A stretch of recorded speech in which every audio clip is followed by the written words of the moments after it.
Yeah. Yeah. Huh. It's on the mic, yeah. Go in the zone, breaking down plays like I'm coaching from home. Women's game, rise and call it throne for the queens. I'm the conduit, connecting courts with big screens. I am Zo Media, where the passion collide. Spotlight the hustle, bring the grind worldwide. From interviews to moves, the game's in my scope. Showcasing the greatness, inspiring hope. She cross up defenders, step back, that's clean. Highlight moments, blowing up the whole scene. From buzzer beaters, the teamwork extreme. The beauty of the game, living out the dream. I break it all down, every pick, every roll. From the layups to the swishes, every hoop, every goal. Got the mic in my hand, got the stats in my soul. Women's basketball shining, that's the ultimate role. From legends of the past to the rookies today, I document the journey, every bounce, every play. Respect on their name, they redefine the trail. Prince with Zo Media, telling stories regale. Zo Media, where the passion collide. Spotlight the hustle, bring the grind worldwide. From interviews to moves, the game's in my scope. Showcasing the greatness, inspiring hope.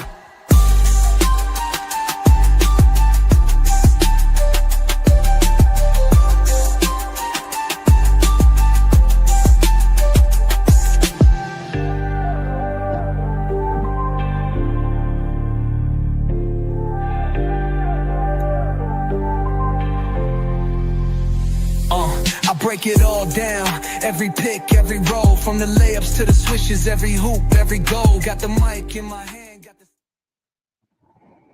the... What's going on? What's going on? Your host Prince. I'm back, man. I'm back in the state of Texas. Shout out Louisiana for holding the boy down, man. It was a good time in Louisiana, man. RIP.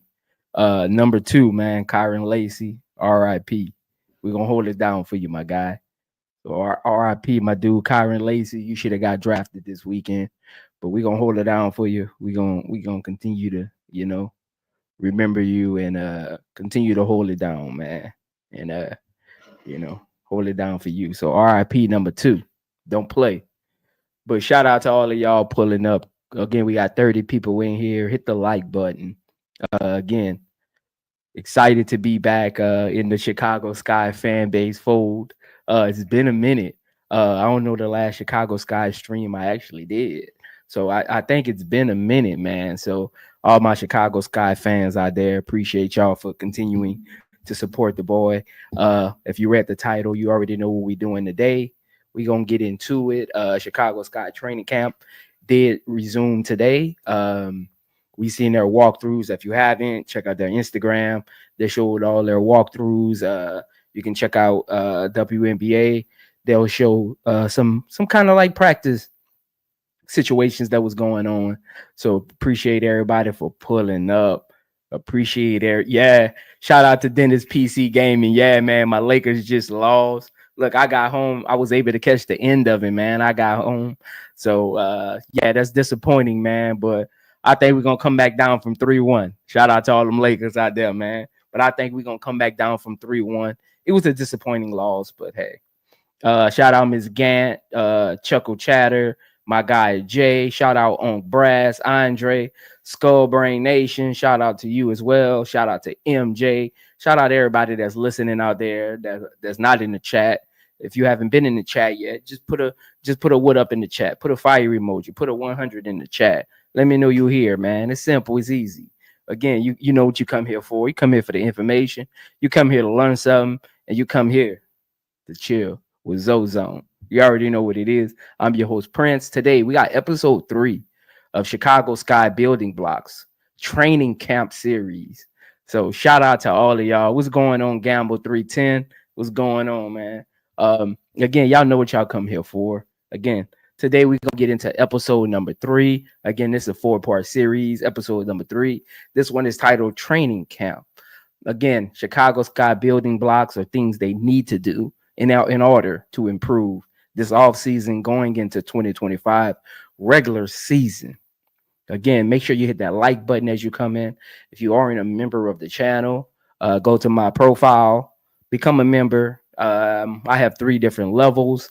My biggest level if you get my biggest level, which is my $99 package, you enter yourself to get tickets to a game of your choice, no matter the sport, game of your choice for the 2025 season, WNBA, NFL, NBA, hockey, MLB, whatever you want, a game of your choice.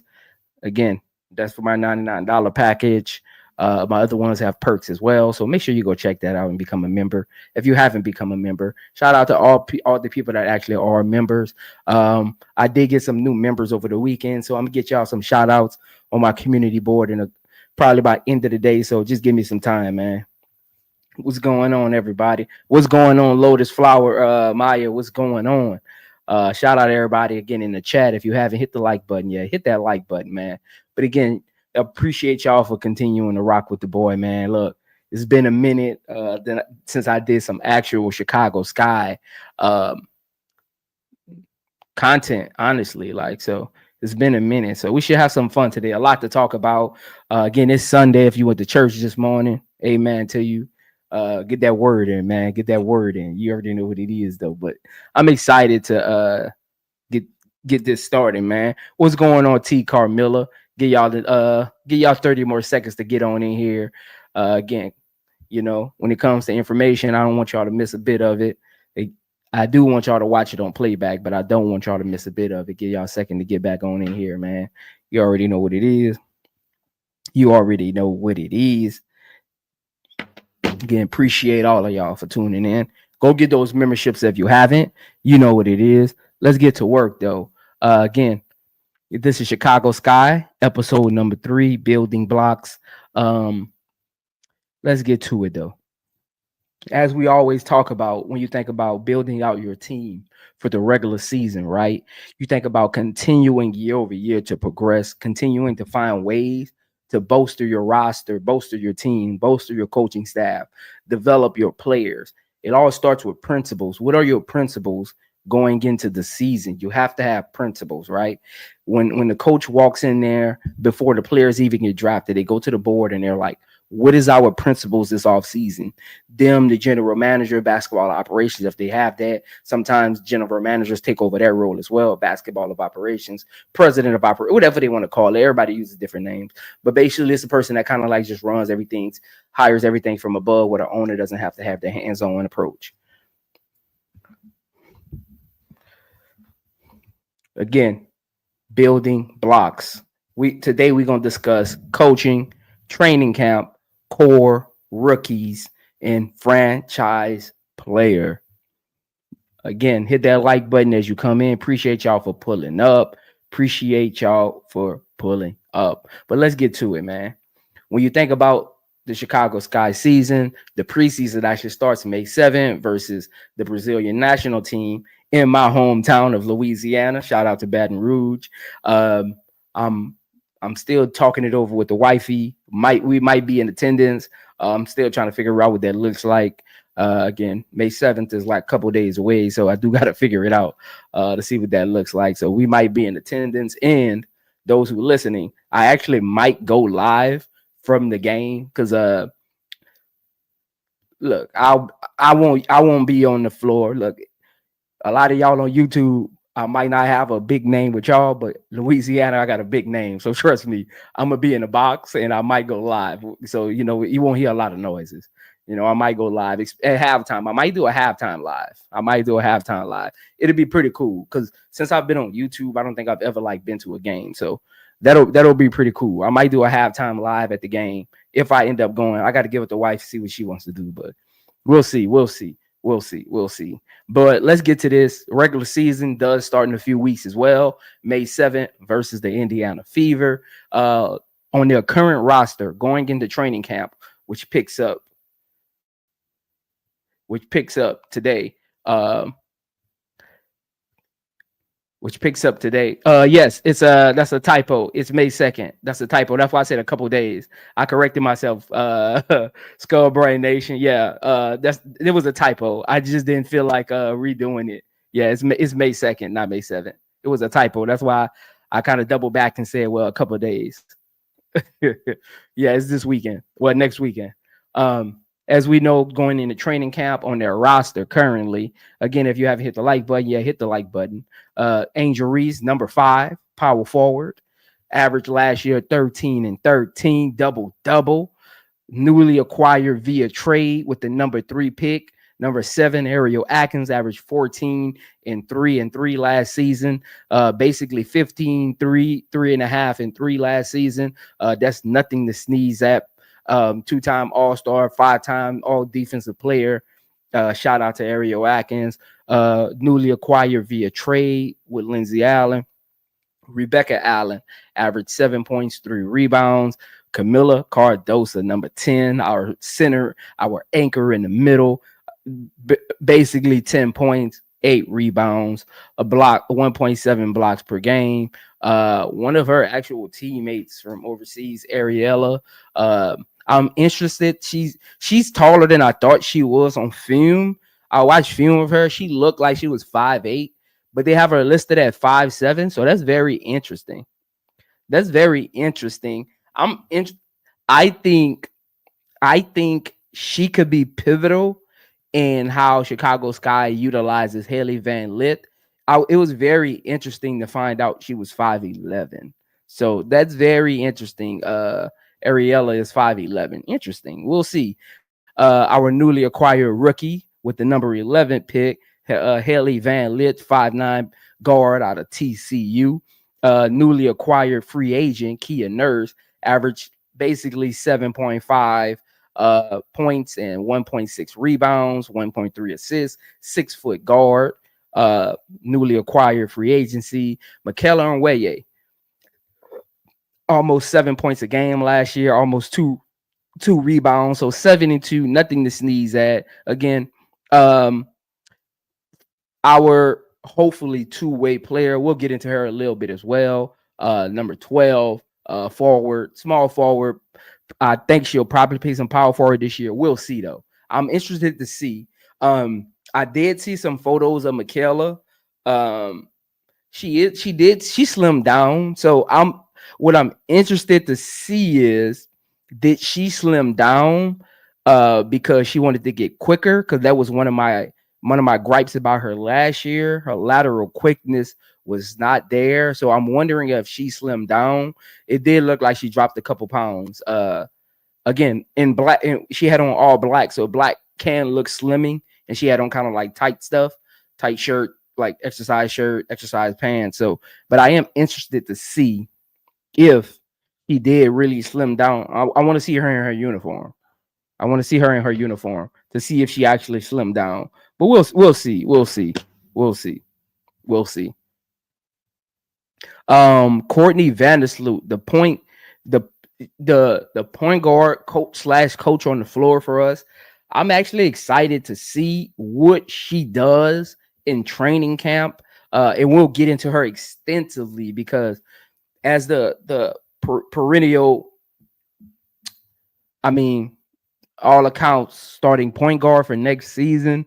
I've actually seen people on Twitter and stuff like that saying they want her to play the Liberty role and let Haley Van Lith start. I don't think that's going to happen. I'm pretty sure that's not why she came here. I'm pretty sure she would have just re-signed with Liberty because she didn't have bad blood there. So I'm pretty sure.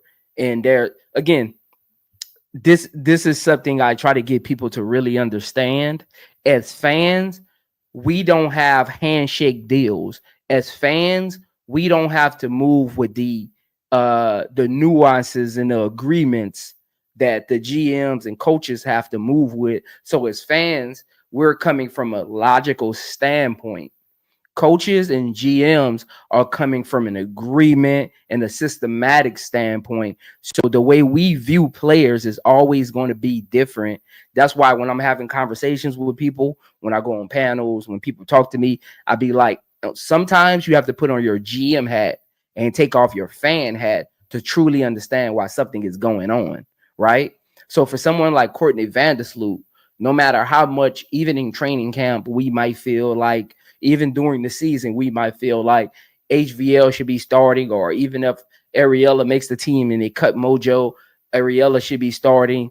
5'11", quick guard, can shoot. can distribute, comfortable playing with Camila Cardoso, right? So, all those things can kind of like go into it. But when you think about it, GMs, coaches, when they bring players on, they have agreements with them. So as fans, that's why we got to put on our GM hat and be like, we don't want players to think we bring them in with a promise of gold and give them coal for Christmas, right? Y'all like that analogy? I've been working on some analogies. This season I got some analogies coming. I've been working on them, man. We don't want people to think that we, especially when we think about how we are with free agents, right? We always say that Chicago Sky has a bad reputation in their front office. We need to create a new regime with how we conduct ourselves and these backdoor handshake deals, right? So a free agent like Vandersloot and us holding our word and being accountable to her and what we promised her can go a long way going into 2026 free agency. So throughout the season, because again, I was one of the people that was like, by game 10, y'all will be screaming for Vandersloot to get put on the bench or get her minutes cut or only be with certain people on the court. It's going to happen. But when you do that, don't get up in an uproar. Don't stress yourself out. Don't lose sleep. Put on your GM hat and remember, for her to come here, all the things that she said she was going to, she wanted in her next team, all of the rumblings we've heard about how Jeff P and Tyler Marsh promised her the starting spot, and it's not hers. It's not hers to not lose. She's not going to lose it, right? So you got to remember that throughout the season when you're frustrated, things like that. And trust me, you will get frustrated. You will get frustrated. Look, it'll happen. Don't worry. Again, it's gonna be a work in progress this season. This season, I'm labeling this season a work in progress. Right? We're not one of your top 5 championship contenders, but like I always tell people, when you're building a team, at some point you got to stop drafting and start building towards a championship contender. If you are constantly drafting players, you're not creating an environment of chemistry, an environment of cohesiveness, an environment of development, because you're always bringing someone else in, and the coach got to relearn them everything that the other 9 to 10 players already know. So you don't want to be drafting year after year after year. Why you think the Fever didn't really care about their picks like that? Why you think the Aces don't really care about their picks like that? Why you think the Liberty, the Lynx don't really care about their picks like that? Because their teams are set. These picks are development pieces or chess pieces that they want to use to combine. Again, the Liberty, Aces, Fever, and Lynx, anybody they draft over the next 2 years will probably be chess pieces to combine with a player to get back another player. They're like stash away picks, right? So when you think about them drafting players, these are really mostly pieces they want to stash away to utilize as trade assets when they feel like they need to upgrade at a position. If you're a GM, draft picks shouldn't be an upgrade at a position. They should be additions to what you already have going on. Draft picks, championship teams, draft picks aren't upgrades. I hear that a lot from Chicago Sky fans.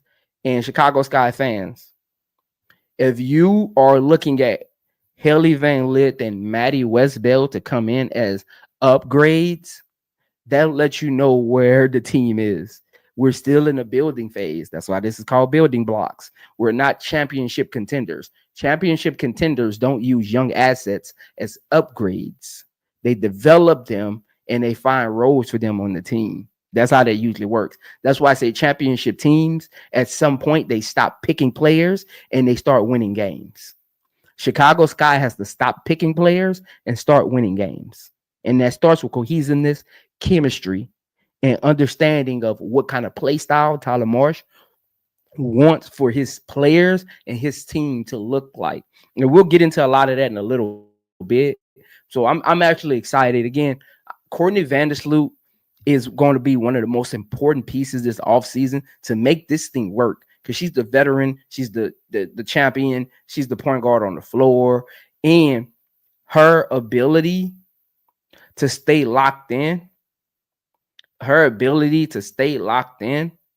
will be the way that Angel Reese, Camila Cardoso, and Michaela continues to grow, as well as HVL.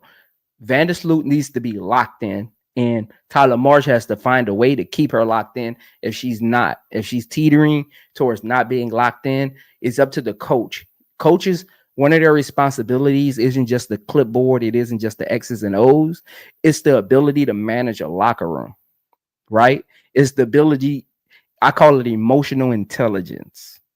Those of you who out there who in the world who didn't train people before, right? Who didn't train people in the business world, who didn't coach people how to run businesses. It's called emotional intelligence. Coaches have to have emotional intelligence if they're going to be successful with controlling a locker room, because you have to be able to get to people mentally. It isn't all just kumbaya and physical and finding a funny joke. No, you have to be able to connect to people. And it starts with emotional intelligence of connecting, right? So again, Vandersloot as well. Her and Tyler Marsh is going to have emotional intelligence when it comes to this team. So when you think about how this team is going to grow, I say this time and time again. Angel Reese, Camila Cardoso, they're second-year players. You can't be putting all of that on them. That no player, no sport has come in and been able to just gravitize like mentally everyone right away. They're still trying to figure their game out. That's a lot to put on players. So what do? You bring in veterans, right? You bring in veterans. You think about what they did with Michael Jordan, right? When he first came in, he had vets on the team who weren't mentally locked in. What did they do? Doug Collins, even when he was still with Michael Jordan, they went out there and they wouldn't get players, they wouldn't get vets that could be locked in with Michael Jordan mentally to help him manage the locker room and the team, right? Same thing with LeBron when he came in, most globalized athlete coming out of high school, right? Think about what the players were saying when he first got to Cleveland. Oh, he can fit in, he can ride the coattail, Miles and all of them, Boozer and all of them, right? What did they do? Got all of them out of there and got vets in there who believed that one day LeBron could be the leader of the team, right? Same thing with Kobe. Same thing with anybody. Look at what they did with Caitlin Clark this year. They put leaders around her that been here before. I always tell people, you can't be putting all that weight of being like the day one leader on rookies, because they're still trying to figure out. See, when you think of a player, right? I'm gonna give y'all some locker room examples right now that I've been through, right? It's hard no matter what you do coming out of high school, coming out of college, at the next level, you still have to prove yourself. It's called updating your resume. So as fans, right? As fans, we can look at a player and say, they're a great leader. Players in the locker room don't see it that way. That's a fan's objectivity of it, right? When you're in the locker room, I don't care what you did at your last stop. You got to prove it here. And that's why you'll see cross-channel miscommunications throughout like the first couple games. That's why you got to give it time to kind of figure itself out. You got to give people time to prove themselves of, okay, think about it like this. I'll give you an example. There'll be times during a game this year. Ariel Atkins is a great defensive player, right? Angel Reese, Camila Cardoso are upcoming great defensive players, right? There'll be times during the game where miscommunication happens because they have to prove themselves to each other. Ariel Atkins, yes, she's a 5-time All-Star, but she's going to have to prove her capabilities to Angel Reese.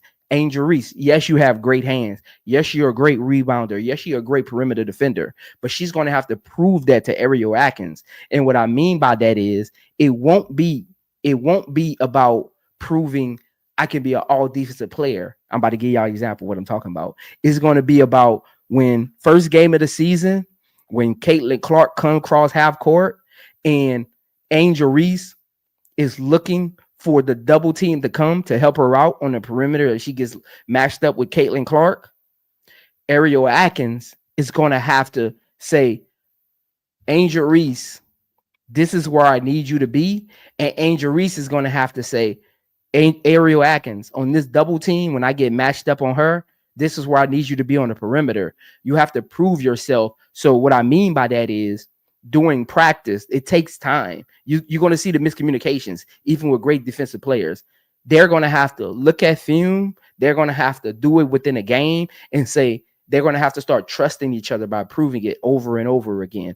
Okay, when I drive, when I guard right, and I know Ariel Atkins is on the left, this is how she's going to play defense. She's not going to give the inside, or she's going to force them baseline, or she's going to keep them high. It's like levels to defense, even though you're guarding on the perimeter.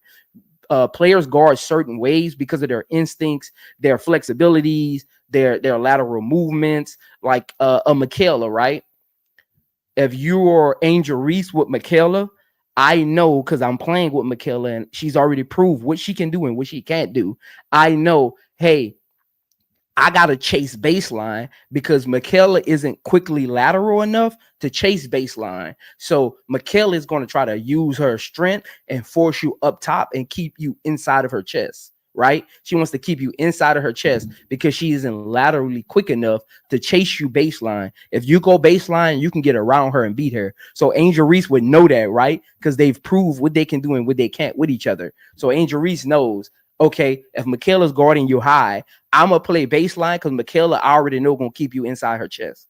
You see, that's what I mean about, like, you can be great on whatever other destination you had, but when you come to a team, you got to prove yourself. So throughout the season, you got to be patient with these players and be like, why they doing this? Why they doing that? It's because they're trying to figure out how to play together. And it starts with proving how your capabilities work together. You got to prove it to the coach. So the coach can say, okay, instead of us running this defensive set in the first 10 games, I've finally understood how each of you utilize the basketball court. So let's do this instead.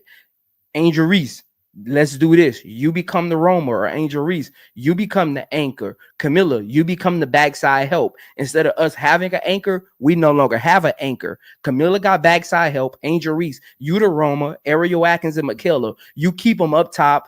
Vandersloot, you double team baseline plays only. Like, you see what I'm saying? Like that's little nuances that when you've been in the locker room and you've watched film and you play with a lot of players, you pick up on those little nuances like that. So that's going to be growing pains. It's patience when you think about these teams. So I'm in training camp. That's what's going to be going on. They're going to be proving themselves. And then Tyler Marsh is going to see, okay, what do I have? What do I don't have? Do I have people that can play baseline? Yes, no. That means my scheme got to be different. Do I have a real true anchor? Yes or no. That means my scheme got to be a little different. I can't play drag. I got to chase a little more and I could just use backside help. You know, little nuances like that. Little nuances like that. Yeah, Lady J, you a little late, Lady J. It's a typo error. When somebody be helping me with my docs, it's a typo error, Lady J. It's the second. You kind of late. Yeah, you kind of late. Don't worry about it though. It's the second. It's the second. Again, we have to be patient with the growth of the new team, right? Morgan Birch, 6'4". I'm interested to see. I don't think she makes the roster, but I'm interested to see how much she elevates like Maddie's play. Interested to see how she works with Angel Reese in training camp because she's a great pick and pop player, right? That way Angel Reese can get used to kind of like running with a pick and pop player like that, because I looked at Angel Reese's career. She's never really played with a pick and pop big. She played with Ariel a little bit, but it wasn't that much, right? I mean, not Ariel, Azura Stevens. She played with her a little bit, but it wasn't like a lot of playing time, and it's 3-on-3. It's different than 5-on-5. You got help side. That little flare screen pass ain't gonna be there like that. You know, little things like that. So I'm interested to see like if Morgan Birch can kind of like help her with that. So that's what I'm interested to see.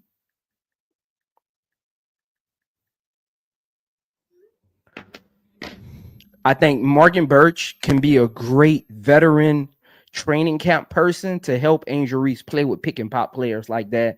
Because Izzy isn't really a stretch the floor. She's a tweener or in betweener. She isn't really a long range shooter. So well, I'm interested to see if that's why they brought Morgan Birch there to kind of help Angel Reese equate to like drafting Maddie and Sifka as pick and pop players that flare out versus like flash or cut high. Like, so I'm interested to see what Morgan Birch does. Rachel Banham, I've never been sold on her. Great shooter when she's in rhythm, but for her, it's hard to get her in rhythm. She doesn't really have Rachel Banham doesn't have a real game. I call it game IQ, right? Like in game IQ. Her in-game IQ isn't very good.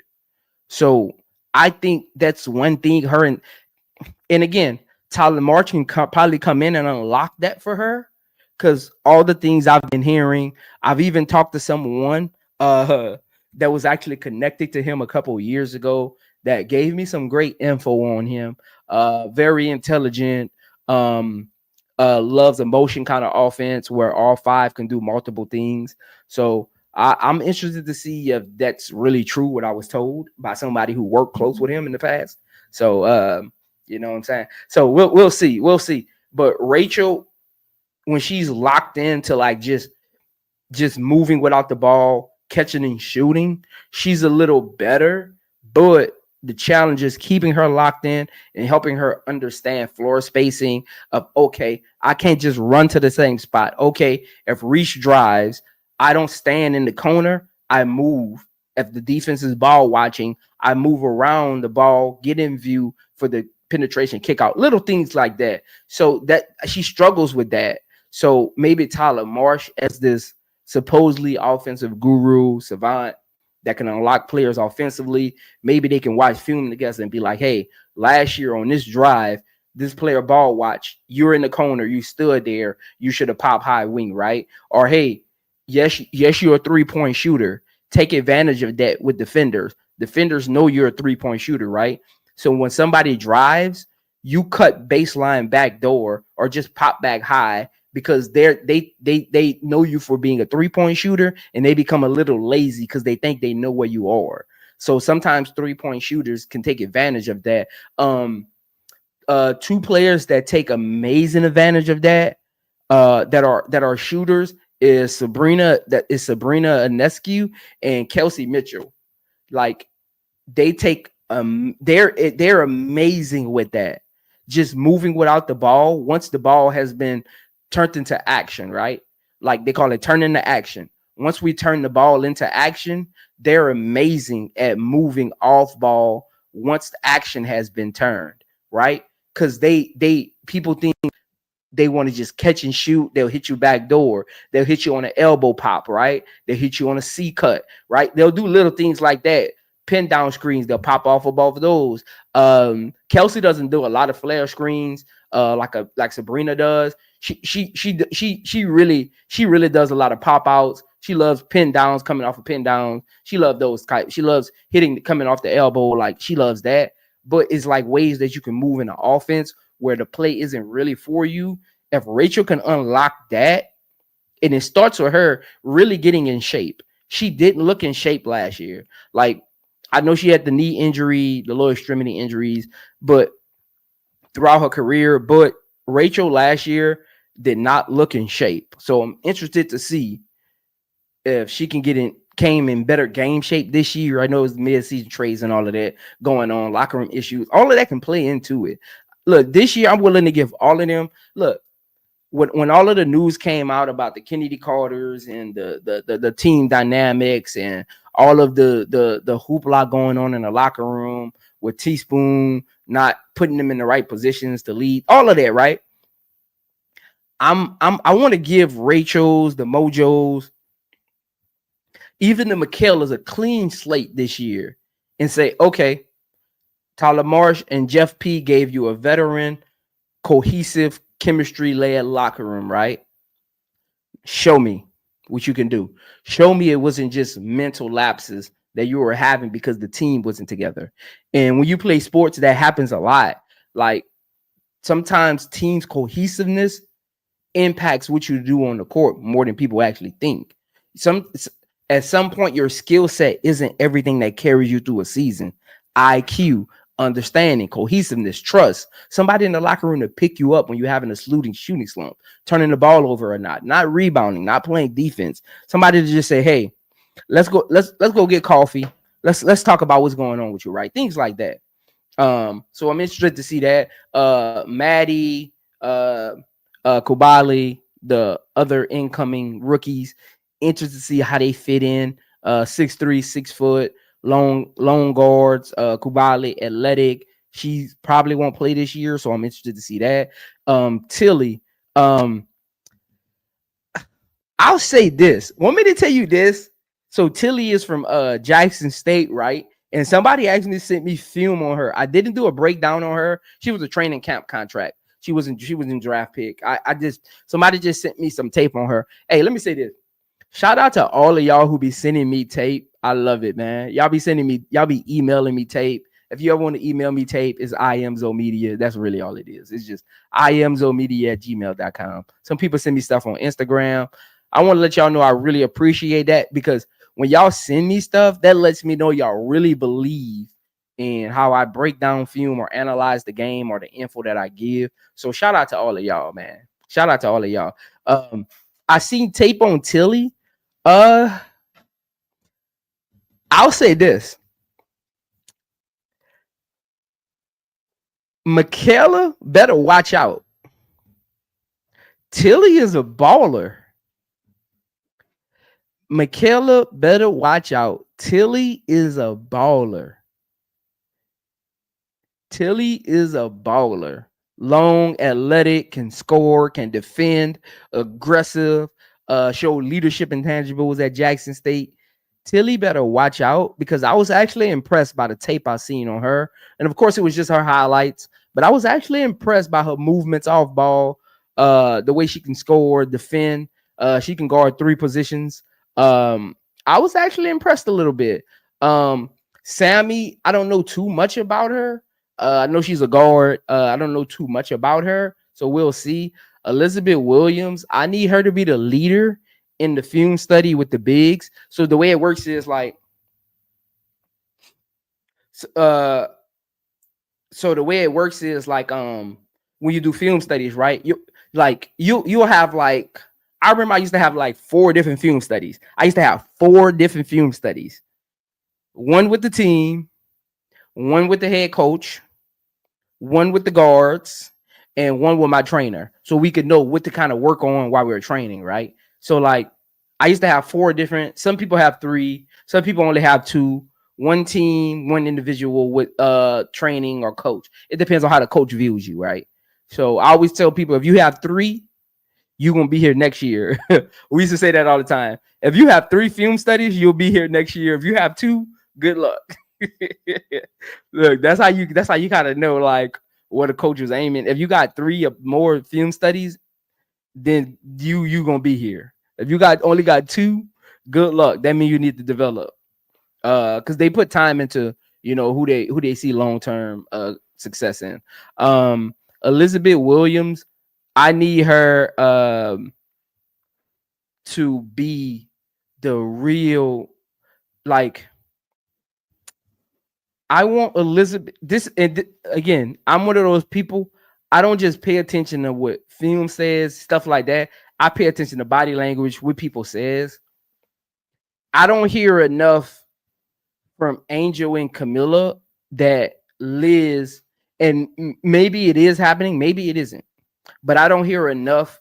This is what I didn't hear last year, or even in the exit interviews, or even during the summers, things like that. I didn't hear Camila and angelresse say Elizabeth Williams was the leader in our film studies. Anybody ever notice that? We heard, yeah, we cool with Elizabeth, but I never heard Camila or Angel say Elizabeth Williams was a great veteran presence for me, or even Camila say that, which is very weird. And I know E Will is E Will is very, if you watch her interact, she's very jokey, but she's very like standoffish. Like she's kind of like just minds, and not in a bad way standoffish. She just minds her own business kind of thing. So I'm interested to see if she felt like too much was going on. I didn't want to pile on or put more on their plate. So that's one thing I'm gonna be paying mindful attention to this year. How Camilla and Angel Reese talk about Elizabeth Williams. I'm going to be paying attention to that because she was hurt all last year. And most time when your vets are hurt, they turn into like a coach on the bench, right? A coach doing film studies.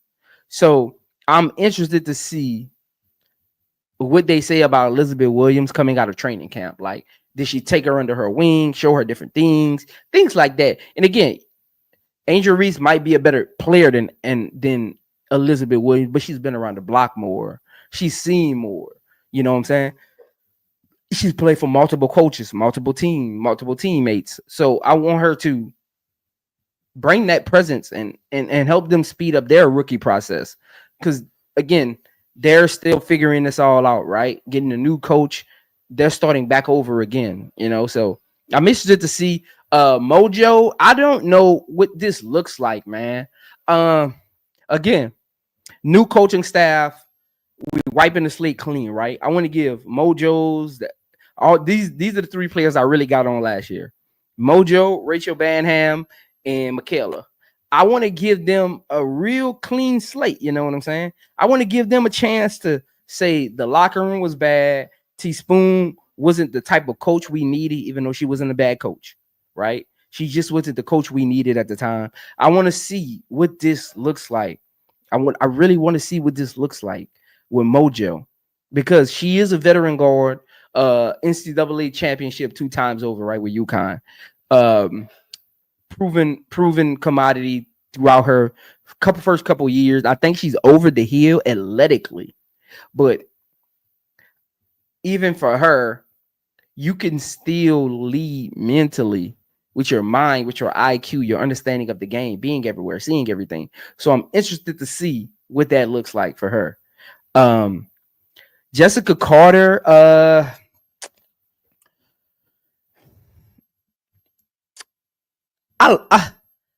like her toughness. I don't think she's going to make the roster though. So we'll see though. Same thing with Alex Wilson. Don't think she's going to make the roster. Quick guard though, can shoot. Great training camp player, right? Great training camp player. You need players to have 5-on-5s with. Great training camp player. Great decoy player. Because she can shoot. She's a guard that can shoot, especially playing against Indiana Fever. Great decoy player that can mimic what Caitlin Clark or Kelsey Mitchell can bring to the game offensively. Just the way that she plays. Not saying she's on their level at all. Like, you'll never have, if she was on their level, she would be in the start lineup. But you do bring people in the training camp that can mimic what most of the teams that you probably will have a problem with can kind of do. Like, just the play style wise, she can shoot, quick guard. So I think she'll be a great training camp invite piece for Tyler Marsh to see how to guard the Indiana Fevers, the Aces, the Liberties that can actually shoot on the perimeter like that. So I'm interested to see what that looks like. Interested to see what that looks like. Sifka not coming over apparently. I don't know if anybody's heard anything differently. I haven't heard anything yet about her coming over or not. So I don't know what that situation is about, and we'll get into that a little deeper later when we do our draft grade. Again, I don't know what that's about. That situation is okay. Look, maybe they had a plan of her being a stash player. You know what I'm saying? So she showed up to the draft. I think what was weird. She showed up to the draft, but she's not coming this year. So I think what happened is, and I could be totally wrong, but this is what I think happened. Her and Tyler Marsh, and probably her agent or her representative, whoever she has over there overseas, had a conversation and said, hey, tell me your plan. And maybe her representative or agent said she's not interested in coming until next year. So maybe they had a conversation of good faith and said, hey, we want to draft you. You're high on our list. If you're available, we'll pick you. But it would be great if you showed up at least for the draft, right? At least for the draft to show the consensus who you are face to face, right? So I'm thinking that's what happened because she wasn't there for the press conferences. She wasn't there for any of the photo shoots with the rookies. So I think she just showed up for the draft and left the same day. Because if you watch all the they did behind the scenes stuff with like the Maddies, HVLs, going see even Kubali's, like going see Chicago and stuff, she wasn't with them. So I'm thinking they had like a good faith. Hey, show up for the draft, good optics. You get drafted, smile, grab the jersey. You're how an hour board. If you're there, we'll pick you. Okay, I'll show up, but I'm not coming. Play for 2 years. So something like that could have happened. Something like that could have happened. So I'm interested to see, but let's see. Again, I feel like I did a good job breaking down kind of the roster, how I see things going. So I wanted to really break down the entire roster so y'all can really see it. So when we get into stuff, y'all can get a better idea of where I'm going with this. So hopefully I gave y'all a good idea of like how I view the roster being utilized and describing the players a little bit. So the first phase, again, building blocks is coaching, period. I love the coaching staff that Tyler Marsh and Jeff P have put together with Courtney Paris, the big, definitely is going to help the angelresses, the Camilas, even probably remotivate Will, right? So I'm interested to see what that looks like. Renee Wakama, shout out to Tulane, shout out to the Waves, former assistant coach for the Tulane Waves, head coach of the Nigerian national team. Interested to see what she's great motivational. She's a great motivational X's and O's, get you to the right spots, get the best out of you kind of coach. She'll get the best out of you kind of coach. So I'm interested to see. Look, this is what good coaches do. Good coaches, I've had coaches, if you just walked into practice, you wouldn't even think they were the head coach because they get the best out of the staff around them. Tyler Marsh's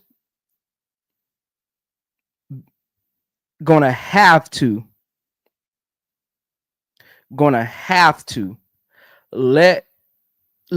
Tyler Marsh, don't have no pride about it, don't have no way about it, don't have no ownership about it. From what I know about Renee, from what I heard about from her, from people from Tulane I reached out to, from what I heard about what she did overseas with the Nigerian team, she's a strong voice. She's a strong voice, yet she's cooperative, if that makes sense. I heard she's a strong voice, but she's cooperative. She stands on all 10 toes down on what she believes her coaching philosophy is. But she has a very high IQ. She's a player coach and she's cooperative. She knows her place, basically. Like she knows she's the assistant coach, but she's headstrong. So I'm interested to see if Tyler Marsh is gonna not take on a lot of what first year coaches do and try to create this my way or the highway and just kind of use his coaching staff in a way that lets him be him, right? Versus just coming in and just being just headstrong and dimming everybody's light or saying, this is what I want to do and this is the only thing you're going to do kind of situation. A lot of first year head coaches do that because they're trying to create their own atmosphere, but you can do that, but in the right way. You don't have to come in and force everything. Let it flow organically. She's one of those coaches you have to let it flow organically with, or it could come to a meeting of the minds. And if you don't know what that means, you ain't never played basketball before. It'll become a meeting of the minds where a pill will have to be swallowed. So Renee, I'm interested to see how her and Tyler Marsh work together. And I think if they can figure it out, it can be a great two-headed monster on their coaching staff. Again, she's great with getting the best out of players, no matter the abilities. She's great with getting you to the right spots. Her defensive prowess, from what I've heard, is second to none. The schemes she comes up with, the way that she contorts a defense, her defensive adjustments throughout a game. She watches the nuances, the habits of players throughout games and make little defensive tweaks. So I'm interested to see how she is utilized with all of that she brings to the table, or if it's kind of like dimmed a little bit. So I'm interested to see if you can watch a game and be like, yes, this is what I want to watch. I want to watch a game and be like, okay, Tyler Marsh, I see you. Okay, Renee, I see you. Like that's what I hope when I'm watching film this year, that's what I hope I'm saying. Okay, Renee, I know that came from you. Okay, Tyler Marsh, I know you came up with that. Like that's what I'm interested to see if I see this year while watching film. And I pray I do. Because if I say that, they're in the right spot. If I say that, they got them something. If I say that, he got a coaching staff. But if it's Renee, where were you? If I'm looking at film and I'm like, Renee, what was the adjustment here? Tyler Marsh, what was the adjustment here? This is your calling card. Renee, this is your calling card. What was the adjustment? That lets me know right there. That lets me know right there that is not cohesive enough, and they need to figure it out. That lets me know right there it's a your way, my way, or the highway kind of situation. That's how I kind of, when I watch film, that's when I know coaching staffs are working together. So I'm interested to see what Renee and Tyler Marsh looks like. Courtney Paris, former player, assistant coach, was a veteran, around the league a long time, been coaching for a while now. I'm interested to see how, I think her biggest project will be Camila. And being an anchor on defense, because I think the offense won't run through her, but she'll get touches. So I think Courtney's biggest asset will be how to get Camila to truly understand what it is to be an anchor, because it'll help the defense if she can be this 6'7" anchor that I know she can be, if she just tweaks a few things. You have to figure all that out. You have to figure all that out. Brad said, that's a good question, Brad. Brad said, Zoe, what does the first coaching staff meeting look like? What's being established off top? What is emphasized as importance during training camp? So that's interesting, Brad. During training camp, from situations I've been in with new coaches, during training camp, the coaches, they're really coming in with a play style they have in mind, right? Like the coaching staff, they've already met before training camp starts. Tyler Marsh is like, he's met with Jeff P probably and said, okay, Jeff P, what's our first year plan? Like you have to have a first year plan before you get to the rest of it all, because your team isn't really your team yet. What's our first year plan? What do we want to accomplish this year before you create playing style, before you create your coaching staff, whatever? What do we want to accomplish this year? So I know, so I bring in the right coaches to accomplish that with. So that's why I said, Tyler Marsh, don't bring in Renee and not use her because you brought her in because you and Jeff P probably sat down and said, hey, we had one of the worst, we had the worst perimeter defense last year. Okay, we need to shore that up. And it starts with the X's and O's in the coaching room, right? Renee, great candidate. Let's get her in for an interview. What can you help us with defensively, with guards, perimeter, whatever, even bigs, right? She came in with her blueprint, her plan. You know how it goes, her sales pitch, and they liked it and they hired her probably. So that's how it usually works. You get your head coach first. They bring some of their team, and some of their team they don't bring, right? They'll be like, okay, we don't need this because it's already in place, or we feel we get somebody a little better, or the GM says, okay, we got a defensive guru we're looking at that we want to hire, want to cost us a little more. I know you have a defensive player on your staff, but they can come on as player development. They can come on as a whiteboard coach, but they won't be first chair, second chair, or third chair. And they'll be like, okay, cool. I'll bring them on. That's why you see the coaches that sit behind the bench. A lot of them are part of the head coach's entourage kind of staff, coaching staff entourage. But they not first chair, second chair, but they'll always go everywhere their head coach goes because they bring something to their head coach, right? Whether it be defensive intangibles, ball handling, developmental skills, shooting skills. That's just that coach's philosophy. And they feel like this person, I got a good cohesiveness with them. I got a good relationship with them. They can help me do what I need to do. I got trust in them. And you build that relationship and that chemistry. But sometimes GMs will step in and be like, hey, I got an eye on this defensive coach. We need to get her in here. And that could have probably what happened with Renee. Even though Tyler Marsh probably doesn't have an entourage because he's never been a head coach, but he's building it right now. So some of these coaches use Tyler Marsh right now. Let's say he goes to a new team. Some of them will go with him. He'll feel like, okay, I can trust this person. Me and this person are always on the same page, and they bring this to my coaching style. So I guarantee you, wherever his next stop is, hopefully he's with Chicago for a long time. That means they're winning and they're developing and they're getting better. But if he ends up as a head coach at another destination, I guarantee you 2 or 3 of them will follow him. That's usually how it works.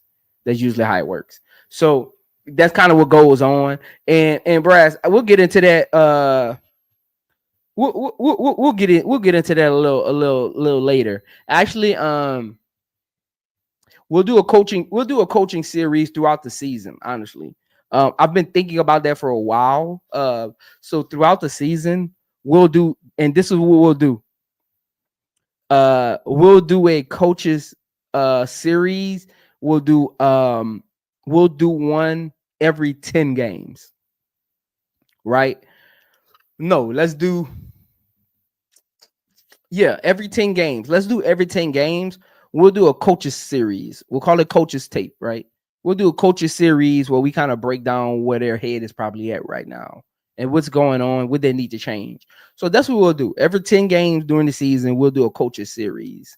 So I can really get into that because it's the question you ask Brass is very in depth and everybody has a different way and take on it. So we'll get in. That's what I'll do, Brass. Hopefully that helps you out throughout the season. So y'all stay locked in for that. We'll do a coaches tape series every 10 games throughout the season because it's 40 games. So every 10 games, that'll give me 4. It'll be a 4-part series. And hopefully going to the playoffs, I can do a 5-part. I can do an extra one. So we'll see. That's good. That's a good series to do. We'll do a coaches tape series.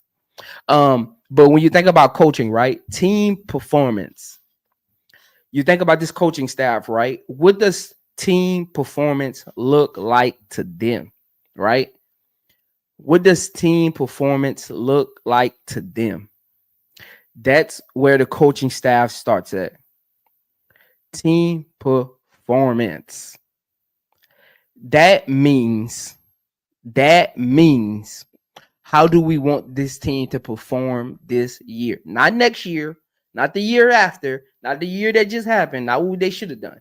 A lot of coaches don't live in the should have done, they live in the moment. What do we want this team performance to look like this year? That's where you start at, right? When you think about the players you want to bring in, you want to think about the players you want to hone in on. It starts with what do you want their performance to look like this year? You start there. Then you say, okay, we know what we want our performance to look like on film, right? Not because you ain't play a game yet. What I want when I watch a tape, what do I want our performance to look like? You figure that out, right? Then you think about player development, coaching. When you think about player development, I always say it's 60-40. 60% player, 40% coach, because a coach can only work with the abilities and the instincts that you have and mesh it with the mindset and the understanding and the IQ that they have. So your ability and instincts mesh with the coach's understanding of IQ and X's and O's. That's where development takes place, right? It's like, hey, when you take this dribble here, the player's going to move here. You get a clear eyesight of a backdoor pass. Little things like that. Like all the other stuff, like, hey, if you dribble like this and the player does that, do this. That's more of training stuff. Like coaches don't really, that's not a coach's job. Like I hear people say that a lot. Like, I don't know what basketball players y'all been listening to, but that's not true. Like that's not even what coaches do. Like that's what you got trainers for. That's what Courtney is there for. That's what Tanisha Wright is there for. That's what David Simon is there for. You know, like that's what Aaron Johnson is there for. That's not what Tyler Marsh and Renee is there for. And most of the time, probably even Courtney. Like that's not what they're there for. Like I hear people say that a lot. Like I'll be like, what basketball players y'all been listening to? That's not what they're there for. Tyler Marsh isn't there to say, okay, hey, when you dribble like this and they take a step, you go this way. That's not what they do. That's not what they're there for. That's not what they're there for. They're there to say, hey, when you dribble, I'm watching film, and when you dribble here, you got a good shot. I need you to take it. That's what they do. They're not. That's what the developmental staff is there for. So I hear it a lot. That's not. I've never seen a coach do that. That's not what coaches do.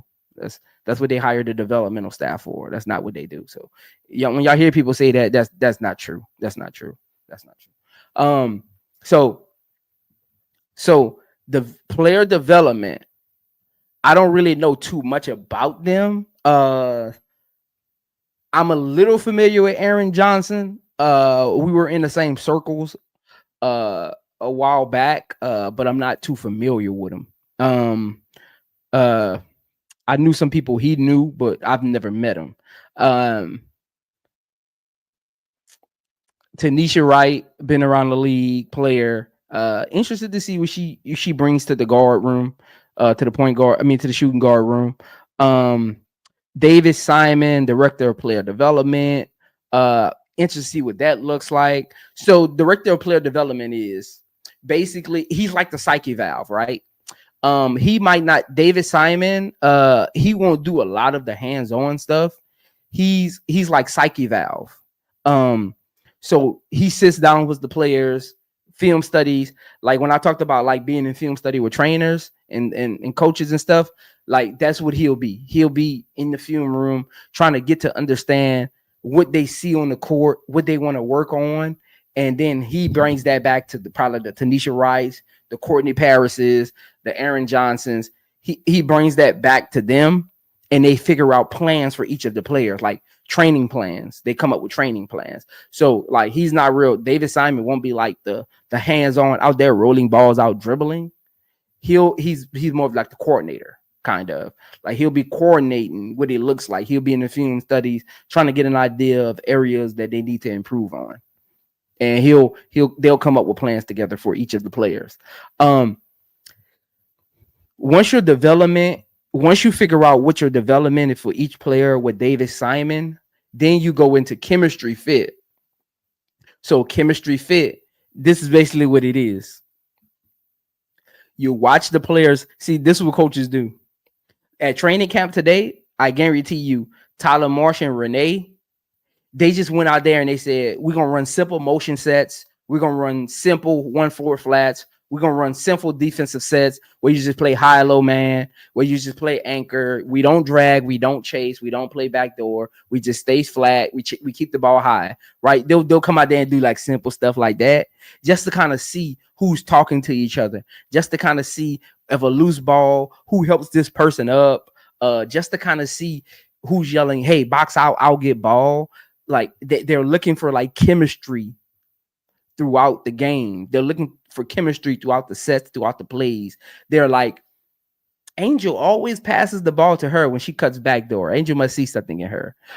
or they'll be like, Courtney Vandersloot always wants her to come set the screen. Courtney must see something in her that she likes about the way she sets the screen. So, and they'll be writing, when you see them with them little notepads at practice, that's what they're doing. They're writing down little nuances of what they see in the players, and they'll go into their coach's room tomorrow morning. They'll do it literally probably tomorrow morning, 5 a.m. They'll all get there at 5 a.m. They'll all come with their notes from what they've seen from today's training camp, right? And they'll come and say, okay, these two players right here got good chemistry. Courtney likes her to set the screen, so she must see something in her. Let's run some sets with them and see what that looks like. That's where the chemistry starts at. So, like, hey, some of this information I'm giving y'all, man, hey, y'all gonna start paying for this information. Like, this is crazy. Like, this is crazy. Some of this information, man, hey, look, I'm bringing y'all inside of, I be having some of y'all feeling like y'all played basketball before. Somebody wrote me that one time, like, so you be having us feeling like we played basketball before, man. Look, I just love giving y'all the gems that goes on at practice and stuff, man. Look, if y'all want to live vicariously through my experience, go ahead on. I appreciate it. I just love giving the little gems, the nuances. So they're watching chemistry fit. They're watching like who plays well, who moves well with each other. Like, what players does Rachel look comfortable with? What players does angelresse look comfortable with? What players gives Camila confidence on the court? Like, they're going to be looking for those kind of nuances. Even with the people that we might think is training camp invites, that's how they end up making the squad, because they mesh well with a certain set of people that they see something in, man. So like you gotta, as a coach, you gotta figure that out, what the chemistry looks like. And we got a super chat, man. All I ask is, when you lay your head on that pillow at night, know I gave you everything I had. Shout out JT Money for the $5 super chat. Zoe, do you think Marsh will be doing things like substituting multiple players at one time, like running different offenses? Yes, in the beginning, they'll be testing all of this out. It's a new coaching staff. None of them have really like interacted with none of these players. The players are new. They have a whiteboard right now with their projected 12, but they don't really know who they are. They probably got like, so they'll have a board, right? They'll have solidified players, right? They'll be marked with a certain color. Even if they're not a starter, they're just called solidified players, right? They'll be on their board in the coach's room, and players can't go in there. We used to sneak in there to see like any of the incoming freshmen gonna be on the team or not. We used to sneak in there and see. Sometimes the athletic trainers, we'll sweet talk them into letting us get in the room, man. But we'll go see the coach's board. So they'll have like 3 different sections. They'll have your possibles, which is like your camp invites, things like that. Then they'll have their rotation. So they're solidified, their rotations, and then their possibles. And their rotation and their possibles throughout training camp, they'll move back and forward. Depending on contracts. Sometimes GMs and the CFO, financial officer, they talk to the coach a lot. They'll be like, hey, this player right here, we got to keep him on the roster. So when they go into training camp, they know no matter what they do, they're one of our solidifieds. No matter what they do, they're not in the rotation section and they're not in the training camp invites. No matter what they do, contractually, money wise, we gotta keep them on the roster. Like, we just got to keep them on the roster. So it'll look like that. That's what it'll look like, J Money. And then you'll just try different things throughout training camp. What works well with what kind of like fits here and there. So it kind of works. Great coaches try to find fits, chemistry fits, and they create little sets throughout practice according to the chemistry fits. Like when they call 5-on-5, like for men, it's called jerseys and skins, right? They'll do jerseys and skins, and they'll be like, okay, you, and you down that end. You down that end. You and you sub this team. You and you sub shirts. You and you sub skins. That's how they kind of do that. And most of the times, it's never really starters versus. It's never really the starters on the same team because they're trying to find chemistry sets. They're like just playing with the pieces. So appreciate the $5 super chat, JT Money. Appreciate the $5 super chat. Again, if there's a comment while we're doing all of this, if there's a comment or a question you have like JT Money just had, send through a super chat and I'll answer it for you. But appreciate the super chat, JT Money. So again, if there's an important question you have, send through a super chat and I'll take time and answer it as thoroughly as possible. Again, 107 people in here. Let's get the likes up, man. I don't know how many likes I have, but let's get the likes up, man. 107 people in here. Let me see how many likes they said I got. 72 likes, man. So 107 people in here, 72 likes. Let's get the likes up, man. Let's get the likes up. Hey, let's get the likes to at least 95 in the next 2 minutes. Let's get the likes to 95. 107 people in here. Let's get the likes to like 95, man. Appreciate it. Again, the more you like the video, the more people know I'm live. Because people are hard-headed. They don't know how to click the bell, and then YouTube be tripping. I don't be dropping videos. I didn't really drop no videos last week, so I'm probably not in the algorithm. But we got 107 people in here. Let's get to at least 95 likes, man. Hit the like button. Let them know, Brass. Hit the like button. Hit the like button. Hit the like button. But again, chemistry, they'll be playing with kind of different sets, trying to figure out who Courtney likes playing with, what she likes doing on the court, and who's willing to do the dirty work. Things like that, even defensively, like who's willing to do the dirty work, because one of your players might not like diving for the ball. So who works well with them as far as diving for the ball? Because chemistry ain't all just who likes each other. It's who actually complements each other. Like, let's say you got an anchor who's great at helping backside, right? Because your anchor is always jumping for the ball. Like, let's say it's Camila. She's always going after the block shot. Who's great at being help side help for the rebound? Like, that's how you start figuring out who plays well together and start meshing things and figuring that out. Then you get into relationships. So once you figure out the chemistry of it all, right, you start thinking about the relationships they can build. So if it's, let's say if it's Courtney Vandersloot and Camila Cardoso, right? And Jeff, like, y'all two play well together. Guess what Tyler Marsh is going to do? He's going to have a one-on-one, well, a one-on-two with Camila and Courtney and be like, what do y'all see in each other when y'all on the court? What do y'all see when y'all on the court together? How do y'all feel on the court together? And are there things that you two can improve on the court together? Like, that's where the relationships start coming in at. And Courtney's like, well, when she does this, if you just slide over a little bit more, Camila, I'm able to hit the angle a little better and get you a better pass, get you an easier pass. Hey, Courtney, when I flash, just put it high. I have great hands. I'll catch it. I won't take a dribble. I like to get on the move, get on the run, little things like that. And Tyler Marsh is going to be like, y'all should watch film together. Hey, y'all should run 2-on-2 sets together after practice. That's how your relationships start building. That's how your relationships start building. It starts with the coach's recommendations and putting certain people in certain situations where they got to kind of work together. You start building relationships. You see them start hanging out together because now they start asking things doing film study. Because sometimes film study does get a little boring when you start talking about personal stuff. So like that's how all of that starts. That's how all of that starts.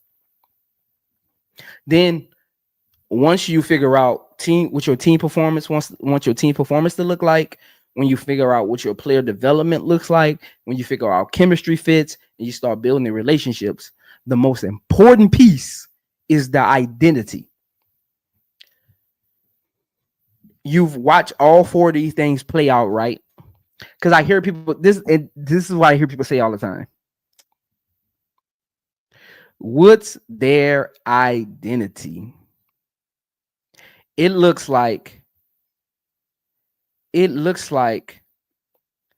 they not playing hard. It looks like they don't know what they're doing on the court. It looks like they don't play defense. It looks like they don't move the ball. What is your identity? I remember last season, and it's so funny. That's why I tell some of y'all got it.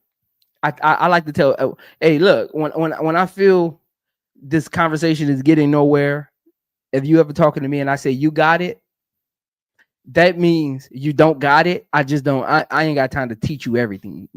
Some things you just got to pay for or see for yourself. Some of y'all are hard, like some people on YouTube are like hard-headed kids. It's very weird. They're like hard-headed kids. Look, I used to say all year long, if you have no identity to start the season, you won't have no identity to end the season. Your identity starts in training camp. You don't find identity. You build an identity and create what identity looks like in training camp. You don't go halfway through a season and just get an identity. That's not how that works, because your identity is built off of the coach and what type of players he has or she has. That's your identity. Your identity is the coaching staff's ability to figure out what type of players I have and how do they play together. That's your identity. Basically, if I got a lot of players who are not dirty work players, won't grab boards, won't go for loose balls, as a coaching staff, I can't preach hard-nosed basketball, because that's not your basketball, and I'm taking you out of your element, and I won't get the best out of you. If I want hard-nosed basketball, I have to go get those hard-nosed players. Identity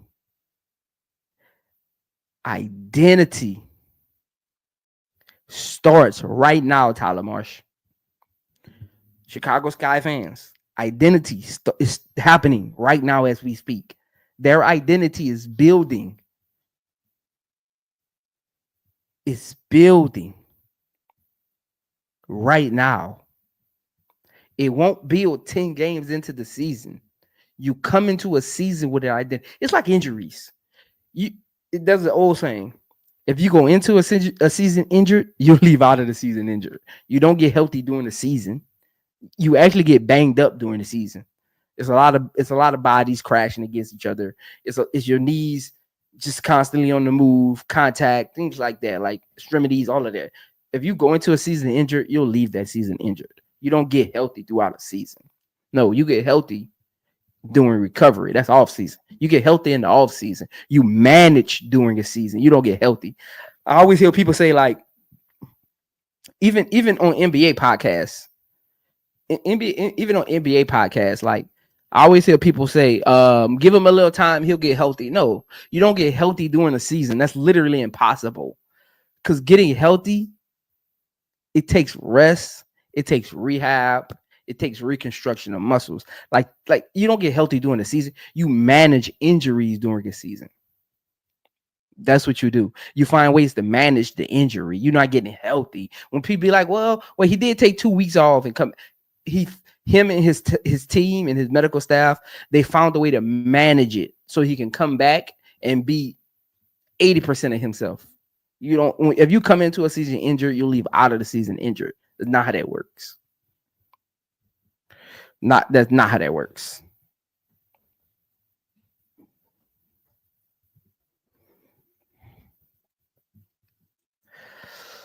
Franchise players.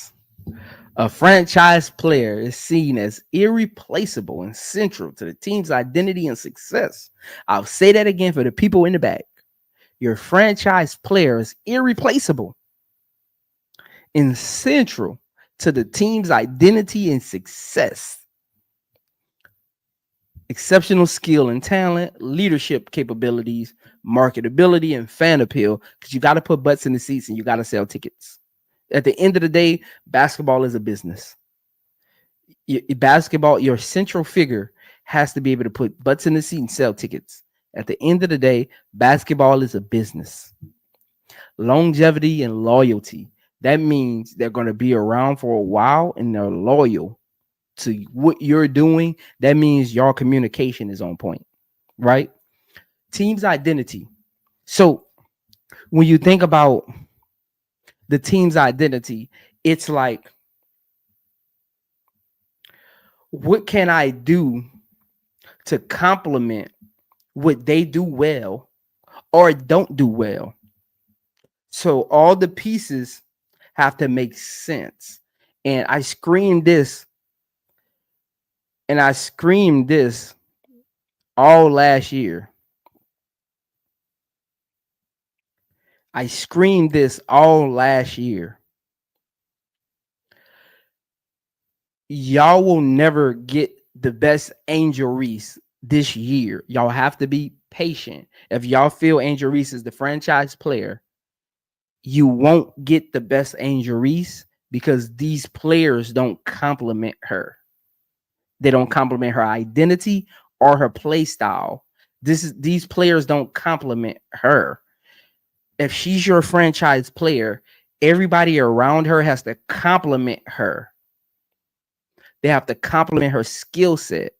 They have to do things she don't do, and the things that she does do, those players have to operate around those. That's how you get the actual success and identity of the team.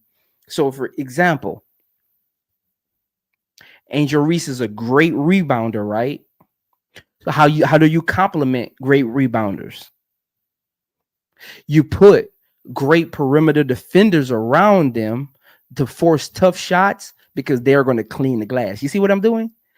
As a coaching staff, I'm like, okay, if I'm the coaching staff, right? If I'm Tyler Marsh and Jeff Peters off season, I'm like, okay, Angel Reese is our franchise player, right?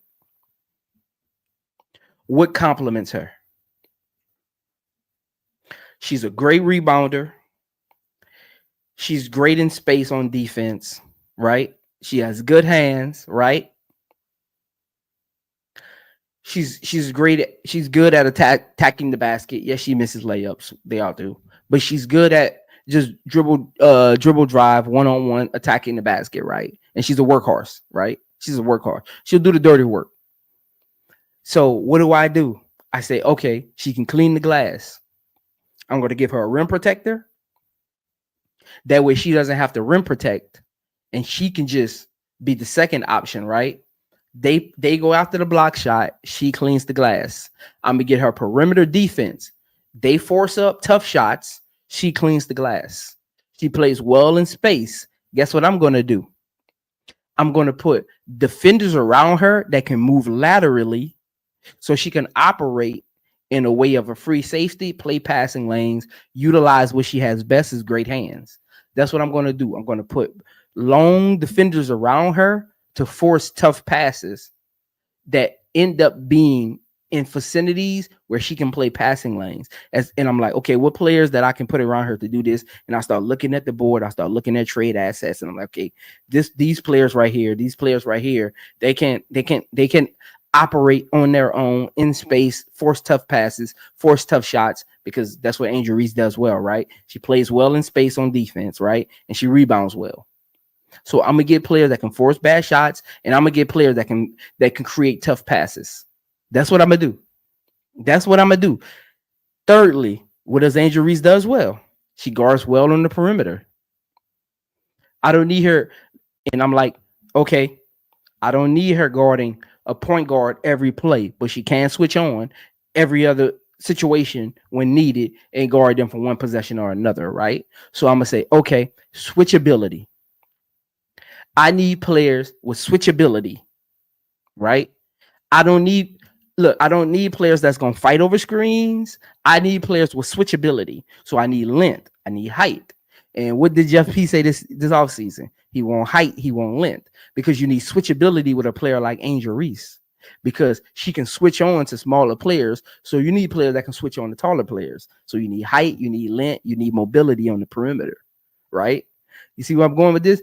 Like, this is how it goes. Y'all need to be paying for this, man. Look, I don't know, man. This is crazy. This is crazy. But again, you have to be able to compliment her in ways that utilizes her best skill sets, unless you won't get the best Angel Reese. So She'll even be even better this year because the players last year didn't compliment her. They didn't have height. There wasn't a lot of switchability. That's why they got beat on the perimeter a lot and gave up the most threes and had the worst 3-point percentage on defense. Like, that's why, because you didn't have switchability. You didn't have length. You didn't have people who could create bad passes so she can play passing lanes. You didn't have perimeter defenders that can force bad shots so she can just clean the glass. You didn't really have a lot of that. This year, they went out and got that. They went got length. They went got perimeter defenders. They went got people that can force bad passes, and they went got hard-nosed players, right? They did that to complement her type of defense. They did that to complement her type of defense. Because if she didn't, this is what happens. If Angel Reese was not a great in space defender, guess what they would have to do? They would have to go get small, quick guards that could blow up screens, tough guards that could blow up screens, tough guards that could chase screens, so Angel Reese wouldn't have to help that much. See what I'm saying here? Like, they wouldn't get guards that can switch. They wouldn't get forwards that can play multiple positions, so they can actually switch on the perimeter. And that's where Renee comes in at. Renee is great at getting the best out of perimeter defense. So they brought Renee in to utilize the assets they put around Angel Reese on defense. And not only do they help Angel Reese's defense, their ability to switch on the perimeter, their ability to halt penetration helps Camila stay out of foul trouble, because Camila would get 2 to 3 fouls a game just over helping at the rim, coming over to block shots because they allow penetration. They allow backdoor passes, ball watching, allowing cuts, allowing elbow shots, like things like that, taking her away from the paint, things like that. So they wouldn't get perimeter defenders that are not just small and can guard. They didn't go get small defenders. They wouldn't get defenders with length, height, quick changeability, good IQ on defense that you can kind of like play multiple positions. Army Swiss knives. They wouldn't really try to get on some Army Swiss knives. They did a good job to say they didn't break the bank. Just going to get players that can play multiple positions. I'll say that. They did a good job, even though they didn't break the bank. I'll say that. They wouldn't get good players to say they did break the bank. So now the next step is this is the next step and the most important. This is the most important step that a lot of people don't talk about. Angel Reese's leadership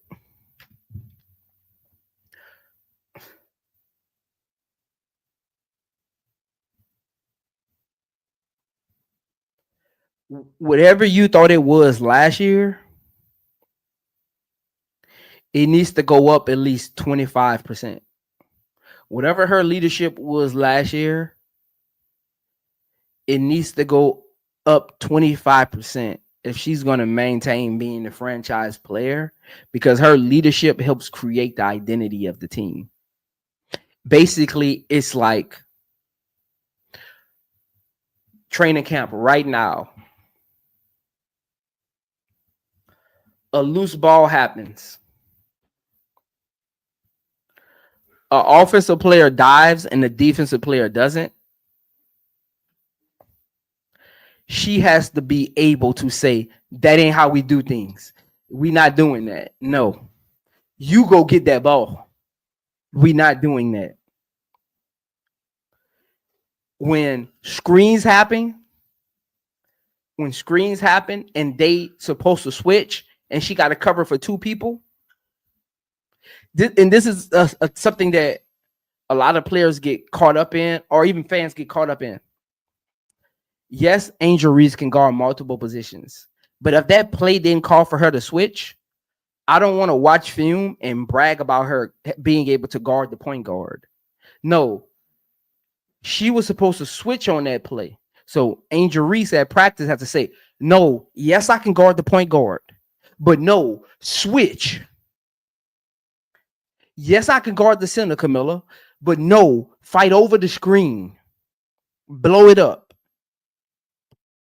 Michaela, yes, I can guard the 3, but no, you chase. I'll help you recover. We're not doing that this year.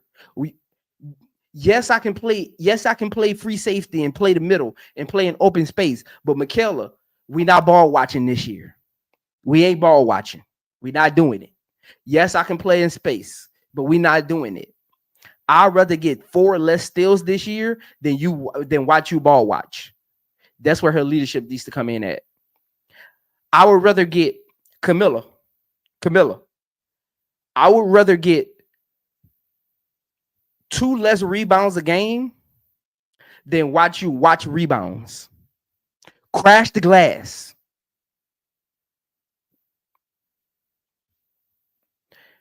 Ariel Atkins.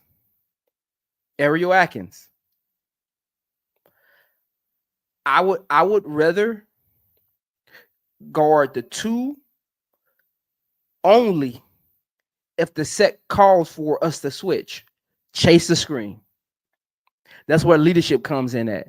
We not, because when you start, see, the thing with what happens is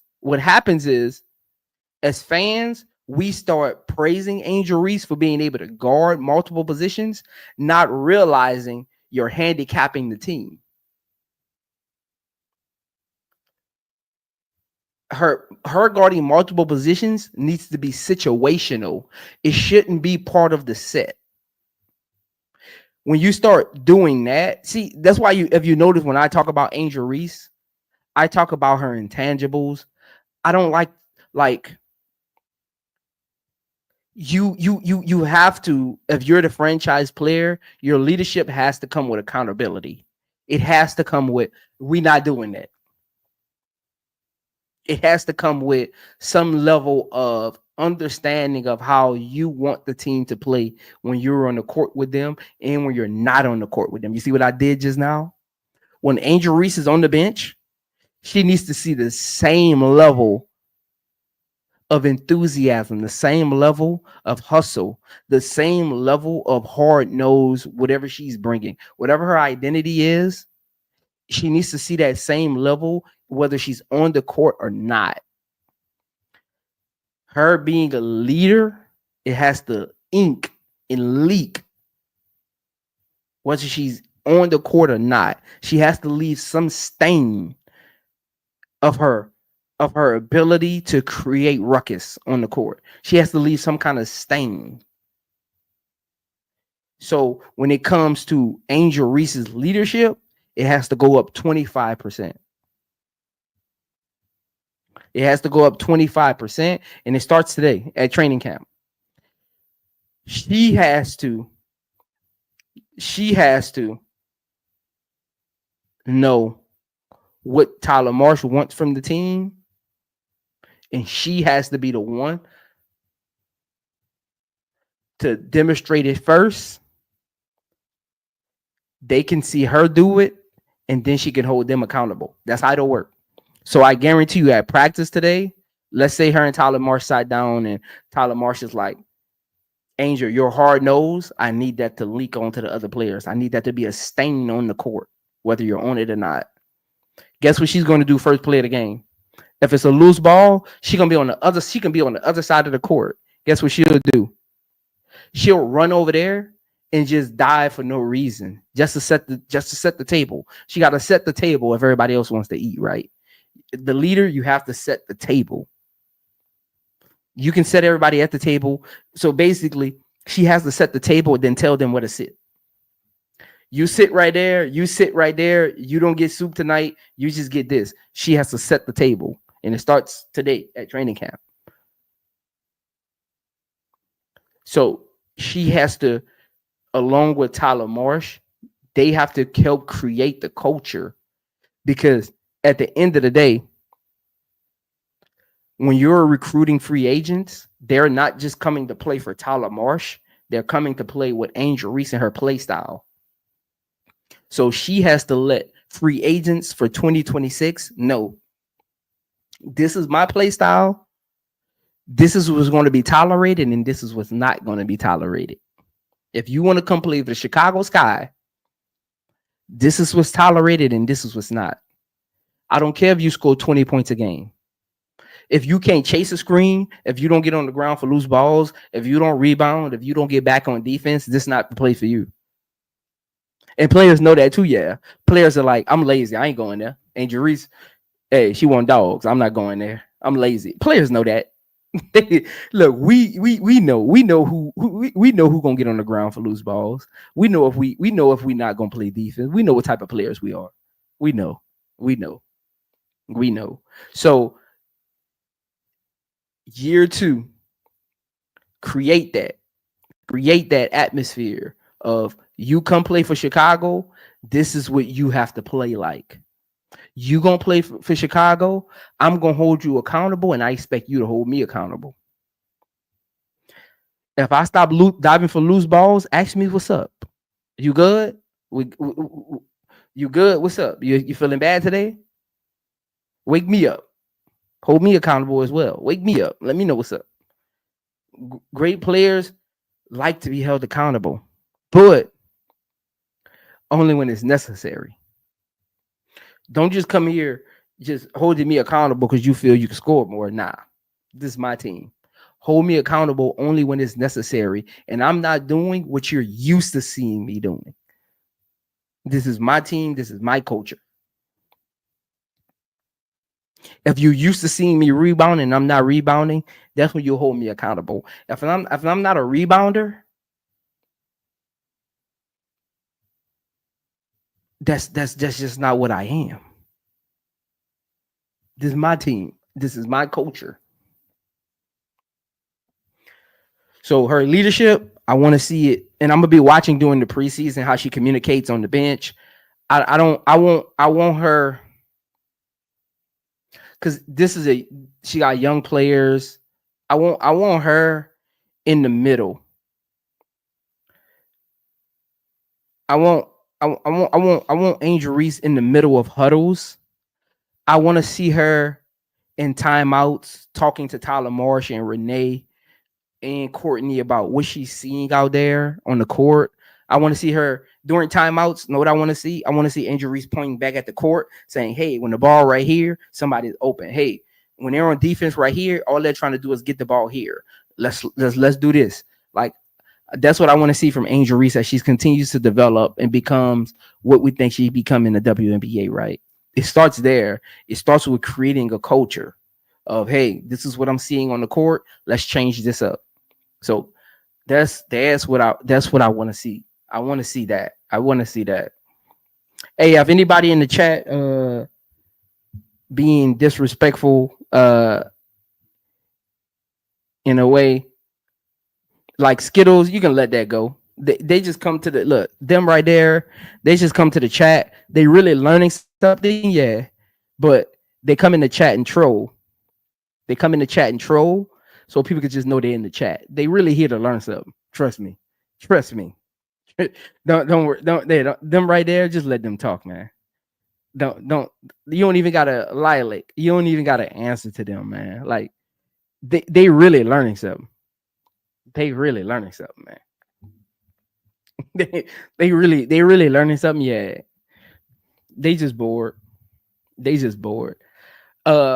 Again, we already know marketability, all of that, longevity, loyalty.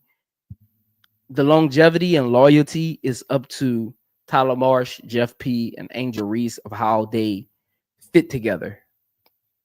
Is she our long-term franchise player? If yes, everything has to be between the three of them. Everything has to be, okay, this is what we're going to be next year. Angelresse, you're cool with that. Tyler, you're cool with that. Jeff P, you're cool with that. Yes. And that's how you do that. That's how you kind of do that. Next up, core players. They help provide the balance and support, complementing the efforts of the franchise players or player and contributing to the overall team success, right? Consistent. See, I got to sit up for this right quick. I always hear people say,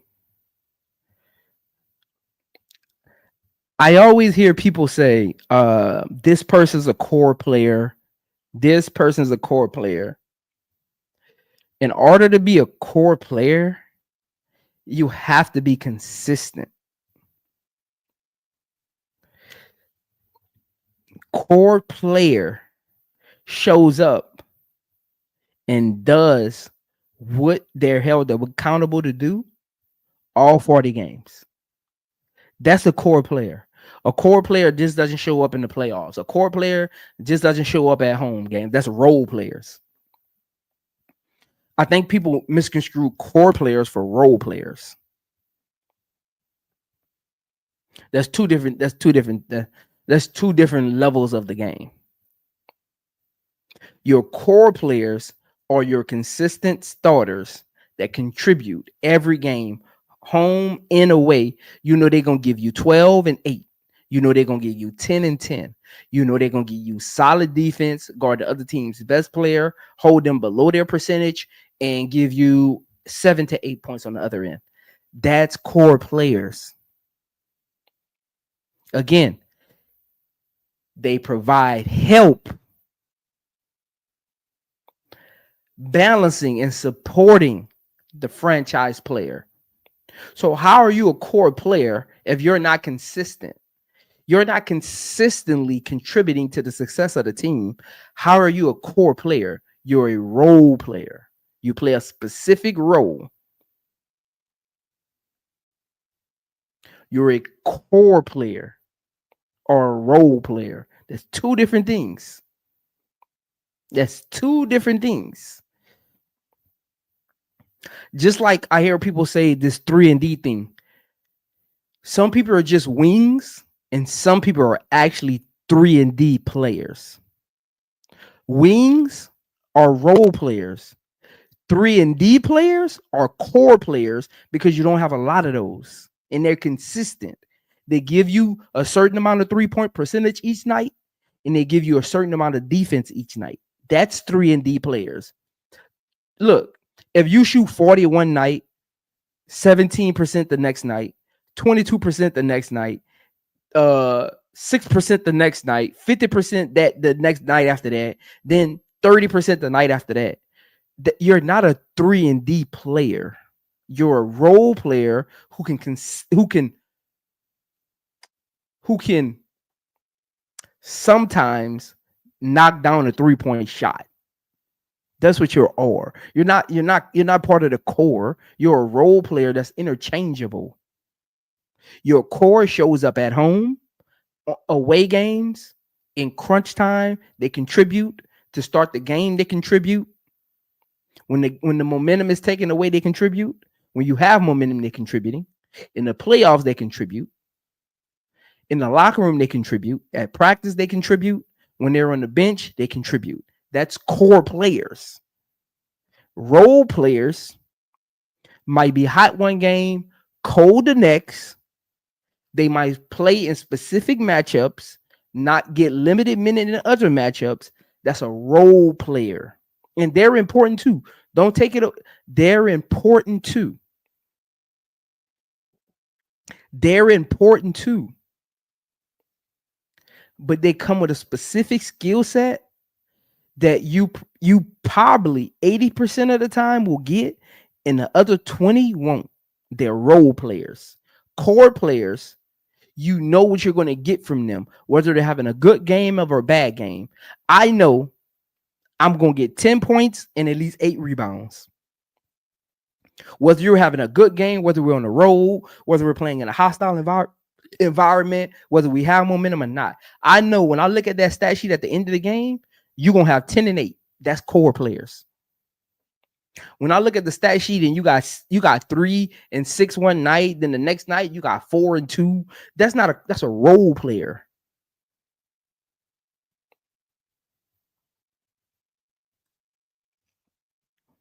All I ask is when you lay your head on that pillow at night, know I gave you everything I had. Shout out Lila B for the $4.99 super chat. If Michaela doesn't make a leap this year, she'll be I'm guessing you said the sky should move from her. I'm guessing you asked if the sky should move on from Michaela if she doesn't make a leap this year. Yes, Michaela leaps needs to be consistency. I'm about to get to her.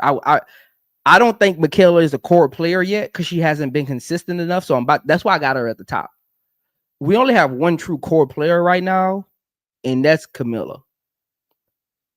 And I may explain why. But shout out to Lale for the $4.99 super chat. Yes, they should move on from Michaela if she doesn't take a leap, because she's already been in 2 different stops and she still hasn't got to the level that the expectation that teams have for her. She still hasn't reached it yet. Like a consistency. Like for her, I don't think teams expect her to average 15 points a game. I think the expectation for her is to be a consistent 3-and-D player.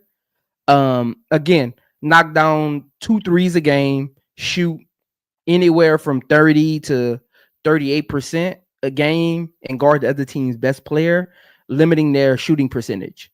That's where her consistency needs to be at. She needs to look at the stat sheet of every player she's guarding before the game and say, okay, they shoot 45% from the field. I'm going to hold them to 40 to 42% tonight. And if she didn't do that, she should hold herself accountable and say, I didn't have a good defensive game. If she looks at the stat sheet and she didn't shoot at least 2 threes, that means she wasn't aggressive enough. And if she didn't make at least one of them, that means she's not consistent. And hold yourself accountable and say, I need to be more aggressive and more consistent, and I'm going to get there. That's where her leap needs to happen. Her leap needs to happen where her consistency. Because one game she can give you 10 and 6 rebounds, and the next game she gives you 4 and 1. That's not consistent, and that's not a core player. That's a role player who sometimes shows up, depending on the night. So yes, I like Kubali. If she can get healthy, can replace her.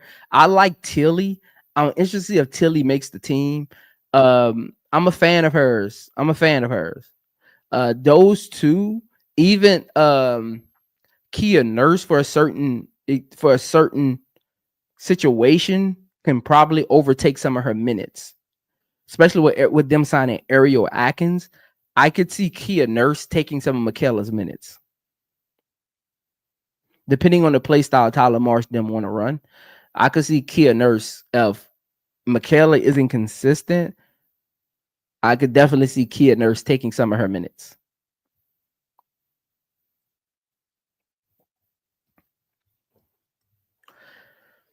Again, Camila is the only core player Chicago Sky has as of now. Again, core players are part of the now and the future, and they contribute consistently. I know night in, night out, I'm going to at least get 10 and 8 from Camila.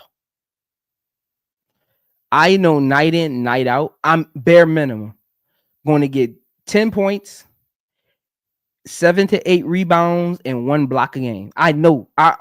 It's already on my stat sheet. I already know this. If I'm the coach in my game plan, I'm already taking those 10 points, 7 to 8 rebounds, and 1 block out of what I need from the team. Because I know I'm already getting it. It's like angelresse. I know I'm going to at least get 10 and 10. Like 10 and 10. Like you could just mark that off the board. Some nights it might be 10 points, 17 rebounds. Some nights it might be 20 points, 10 rebounds. But I know I'm going to get 10 and 10 every night. I know from Camila, I'm going to get 10 and 8 and 1 block every night. Consistency. Coaches want consistency. Consistency.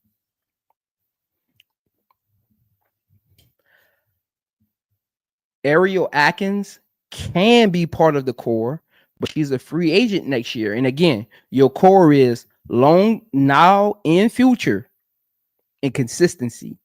She's consistent, but she's just for now. Is she part of the future? That's yet to see. She's a free agent. She can be part of the core. Vandersloot is not part of the core because she can be consistent, but she's only for now. She's not part of the core. She's a building block to help you get to the next stop. That's all she is. That's all she is. So she's not part of the core. Elizabeth Williams is not part of the core. I don't think she's going to be there next year. She's not part of the core. Again, another building block. And they know that. That's why they offered her so early. They know she's probably not going to be there next year. Again, they extended her a 1-year deal, I think before the season even ended, just to make sure she comes back for at least one more year, because they didn't know what their front court was going to look like, and they at least wanted to lock something down of consistency going into this year. Kia Nurse, Rebecca Allen. Kia Nurse, who knows? Rebecca Allen, I don't see her being part of the future. Again, another piece is just a holdover. Kia Nurse, we'll see. She still got tread on the tires. She's still within her 8-year mark. So we'll see where she lands at. She can definitely help if we can figure out how to utilize her correctly and her be consistent. Again, to be a core player, you have to be consistent, and you have to be for now and later. You can't just be for now. That's not a core player. You're a holdover. Elizabeth Williams is a holdover. She's a holdover from the last regime. That's all she is. She's not a core player. She's a holdover. Team chemistry. How does your core players' team chemistry fit?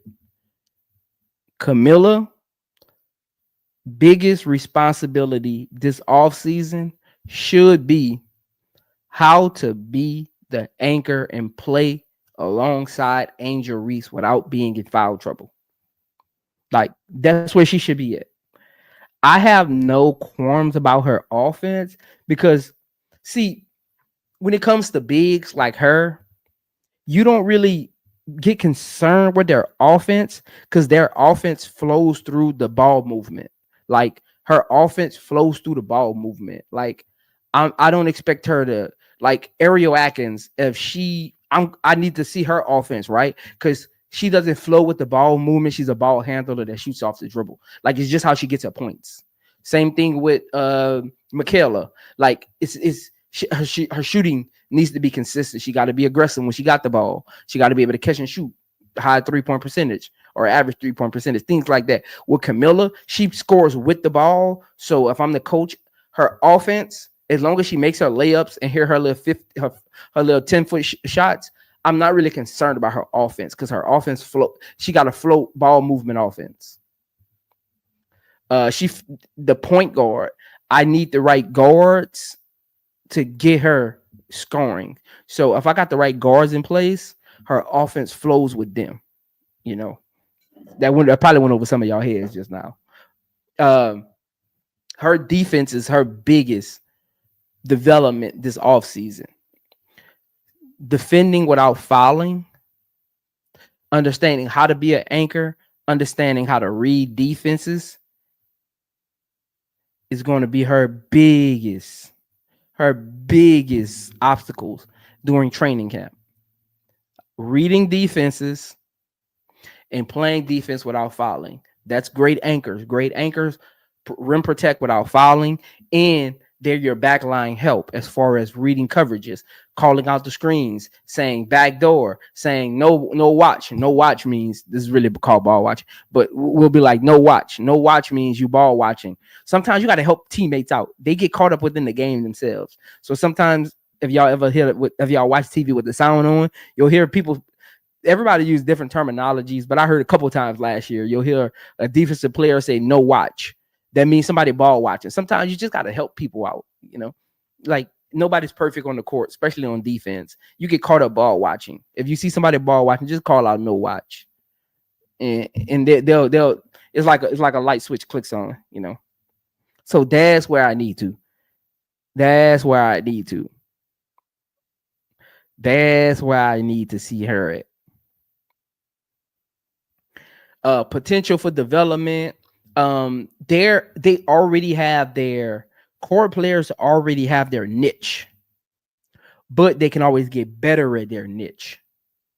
If you're really set at your niche, you're really a role player and not part of the core. Core players are always progressing. They're always finding ways to get better at what they do best. They're always looking for ways to plug and play little nuances.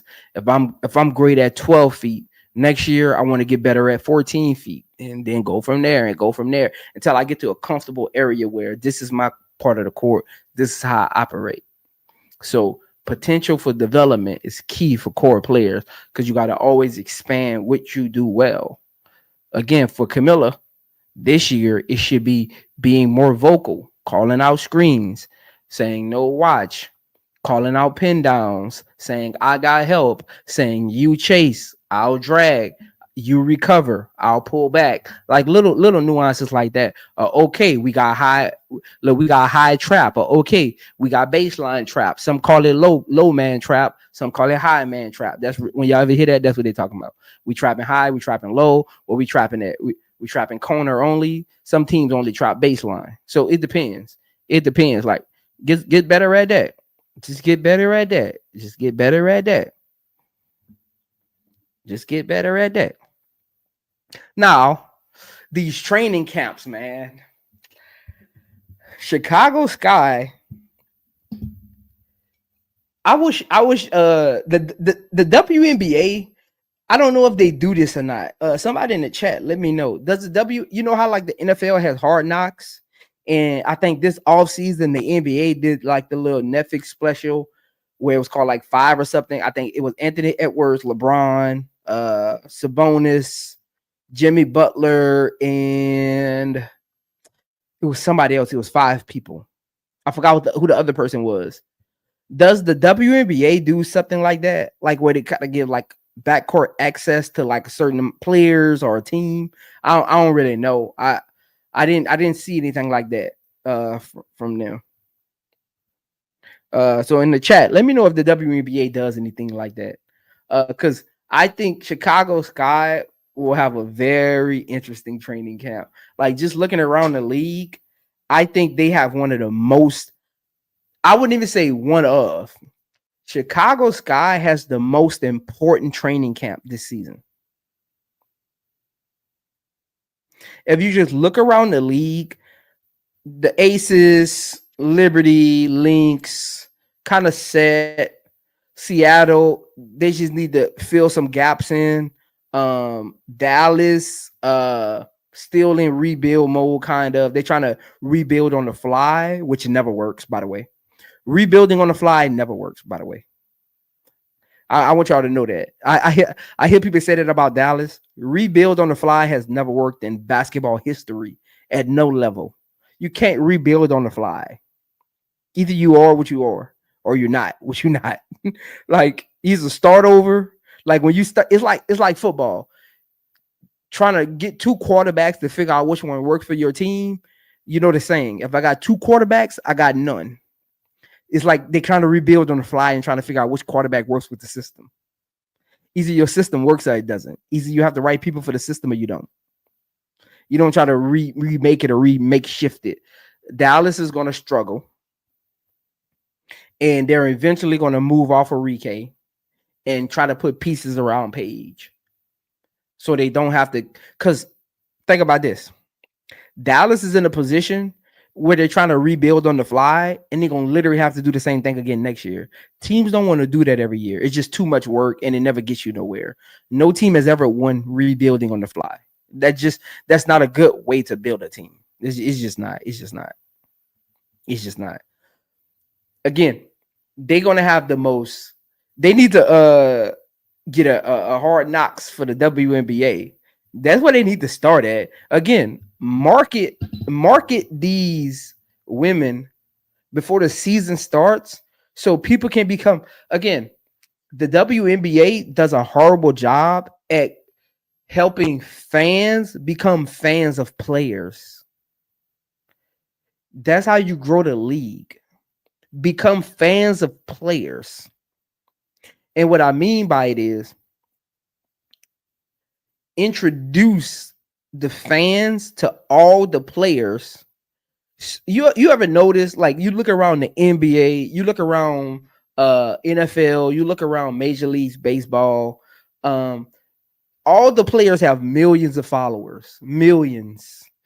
Even though we say the NBA don't market all their players, right? They've only marketed LeBron the last 10, 15 years, right? But if you really pay attention and look around, every team in the NBA has at least 3 to 4 players on their team that have 1 million or close to 1 million plus followers. Because the league, at least in the beginning, introduces fans to the teams. And then fans start doing their research. There's 1 billion people in the world. There's 1 billion countries in the world that some of y'all probably don't know the name of. I always tell people that. When we look at viewership, I heard I was listening to a podcast this weekend, and somebody was like, NBA viewership is down. And I was like, NBA viewership is not down. That's what they just want you. That's what people who are trying to poo-poo on the NBA want you to believe. The NBA has its highest overseas viewership in history. The NBA has a higher overseas viewership than it has in state. You know why? Because other countries, they don't have the YouTube TVs and the Amazon Primes. They don't have access to all of that. So they watch it on certain channels that are able to track it. The American market is so saturated with streaming services in all these different ways. It's hard to truly track. Even with the WNBA, they lying. They tell them, prove it to me. They lying with their viewership. You can't even track viewership no more. It's literally been proven. Literally. See, a lot of y'all don't do y'all research. Y'all go look at a clip and they say, oh, viewership, and just leave it there. I'm one of those people. I watch documentaries. I watch YouTube stuff. I look up stuff. Like my wife will tell you, in bed at night, I'm literally on YouTube just watching documentaries, looking up info. I'm a very intriguing. You could probably about to tell the way I break that stuff down. When it comes to information, I don't feel like I can have enough of it. I'm very intrigueful person when it comes to information. The United States streaming market is so saturated. There's no way none of those streaming numbers are 100% accurate. No way. No way. Because I know for a fact if you don't have basic cable, there's streaming services out there that are illegal that people watch games on that you can't even track because it's illegal. So how are you even tracking that? It's illegal. You can't even track it because the website is illegal. And if you knew it was active, you would take it down. So that's why I say don't listen to people, man. Like none of that is true. None of that is true. Introduce the fans to the players, whether social media, billboards, whatever, streaming services. Introduce the players. Allow more teams to see things. Right, Lilac? Hey, Lilac, you got to get that out of the chat, man. YouTube be tracking stuff like that. Hey, Lilac, I'm gonna take that out the chat, Lilac. But yeah, you're right. YouTube be tracking stuff like that, Lilac. So I'm gonna delete it, but Lilac, you're right. That's one of them. Like you can't. The WNBA and NBA not tracking that. NFL can't track that. It's an illegal service. Like, so don't listen to all of that, man. All of that foolishness. Don't listen to all of that. I literally know people overseas who can't watch games on regular TV over there. Literally. I could call 10 people right now that play basketball overseas that can't watch the Lakers game on regular streaming service because they're overseas. And some of the countries that they're in, when you play basketball overseas, you're probably in Istanbul and Turkey and all. You're in these third world countries that don't have that Prime Amazon don't have contracts with. They can't show stuff. TNT, like stuff like. So don't, man, all that stuff be foolish, man. But back to the subject though. Training camp for them, Hard Knocks. Come on, man. Hit the WNBA up. Work out a deal, man. The Chicago Sky training camp would be the perfect team to introduce the hard knocks to the WNBA or whatever y'all want to do, whatever y'all want to call it, women's nose basketball, whatever y'all want to call it. Women's nose basketball will be a good, I don't know, some cool pun name for women's basketball, like Netflix, Amazon, hop on that, man. It's a market. Y'all can make some money off of it.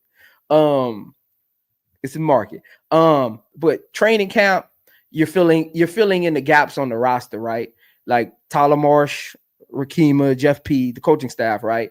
They know who their core is, and they know what the gaps are to basically take advantage of their core. You want to take advantage of your core, right? You want to take advantage of your core, right? So for someone like Angel Reese, who grabs offensive rebounds, how do you take advantage of Angel Reese's offensive rebounds? You give her shooters to kick the ball back out to. Because most of the time when you get an offensive rebound, you at least have one or two defenders crowding you because they were probably crashing the glass, right? So you put shooters around her. You put them in her sharp corner so she can get a quick shot to them. So I guarantee you this year, you'll see it a lot.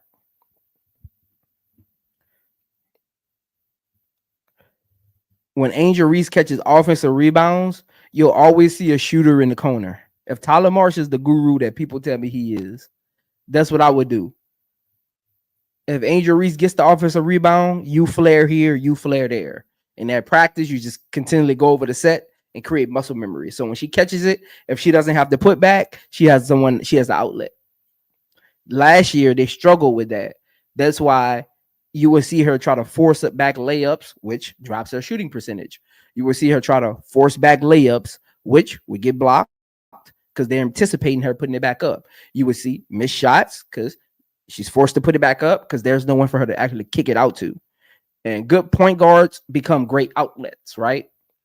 If you go back and watch the film on Angel Reese's rebounds, she was not confident in no one being anywhere on her offensive rebounds. Go back and really watch. That's why I said there's levels to the game. See, that's why I let y'all argue with them. I'm not about to argue. Notice this. First of all,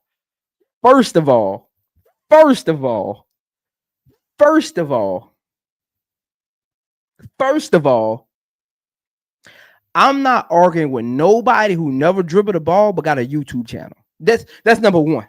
That's number one. I'm not even lowering myself to do that. Anybody can get a YouTube channel, but only certain people can dribble a basketball. I'll let y'all do all that arguing. You'll never see me, unless it's somebody like in our community, but like anybody outside of that, you won't see me pulling up on nobody panels. First of all, if you ain't never dribbled, I'm not about to argue with you because it's not about to get nowhere. We're about to have two different conversations. We're about to have two different conversations. So, first of all, so again, it's levels to it though. So when you watch Angel Reese get rebounds, she struggles with outlets because you can tell at practice.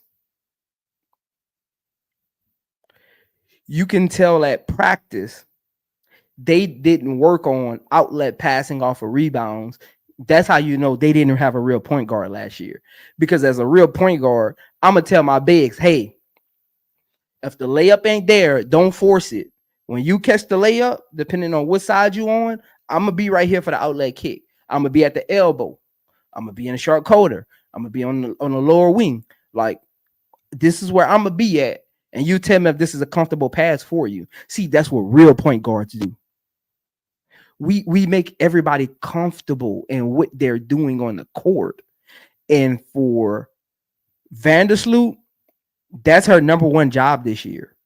Making Camila, Michaela, Angel Reese, and Ariel Atkins comfortable with what they're doing on the court.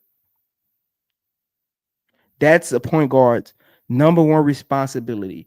Are my other four players comfortable with what we're doing? If they're not, my job is to watch film with them, create muscle memory, help with their IQ and their understanding on the court. Because if all 5 players aren't comfortable, your system is not about to be fluid. It's going to look rugged. It's going to look rough. The shots are going to be hard to get. Like the passes are going to be deflected. You're going to see deflected passes. That lets you know we're not comfortable on the court. Vandersloot's biggest responsibility is going to be creating comfortability with the other 4 players of how they play together. And that starts at training camp. She has to help create the comfortability, utilizing her experience and IQ. And everything doesn't have to be about her. She doesn't even have to be the outlet pass. It can be, hey, Angel. Hey, Kia Nurse, Rebecca Allen. Hey, Camilla. When Angel Reese gets the offensive rebounds, let's be here. Let's be here. And somebody, let's be here. So, and this is what we're going to do. We're going to run a couple sets. Wherever you are, just get to one of those areas that helps her be comfortable with the rebound. And somebody will just shoot the ball. Angel will catch the offensive rebound, and we'll just scatter, right? And then we'll say break. And when we say break, Angel Reese will clap the basketball, and we just break to a spot. And she just passes to one of us. It creates comfortability and muscle memory. Hopefully, that's things that Tyler Marsh and Vandersloot are working on with the team, because Angel Reese, one of her strong suits is offensive rebounding. And sometimes to beat teams, second chance points beats teams. It might be a little, and that might seem so simple, but if you watch the great teams, they lead the league in second chance points. They're always like top 10. And to the average person, second chance points might seem like some secondary numbers, but that little stat is so important to how teams win, because it gives us more opportunities to score. And at the end of the day, no matter how much great defense you play, at the end of the day, the objective of the game is to score more points at the end of the buzzer. And the more opportunities we get that don't end in bad shots, missed layups, or turnovers, gets us closer to that goal. And the goal is to have more points at the end of the game. That's really what it is. Have more points at the end of the game, and you'll win. And you live with the results if you don't. Filling in these gaps is going to be so important, because some of their 3 biggest issues they need to address in training camp with all of these players, and let's go back to them real quick. With all of these players, let's fill in these gaps right quick and bolster. This is what we're going to do. We're going to fill in the gap. We're going to bolster the depth, flexibility, and play style. That's what we're going to do. Remember that. Gap filling, flexibility, play style, and chess pieces for trade picks down the line, right? Your Kia Nurse, Ariel Atkins, Rebecca Allen. Let's start there. Those 3. Let's start those 3 right there. Ariel Atkins, filling in that gap, bolstering the depth. She bolsters the depth in your backcourt. Filling in the gap. She upgrades you at the shooting guard position, being a 5-time defensive player. All defense, right? She bolsters you at giving you another facilitator that can create our own shot. That's what we liked last year. Multiple players that can create their own shot. We seen how the offense looked when Kennedy Carter went down. Nobody else in the team could create their own shot. So hopefully this year they went out and said, we need to get more players that can create their own shot, because if we play against a good defensive team that doesn't allow us to get shots in certain sets, we struggle. We can't score. And like I said, at the end of the day, the objective is to have the most points when that clock reaches 0 in the 4th quarter.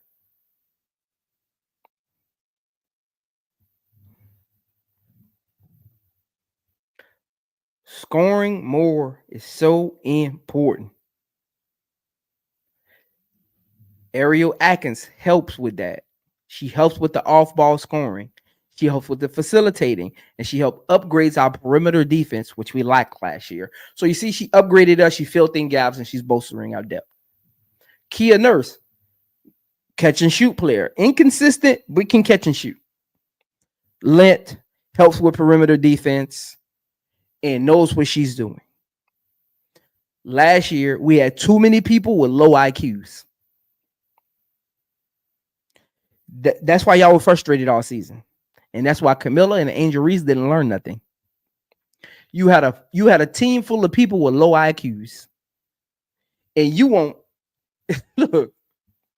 I be laughing at some of y'all. Y'all want Angel Reese and Camila to learn from that? Y'all wanted Angel Reese and Camila Cardoso to learn from that team that we had last year. A bunch of me players with low IQs. Let's be real. Why you think I was on Teaspoon so hard? Y'all thought I was on Teaspoon hard because I didn't like Teaspoon. I was on Teaspoon because she didn't understand the locker room. I said this when we talked about the coaching staff. Their biggest responsibility is managing the locker room. You manage the locker room, everything else falls into place. Emotional intelligence. Teaspoon, emotional intelligence. You should have stepped in and helped more with the X's and O's. You should have stepped in and got on the vets more about taking more accountability with the rookies, with the young players. Your job is to manage the locker room and manage the minds of the players in the building, not outside of the building. I don't care what you did for no team you play for. You get a hand clap from me. I don't care about that. Because that's not what you're getting paid to do. You're not getting paid to talk about what you used to do. You're getting paid to manage these players according to what you used to do. See, that's why a lot of y'all get caught up in all of that. I don't get caught up in. I'm not a fanfare person. First of all, I'm just not. I'm not a fanfare. I'm not a fanfare person. Even Angel Reese. One thing you can say about Prince, man. If Angel Reese playing bad, I'm gonna call it out. I don't turn a blind eye to nothing. I'm a fanfare person. That's one thing. Look, you can call me what you want on these YouTube streets. You can say what you want about Prince on these YouTube streets. One thing you ain't gonna never say about me. I don't hold nobody. I do not turn a blind eye to accountability and what basketball should look like. That's one thing I don't do. I don't omit things. Any of you who've watched my film room breakdowns, I don't omit plays. And look, y'all wouldn't even know if I did. But just y'all who've watched my film breakdowns, you'll know I don't omit plays from film breakdowns. I don't delete them or hide them. Go watch my videos. I got plenty of plays of Camila not being in the right spot or over fouling or not taking the shot. I got plenty plays of Angel Reese not helping or not calling out the screen or not going for the ball or not boxing out. Look, you got to have it's sports. It's sports. Accountability is the biggest part of sports. I don't understand why y'all don't like accountability. How you cover sports, how you talk about sports.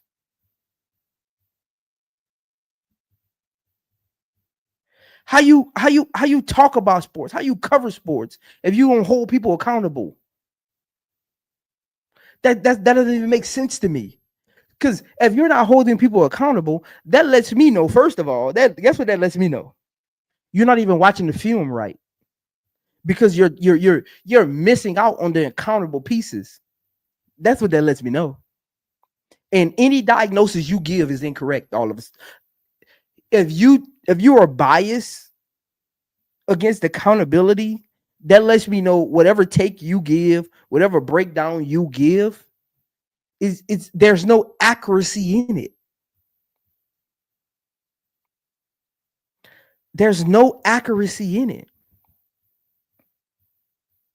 None. Look, I'm gonna give y'all an example. There's been people that have emailed me, or sent me a chat on Instagram saying you didn't have to put that Angel Reese clip in there.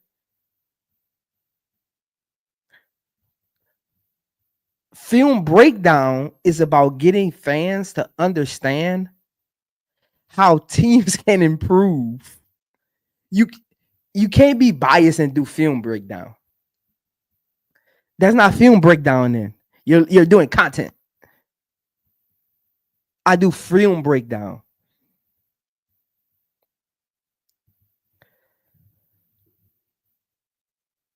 Next up, Michaela. Consistency at 3-point shooting and perimeter defense is a must. I hope today at practice, Tilly was balling. Sometimes not having competition can hurt a person's growth. I'll say that for the people in the back. Sometimes not having competition can hurt a person's growth. What I mean by that is you can get complacent in your play style while the league is getting better. You can get complacent in your play style while the league is getting better. For instance, let's say the league results into more 3-point shooting, and you're a mid-range person that never really worked in their 3-point shot. The floor gets more spread. You never get challenged at practice. There's no one there to take your spot, right? The league suddenly becomes more perimeter-oriented, more 3-point shooting, less back to the basket, and you've never worked on catch and shoot. You've never worked on extending your shooting range. The league is getting better. They're bringing in players that do certain things. The league is getting better. Draft picks are adjusting their game according to, and I always tell people this.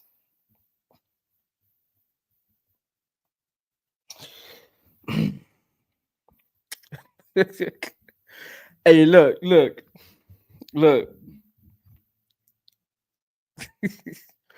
I always tell people this.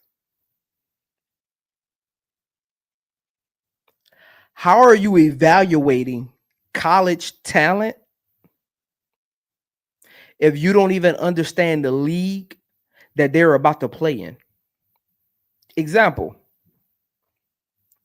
How are you saying a person will be great at the next level if you don't even understand the next level? Know what that tells me? That tells me you think everything they did in college is going to translate to the WNBA. No, it won't. It's impossible. It's never happened. It's impossible. It's impossible. You either get better or you fall off. Intangibles translate. Skill sets should be elevating. If you bring the same skill set and don't elevate to the next level, you'll fall off. It's impossible to maintain on a roster if your skill set isn't improving.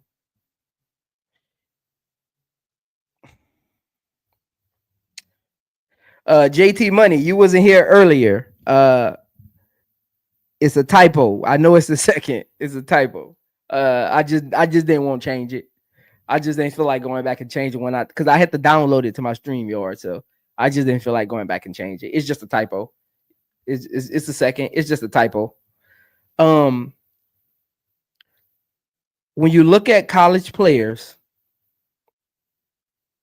you look at their game, you take it in totality. You look at the intangibles, you take it in totality. You look at the skill sets, you take it in totality. So you do three things. Intangibles, that could be mindset, way you play, attitude, all of that. That's intangibles. Skill set, dribbling, rebounding, shooting, defense, whatever, right?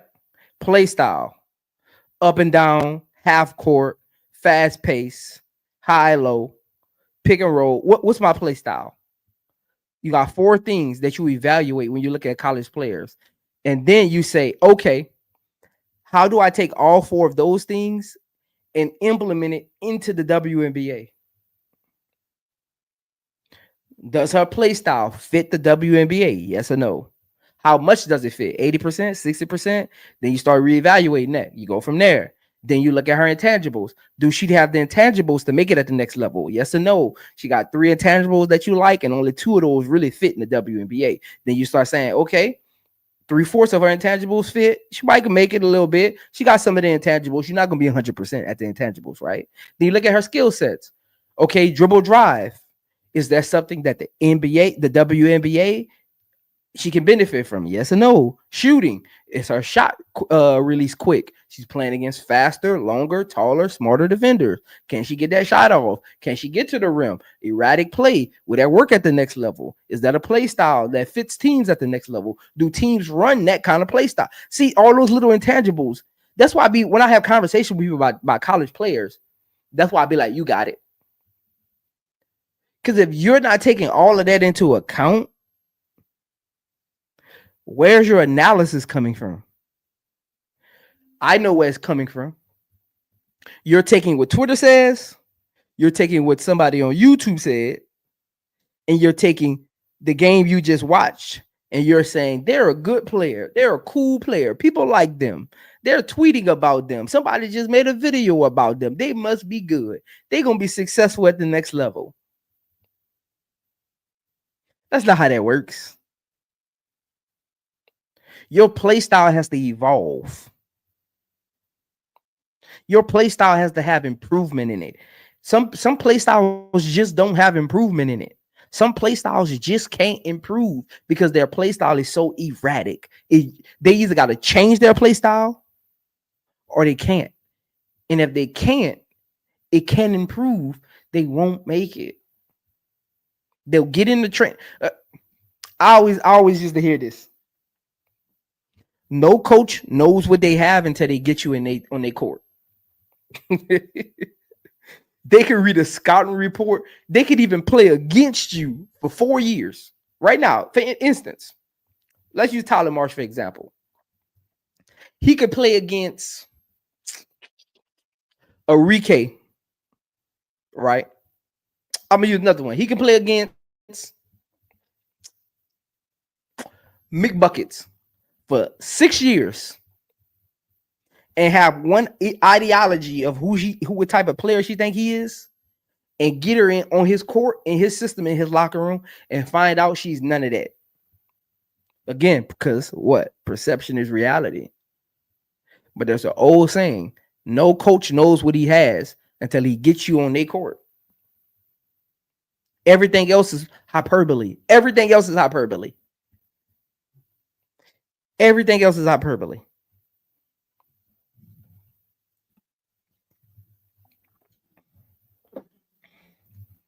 Everything else is hyperbole.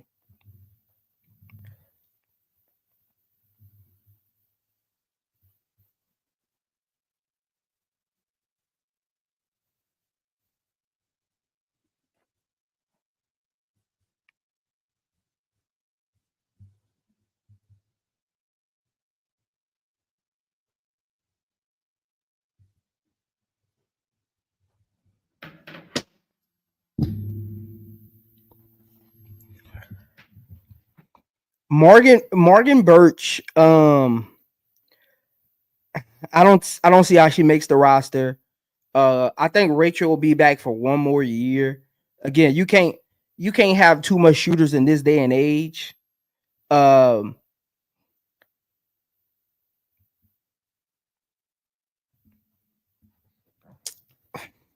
Maddie, this is the thing about Maddie.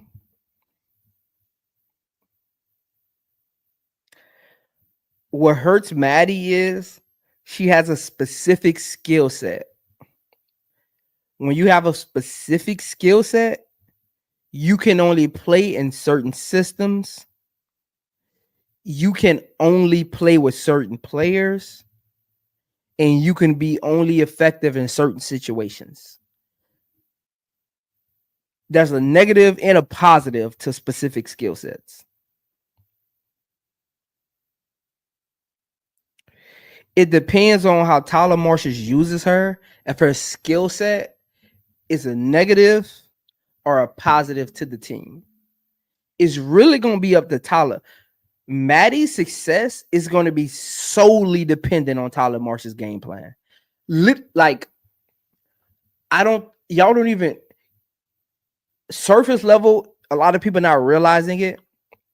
Maddie Westbeld's skill set is going to be solely dependent on Tyler Marshall's system. Because if he doesn't have a pick and pop system, if he doesn't have a system where you're playing a lot of high, where she got to be isoed in the corner on defense, she'll get picked apart. Like, his system is going to be so important to Maddie's success. And the detriment about that is she isn't a high profile player. So his system might hurt her, and there's nothing he can do about it because she's not important enough for him to change his system. She's not angelresse, right? Like, she's not. That's the thing about players with specific skill sets. They can be okay to good players, but when you got a specific skill set, some systems are a negative for you because of your skill set don't fit every play style, and they don't fit every player. So Maddie's skill set is so specific. Like, people think this, and this is what people think this all the time. It's technically not true. It's been proven time and time again throughout the history of basketball, men's and women's. People think if you can shoot, if you got height, I can just plug and play you on any team. That's not how that works. Maddie has height. She's 6'3", and she can shoot, right? She can stretch the floor. But that only works in certain systems with certain players and certain play styles. Because in some systems, she would be in the way. With some players, she would be in their zone. Meaning certain players have certain parts of the court that they like to utilize, and they're high profile enough where coaches build their system around their spots on the court. And sometimes these catch and shoot players are in their zones. So that's why I said on the surface level, you might think all players who got height and just catch and shoot can just fit in any system. That's not 100% accurate. Literally not. Because just from watching film, and it's very weird. I don't understand. Is Maddie left-handed? Because if you watch film, Maddie's more comfortable playing pick and pop on the left side of the floor. And let's say you have a ball handler who operates on the left side of the floor. Maddie has a slow release. She does move well off ball, but she has a slow release. So if she's being guarded by a defender or the defense is shiftable enough, changeability, length, speed, she can be ineffective because her release is slow and she operates where the ball is. So she's literally where the defense is. For instance, let's say Ariel Atkins like to operate on the left side of the floor, right? She's in ISO. Maddie is comfortable on the left side of the floor. You get the best production out of Maddie on the left side of the floor. The defense is shifted already because Ariel Atkins is a high-profile player, and the defense is already shifted to her with the ball in her hands. After her first move, the defense is set on the left side of the floor. Maddie's on the left side of the floor. She's catch and shoot. Her release is slow. The defense doesn't have to recover. They're already there. She doesn't get that shot off. Now she's not even effective to the game because on the other end, she's getting beat baseline. On the other end, she's giving up offensive rebounds. On the other end, she's not getting back on defense. On the other end, she's getting beat on dribble drive penetration because she can't move laterally quick enough. You see where I'm going with that? In some systems, depending on the coach's play style, all stretch fours don't fit every system. No matter how much we want to 2K make this is not 2K. This is real life. Some players just don't. All catch and shoot players don't fit every system the same way because all catch and shoot players don't play the same way. They might just be able to catch and shoot, but the way that they catch and shoot isn't the same. Some are more off ball. Some need flare screens, things like that. Like some aren't great standstill shooters. Some need to catch the ball on the move. Some need to take a dribble. Some need to be in rhythm. Some need the ball to be delivered right to their shooting pocket to get the best out of them. It's levels to it. It's level to it. It's levels to it. It's level to it. It's levels to it. So for Maddie, Tyler Marsh is going to be so important to her development. So important because her skill set is specific. So important. Kubali, yet to see. I'm pretty sure she ain't gonna play this year. I wish I would have loved to see her because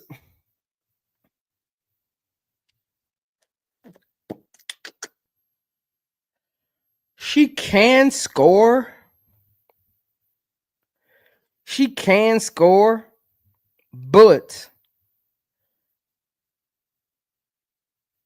I don't know how her off-ball movement looks because it won't be her team. At Texas A&M, kind of ran the show a little bit, but it won't be her team. Shade says, Zoe, what about Camila analysis video? I'll be doing player analysis videos for Chicago Sky once the roster is finalized. You probably didn't catch that video, Shade. I said it earlier in the offseason. I won't do any Chicago Sky player full analysis videos until the roster is finalized because I don't want to waste time watching film and gathering information on players who won't make the team. Like I'm not trying to do that and just have a bunch of videos that nobody care about. Once Chicago Sky says our official roster, then I'll start figuring out which videos I'm gonna do first. I won't have a specific order. I'll see what the final roster looks like and kind of go from there.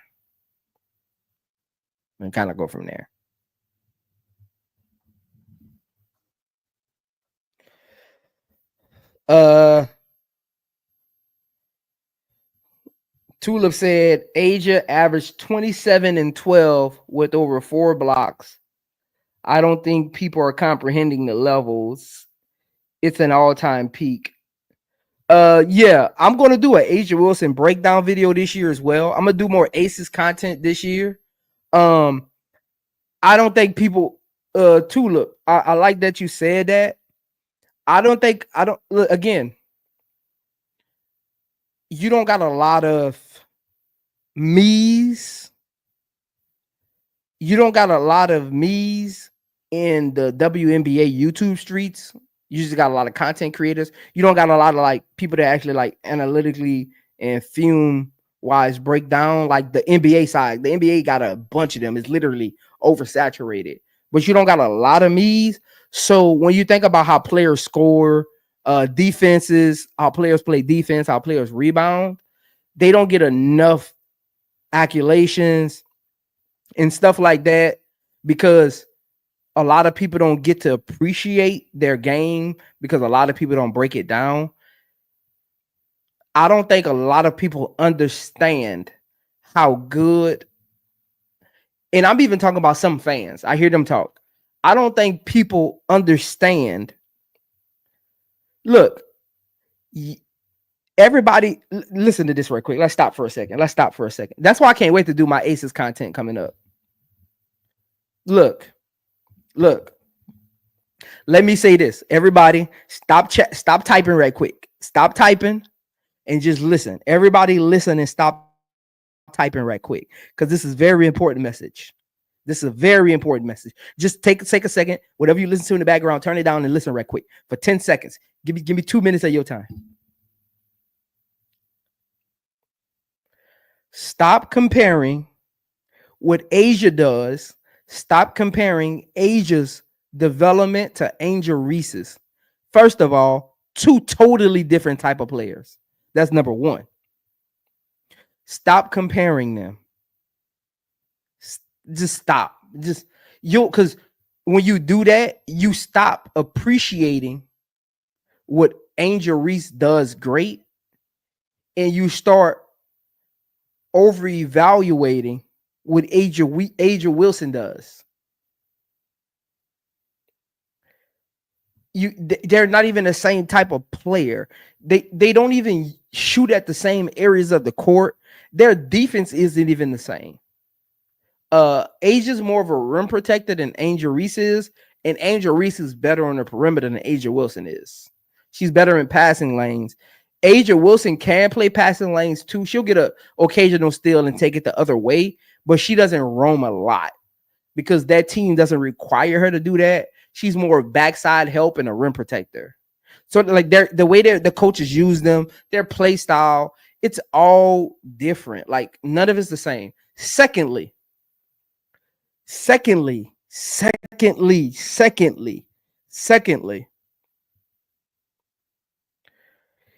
everybody who's watching WNBA basketball is not appreciating Asia Wilson enough, because you're literally watching the GOAT in real time and you don't even understand it. Listen, I'm gonna say it again. Y'all are literally watching the GOAT in real time and don't even see it yet. I'm going to say it one more time for the people in the back who probably had their earphones turned down. Y'all are literally watching the GOAT of women's basketball and you don't even see it yet. And this is how I know y'all don't see it yet. Because the way y'all describe her game,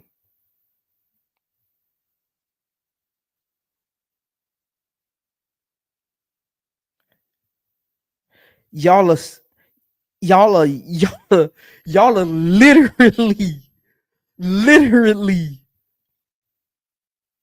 watching the GOAT. And like Uncle J.E. says Cheryl Swoops is his GOAT. That's all. Look, everybody got their own like GOAT. That I don't even have GOAT debates because it's all preference at the end of the day. But y'all are literally watching, if not the GOAT, arguably, if not the GOAT in whoever eyes, y'all are literally watching one of the top 5 players to ever play women's basketball.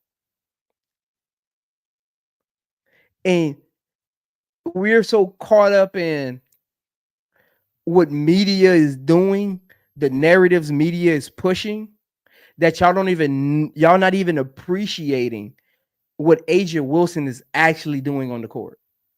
We're so caught up, and I get caught into it sometimes. We're so caught up And all of the media narratives, all of the hatred, all of the negativity, all of the fanfare, that we are not truly appreciating what we are seeing. Literally, y'all watching one of the best women basketball players to ever live. And this is what we're doing. This is what we are doing. This is what we are doing. And this is how I know y'all really not appreciating it. This is what we are doing. We are literally watching one of the top 5 greatest women basketball players of all time, and we're having conversations about who's the best player in the league. I want y'all to sit down and I want y'all to take a second before y'all type whatever y'all about to type in the chat and think about that for a second. We are literally, if not watching the GOAT, watching one of the top 5 women's basketball players of all time. And every year we go into the WNBA season while Asia Wilson is still in her prime, saying, who's the best basketball player in the WNBA? I want y'all to think about how crazy that sounds for a second. I want y'all to think about how crazy that sounds for a second.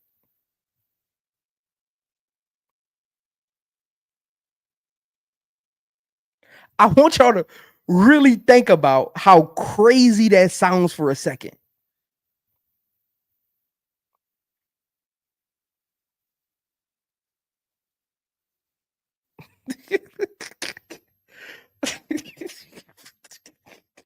We are literally letting people cloud our judgment. That's why I'm not arguing with people about that, none of that. We are literally letting people cloud our judgment about who's going to be the best player every year, while one of the top 5, arguably the GOAT, is in her prime.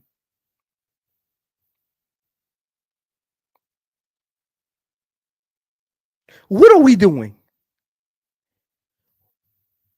We are letting people have us debating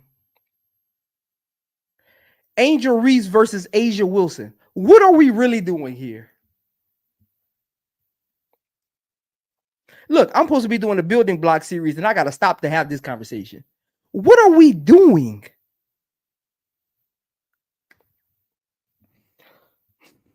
We are comparing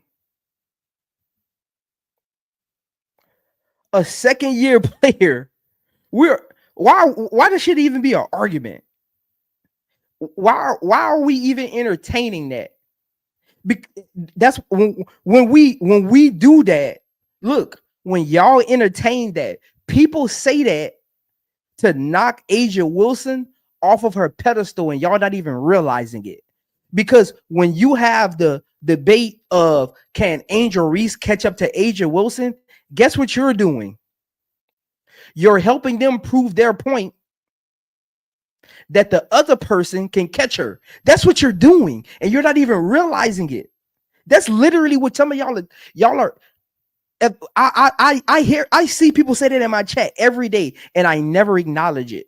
I hear people say that in my chat every day, and I never acknowledge it, because when I acknowledge it, I'm giving them fuel to push their narrative.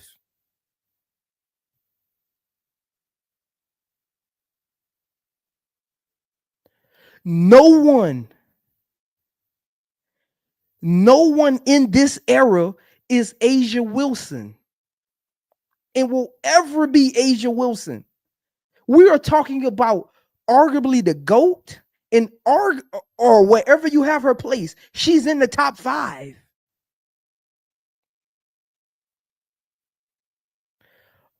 Back-to-back champion, most points ever scored in a regular season, defensive player of the year, finals MVP.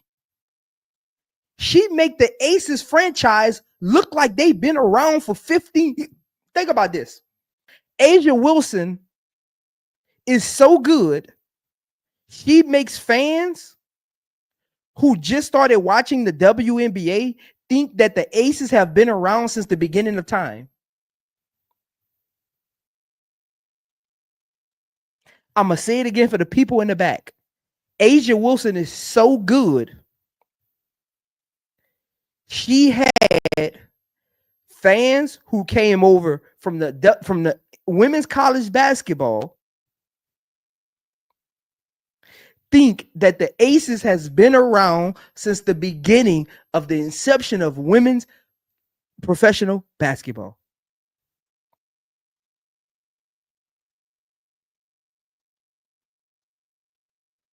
That's how great A'ja Wilson is.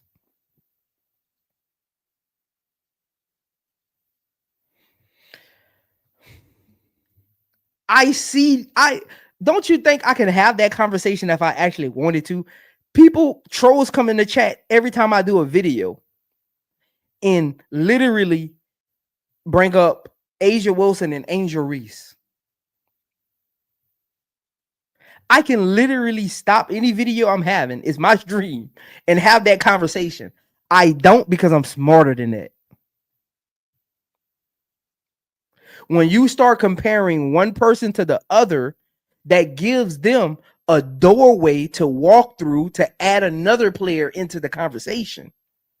When you start saying this person is gonna go down as a better all-time rebounder, or this person is gonna go down at this, you're literally giving them a door to walk through. We are literally watching one of the GOATs.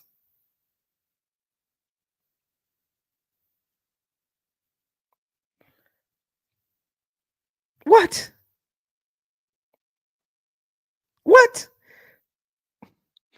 I'm gonna give y'all an NBA example. For however good James Harden is,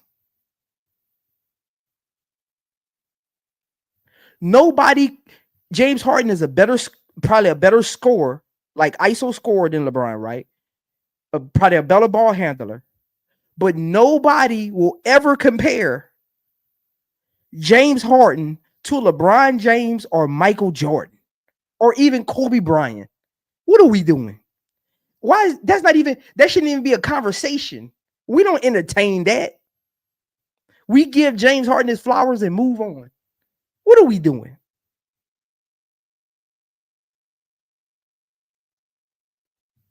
What are we doing? What are we doing, y'all? What are we doing here? What is going on? What are we doing? We're literally watching one of the GOATs in her prime while she's still breaking records. What are we doing? That lets you know WNBA players do not get enough appreciation.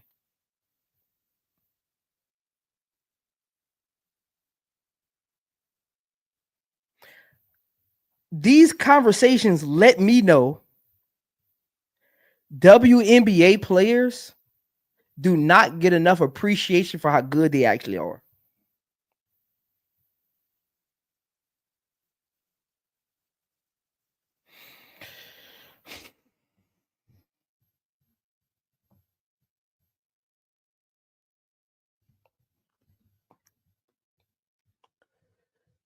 We gotta stop this, man. This is wild. This is wild.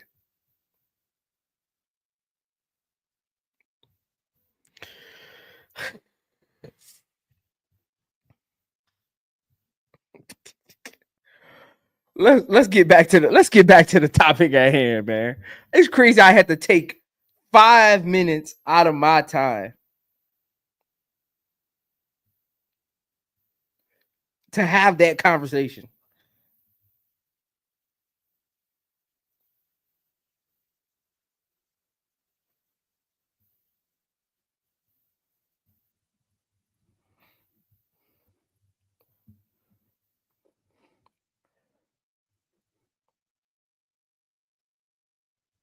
Come on, man. Come on, man. Come on, man. What are we doing? Let's be better. Let's be better. Let's be better content creators, man.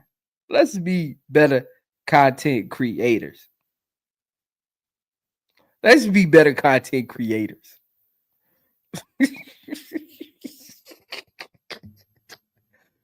Wow. Just wow. Let's get back to the topic at hand. Let's get to these rookies, man. Let's get to these rookies. Kubali not playing. Sifka not coming over. So going into 2025, Haley Van Lith and Maddie Westbeld are the only two players. Only two players. Only two players that could possibly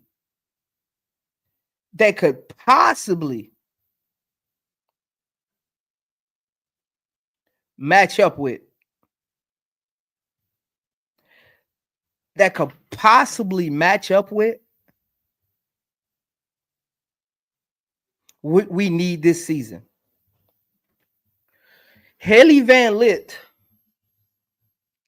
is going to really have to think about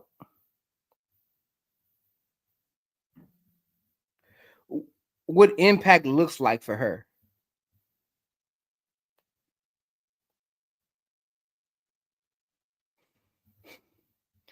Haley Van Lith and Tyler Marsh is going to have to sit down and comes to a meeting of the minds on what impact looks like for her, because Haley Van Lith is a player. Haley Van Lith is a player who gets in her own head. So Haley Van Lith is the type of player you have to really sit down and get down to the basics of her impact, because she gets in her own head. You can tell just from her interviews, going from LSU to TCU, how emotional she was about the progression. She got in her own head. I think Kim Mulkey did a bad job at limiting the expectations for her and getting her to understand what her impact on LSU could be, because her impact and all her emotional roller coasters came from fans. But if Kim Mulkey would have sat down with her and truly identified her impact, I don't think the fans' pressure would have gotten to her that much.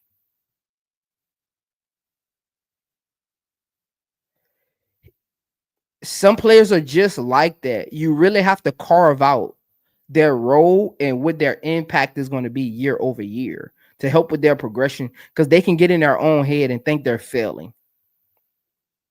And I think that was the problem. That was the biggest problem with Haley Van Lith at LSU, getting in her own head.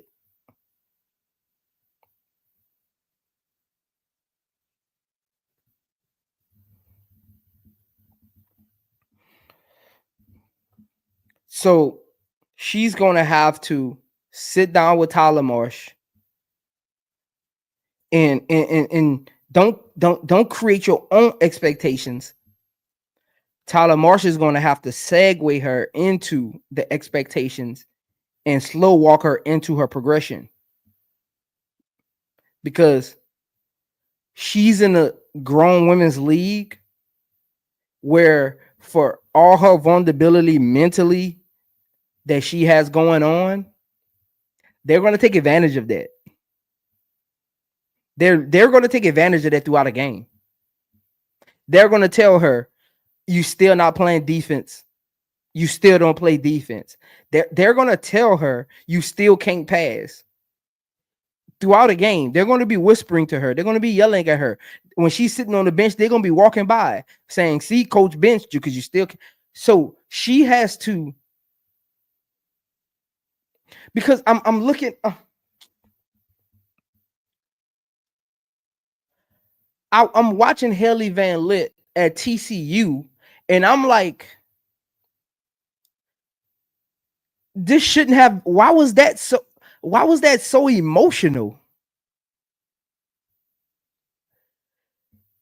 And I just sat down with it, and I was like, you literally played the same way you played at Louisville Why are you crying in the coach's arms? Why are you emotional? Because you got a double-double.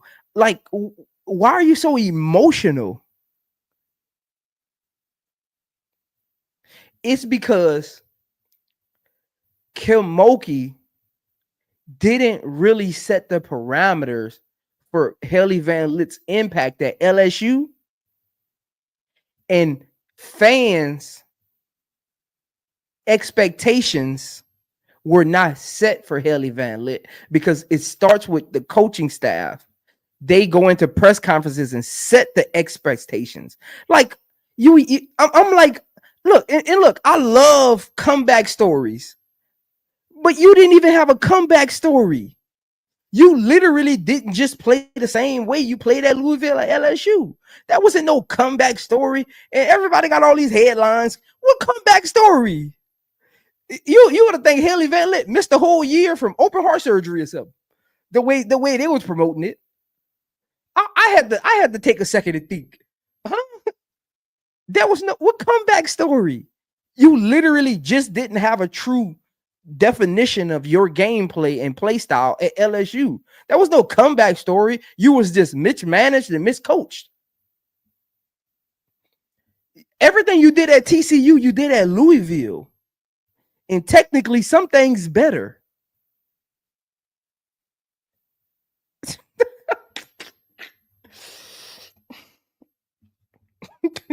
Look, that whole situation was.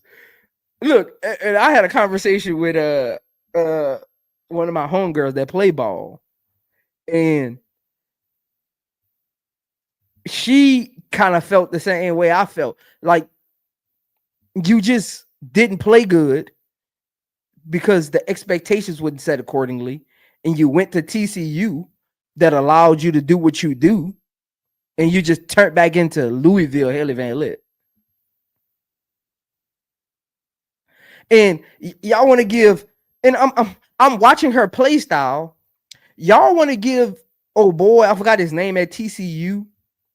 Let me tell you something, man. Look, and you gotta, and to tell me I'm wrong, you gotta show me the film and show me the receipts. He didn't do nothing special with Haley Van Lit. Y'all acting like he's some point guard whisperer or something. Y'all gotta stop this, man. This is getting out of hand. This is y'all like Olivia Miles went there because he's this point guard whisperer. He didn't do nothing special with Haley Van Lit. I thought he did until I went and watched the tape when I was getting information together for her breakdown. Nothing about her game changed. Nothing. TCU basketball coach is an okay basketball coach. That team was in a horrible conference. He did nothing special for Haley Van Lit, but let her play her game. He told her, it's your team. Do what you did at Louisville. That's it. That's literally it. If y'all want to give him a hand clap for letting Haley Van Lit be Louisville Haley Van Lit, I'll give you that. But point guard whisperers and what is we doing, man? He's an average coach. He's an average coach. Ain't nothing special about him.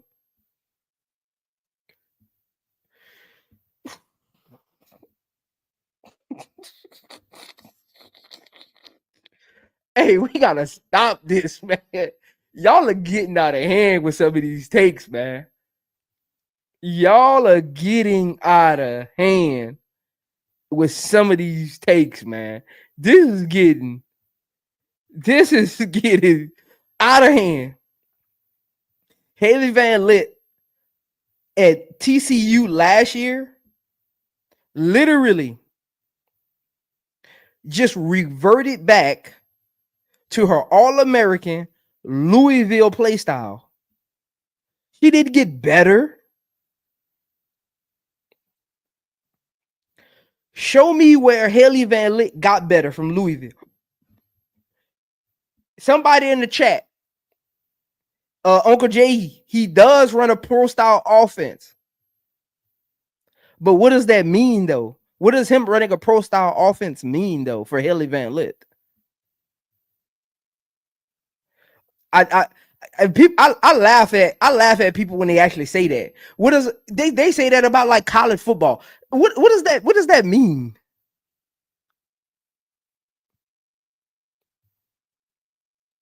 All that does is give scouts easier understanding of a player. That doesn't mean they're going to translate to the league, because you can run a pro style offense, but guess what? You're not going against pro style players. Guess what? That head coach at TCU, he's not going against a professional WNBA head coach who knows how to make adjustments. All pro style offenses in college do is give scouts easier film to watch. All that does is make their job easier. That's all a pro style offense does, is make their style easier, because his pro style offense can't be that good. Last year was his first time making the Elite Eight. It couldn't have been that good. He couldn't have been that good of a point guard whisperer.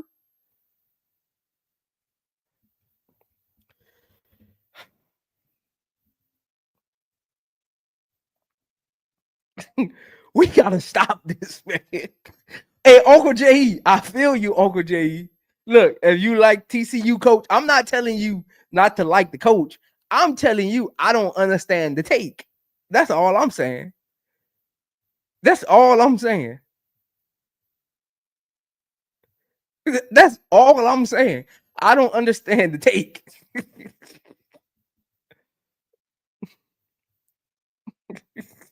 That's all I'm saying. And this has nothing to do with Haley Van Lit's game. I'm just talking about the parameters of the whole situation. Like, they made it a big deal. Kim Mulkey system and coaching style just didn't fit Haley Van Lit. That's it. Haley Van Lit is who Haley Van Lit is. Haley Van Lit is a microwave scorer, quick guard who can get downhill and create her own shot. That's literally what Haley Van Lit is.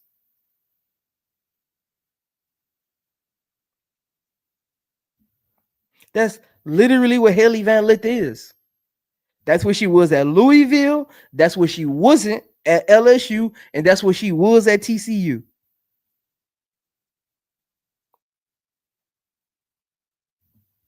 Because this is how I can prove it to you.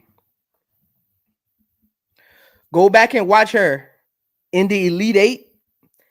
And when the game slowed down and she had to actually run the offense, go tell me what happened. When she had to actually get Prince an easy shot, go tell me what happened. Go watch that game. Go watch that game when she actually had to get in half court and say, you go here, and not try to get her own shot. Go watch what actually happened. And come back and talk to me and have a conversation about his pro style offense. Go back and watch that game, that Elite Eight game, and watch when she had to actually be a point guard. Not when, see, their coach understood her capabilities and got her in space. That's one thing he did do. And that's what pro style offenses do. Some pro style offenses, they get you in space to best the use your abilities. But when that floor shrinks and your position means the most, that's when great players show up. That's when players with intangibles show up. That's when players that are capable of doing multiple things show up. When that floor shrinks and you actually got to play your position. It's the same thing about Olivia Miles. When the floor shrinks and that little PG next to your name on the roster, when you actually got to do that, that's when good point guards show up. That's when good point guards show their intangibles. I really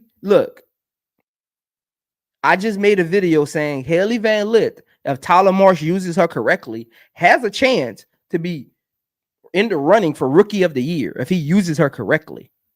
So this isn't me saying Haley Van Lith won't be successful in the WNBA. This is me saying I think y'all confused about what y'all saw in college.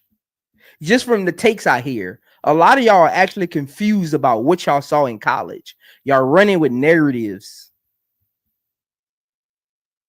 Y'all taking narratives and turning them into actual fact. That's not actual fact. Actual fact is that same dribble drive pull up from the elbow she did at Louisville, she did at TCU, and she didn't do at LSU. That same catch the rebound, go coast to coast, she did at Louisville, she did at TCU, and she didn't do at LSU. That same ISO dribble back pull up from the 3-point line on the left wing, she did at Louisville, she did that at TCU. She just didn't do that at LSU. Because she didn't kill Moki to give her the freedom to do that. Because it wasn't her offense. It wasn't her team. You want the best Haley Van Lith? Give her an offense and give her her own system.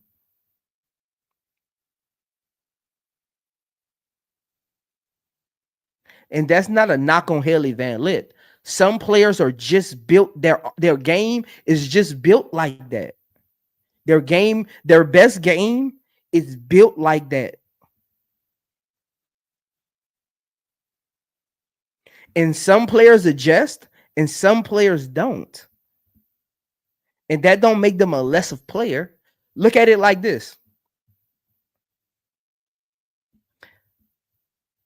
James Harden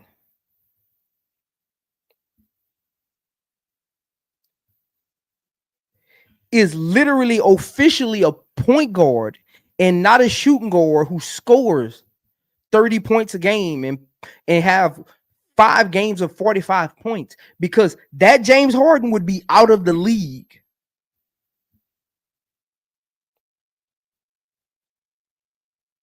And that's going to be Haley Van Lith's adjustment.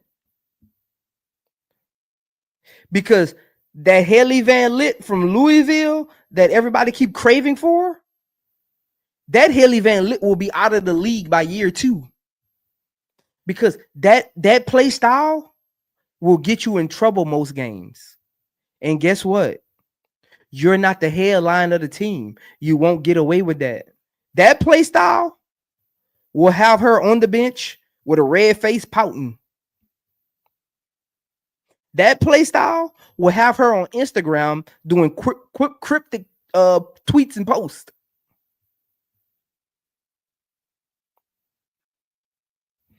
It's levels to this, man. It's levels to this, man. And look, I don't mind educating. So watch this. I'm about to tell y'all what's gonna happen. Watch this. Watch this. This is how well I know YouTube. Everything I'm saying, watch how you start hearing people assess Haley Van Lith just how I said it. Now, y'all been hearing everybody takes on Haley Van Lith. Y'all been hearing everybody takes on Haley Van Lith. But remember this stream. And when people bring up Haley Van Lith, watch how they sound like me. It's levels to this. They're going to go watch film. They're going to go rewatch the Elite 8 game and watch how they start sounding like me. I be calling them mini me. They just mini me's. Watch how they start sounding like me. Pay attention. Y'all, I need y'all to remember, everybody takes on Haley Van Lith. Give it a few days once my video starts circulating and everybody watch the whole thing and they get to this part, because this part's at the end, right? We've been on for 3 hours. This part's at the end. Watch how everybody takes on Haley Van Lith start sounding like this. Because they ran with these YouTube narratives of her game that's actually not even her game. That's not even her game. I'm like, what are y'all watching? When did she do this? When did she do that? What?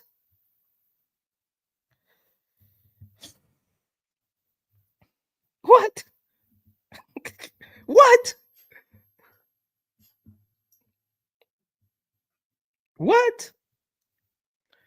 If Haley Van Lith was 6 feet tall, she would not be a point guard. If Haley Van Lith was 5'11", she would not be a point guard. Haley Van Lith is 5'7", 5'8" max, with the ability to pass the ball. She's not a facilitator. The ability to pass the ball. So people think she can.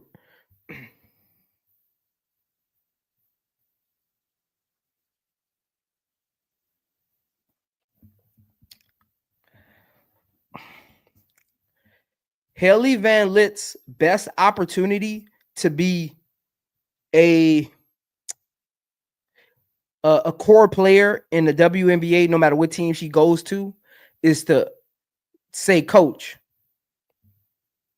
I want to learn how to utilize floor spacing and be a greater off ball or high ISO scorer. Because I watch her pass. She doesn't pass you open. I go back and watch my film breakdown on her. Her assists don't come in the flow of the offense. Point guards' assists come in the flow of the offense. Her assists come off of her shooting because she either gets double teamed or she gets caught up in areas of the floor that she's not comfortable and she dishes it off. And people be like, well, she averages 4 assists a game. Go Google Haley Van Lith's usage rate at TCU and tell me where she ranked in the nation. Go Google Haley Van Lith's usage rate and tell me where she ranked in the nation. If you have a high usage rate with the ability to pass, you're going to average 4 assists just because.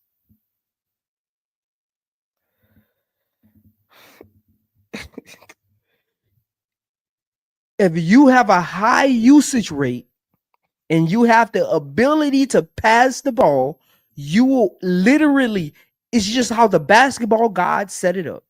You will literally average 4 assists just because.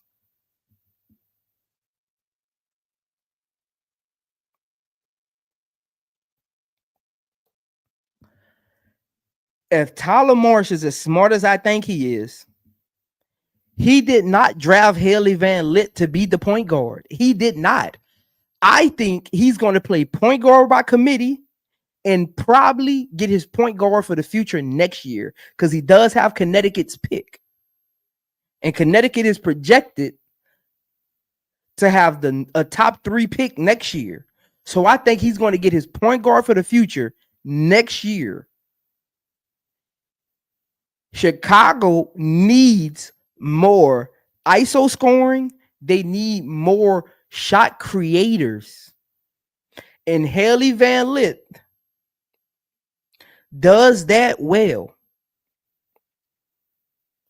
He did not bring Haley Van Lith here. No way Tyler Marsh and his scouting team watched film on Haley Van Lith and said, we brought her here to be the point guard. He brought Haley Van Lith here because she got camaraderie with Angel Reese and he needed more scoring. Those 2 things got Haley Van Lith here. I think if Chicago Sky would have did a better job at getting more scorers in free agencies versus length, Haley Van Lith would not be on this team. They looked at the roster and they said, we need more scoring, especially off the bench. Especially off the bench. Especially off the bench. I wish I could just sit down with Tyler Marsh and just ask him that. Like, and just tell him, you don't gotta, I would say, you don't gotta tell me yes or no. Just give me a wink. Just give me a wink, Tyler. When you were evaluating Haley Van Lit's game and what her impact on this team can be, I think you brought her here to give you a punch off the bench. And because of her connection to Angel Reese, and Angel Reese perhaps vouching for her, it's just all aligned for her to come here. I don't think it was a methodical point guard move. And just give me a wink. Just give me a wink. Just give me a wink.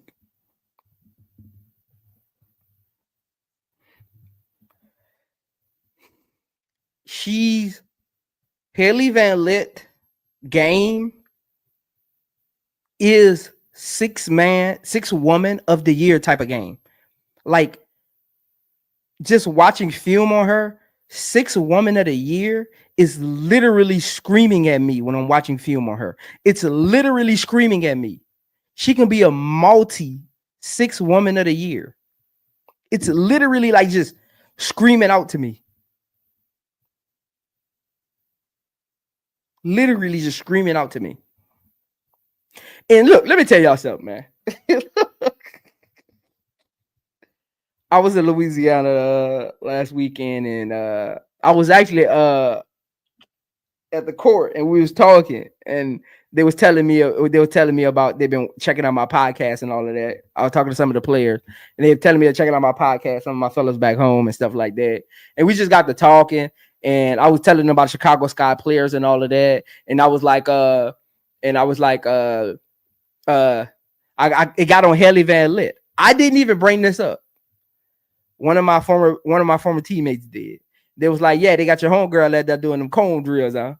We all bust out laughing. Let me tell you why we bust out laughing. If you think cone drills help with your defense, good luck.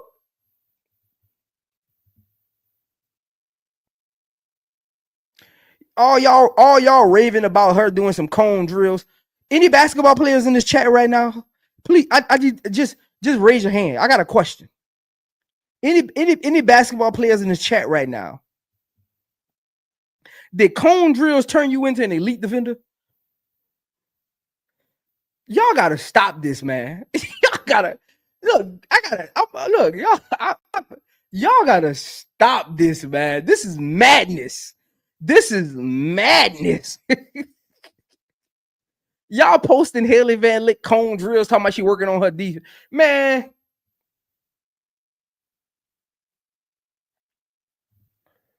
Haley Van Lit been playing basketball. She was 6 years old. You know how many cone drills Haley Van Lit did? You know how many that little back and forth cone drill she doing where she go side to side, then backpedal, then go back. Man, you know how many times she did? Any basketball players in this chat? How many times y'all done did that cone drill growing up? Y'all been doing that cone drill. We've been doing that cone drill since we were playing bitty basketball at 6 years old. Either you can play defense or you can't. Don't send me no. Don't look here, man. Don't send me no video of Haley. People really sending me videos of Haley Van Lit doing cone drills, talking about Haley Van Lit gonna be playing defense next year. Y'all gotta stop it, man. Y'all gotta stop it. Y'all gotta stop it, man.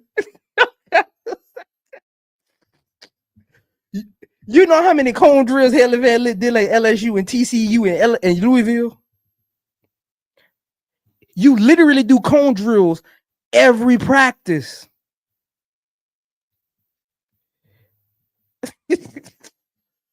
Dog, if you played basketball, you literally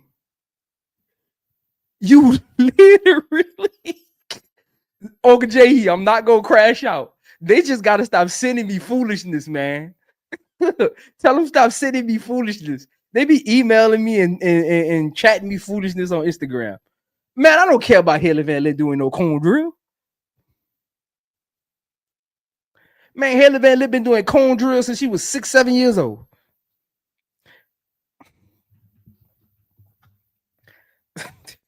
You literally do. Those out there who never play basketball, some inside info. You literally do cone drills at the start of every season. That's literally a go-to tradition. You do cone drills. Coaches bring cones out just to get the blood flowing. Coaches bring cones out just to create muscle memory for players who actually play defense during the season that come back during the off season. When you come back for the season after the off season, them cone drills are really just to get blood flowing, do some exercising, and create muscle memory with players that actually play defense.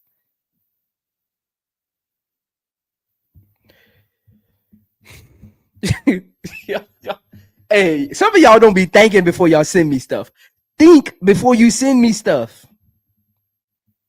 You want me to clap my hands because she's doing a cone drill?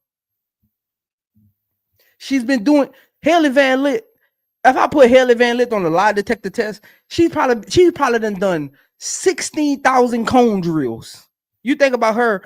How old is Haley Van Lith right now? 22, 21, somewhere around there. And she probably been playing basketball since she was maybe 5 or 6. Haley Van Lith then probably did 16,000 cone drills.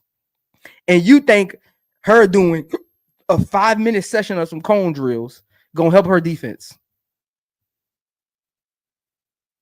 Think before y'all send me stuff. Stop sending me stuff, man. Stop telling me Haley Van Lith working on her defense.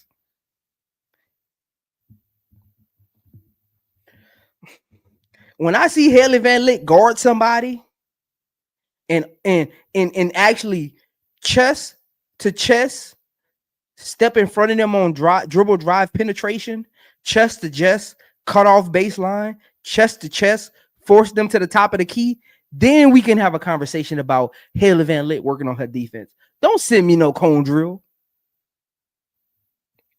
It's crazy I'm having this conversation.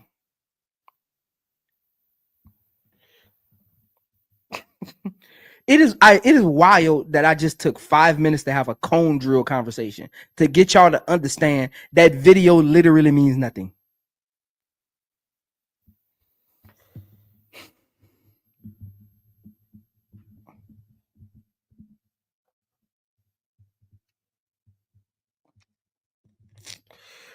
Whew. Whew. JT Money said, I agree, Skull Brain. Tyler Marsh isn't Kim Mulkey. He sees something isn't working. He's changing quick. I'm going to tell y'all right now. It's a reason. If you've noticed, it's a reason I haven't really said too much about Tyler Marsh, because when it comes to first year head coaches, I evaluate you as the games go. Your evaluation starts once the ball tips. It doesn't start in the offseason. Your evaluation does. I don't care what Tyler Marsh says. I'm gonna tell y'all right now. Don't send me no quote about what Tyler Marsh said. Don't send me nothing about what Tyler Marsh got going on. When that ball tips, and I watch what he does in the middle of games when they can't score or their defense is lacking, that's when I know the type of coach he is. JT Money, I hope he makes adjustments, but that all sounds good when the ball isn't rolling, when them seats ain't filled and them lights ain't bright and them players ain't got on uniforms and you ain't got 10 seconds to make a quick decision. It all sounds good. But guess what? When you got that 10 seconds to make that quick decision and them lights on and them seats filled and that ESPN camera is in your face and you got players looking at you like, what we do, coach? That's when real coaches, that's when good coaches show up. So for me, with 1 year coaches, it's always going to be wait and see. Because with 1 year coaches, it's about the game plan, not what they say. It's about the adjustments, not what they say in press conferences. I'm one of those people. I don't need a coach that can handle a press conference. I need a coach that can win games. I'm gonna say that for the people in the back. I don't need a coach that gonna win a press conference. I need coaches that gonna win a game.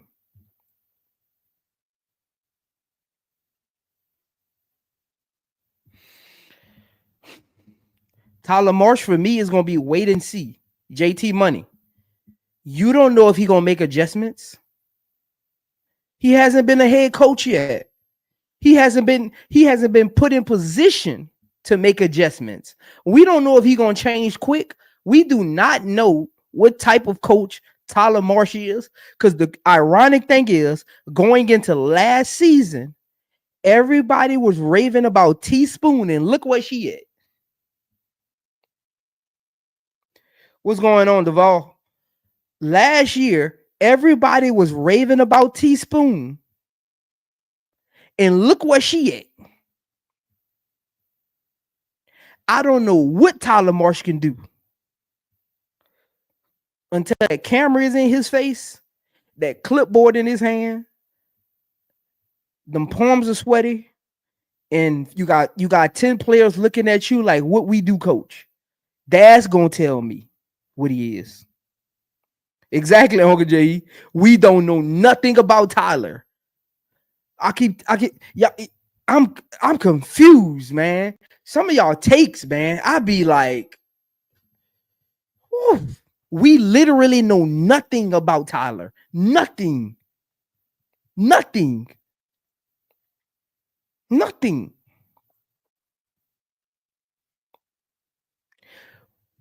We don't even know. We hope he is, right? We want to give him the grace. We because he coaching one of our favorite players. He coaching our team, right? We want to give him the grace, right? We want to give him the confidence to go out there and be coach of the year. But we don't know what he's capable of doing.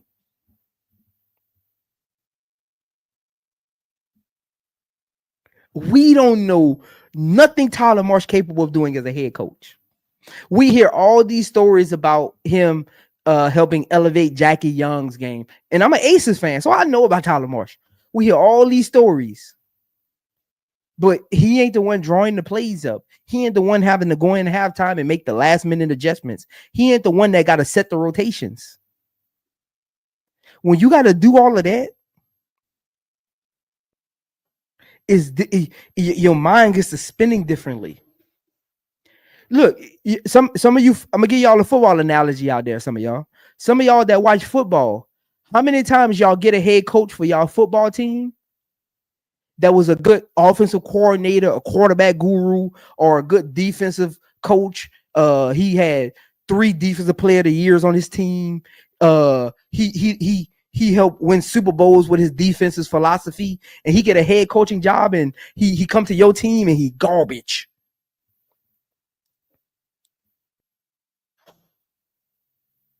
And he garbage. He come to your team, he wow you in the press conference about how he about how he about to change the culture, about how he about to bring accountability, about how he done this with this team. He got Super Bowl rings, he got accolades. He come to your team as a head coach with every responsibility on his plate, and he garbage.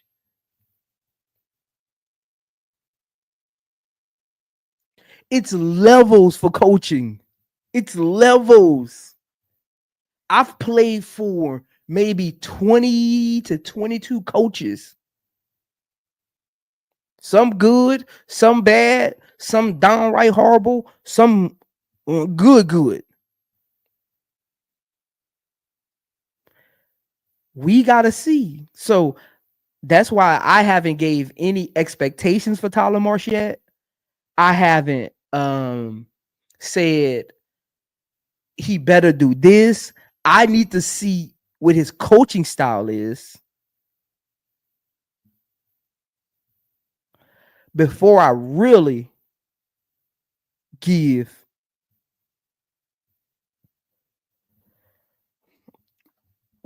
an assessment on Tyler Marsh. First year head coaches, I need to see you throughout the season make adjustments. Then I can be like, okay, you're the right coach. You're the right coach. You're the right coach. You're the right coach. What's going on, Lance Poindexter? What's going on? What's going on, Autism Boy Cottage 81? What's going on, Duval? T Carmilla in the chat. What's going on? Who else new in the chat? Let me see who else new in the chat, man.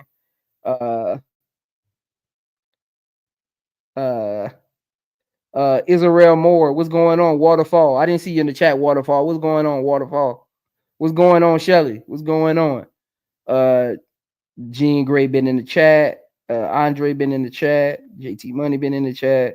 That's it. That's all I see. That's all that's new. What's going on? Hey, make sure you hit the like button, man. Make sure you hit the like button. Make sure you hit the like button. Let me check these likes, man, because y'all be getting this free content, this free information. We just be running it. Make sure y'all hit that like button, man. Let me see who we got in here, man.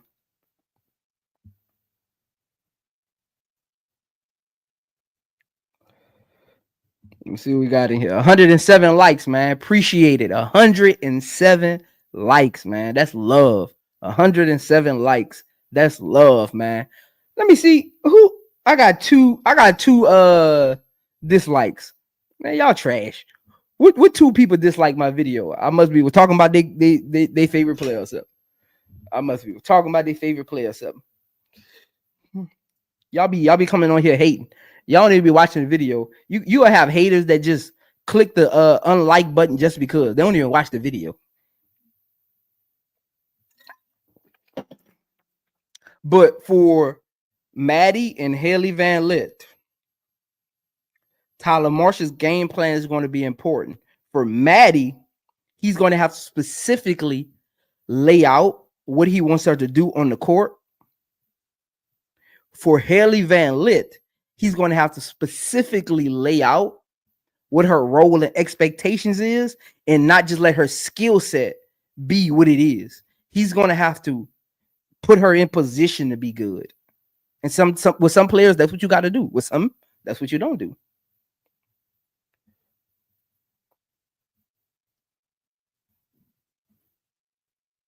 Right, Miss Goody Two Shoes. The dislike is still engagement. I be appreciating it, man. I be appreciating the dislikes, man. I be appreciating it. This is the crazy thing about my channel. You can look at channels, right? And be like, well, they bias here, they bias there. Really think about my channel and how I break down film, right? I'm not biased. I just call what's in front of me. I lay out statistics. I lay out information. I talk on experience, right? I talk on my IQ and understanding of basketball.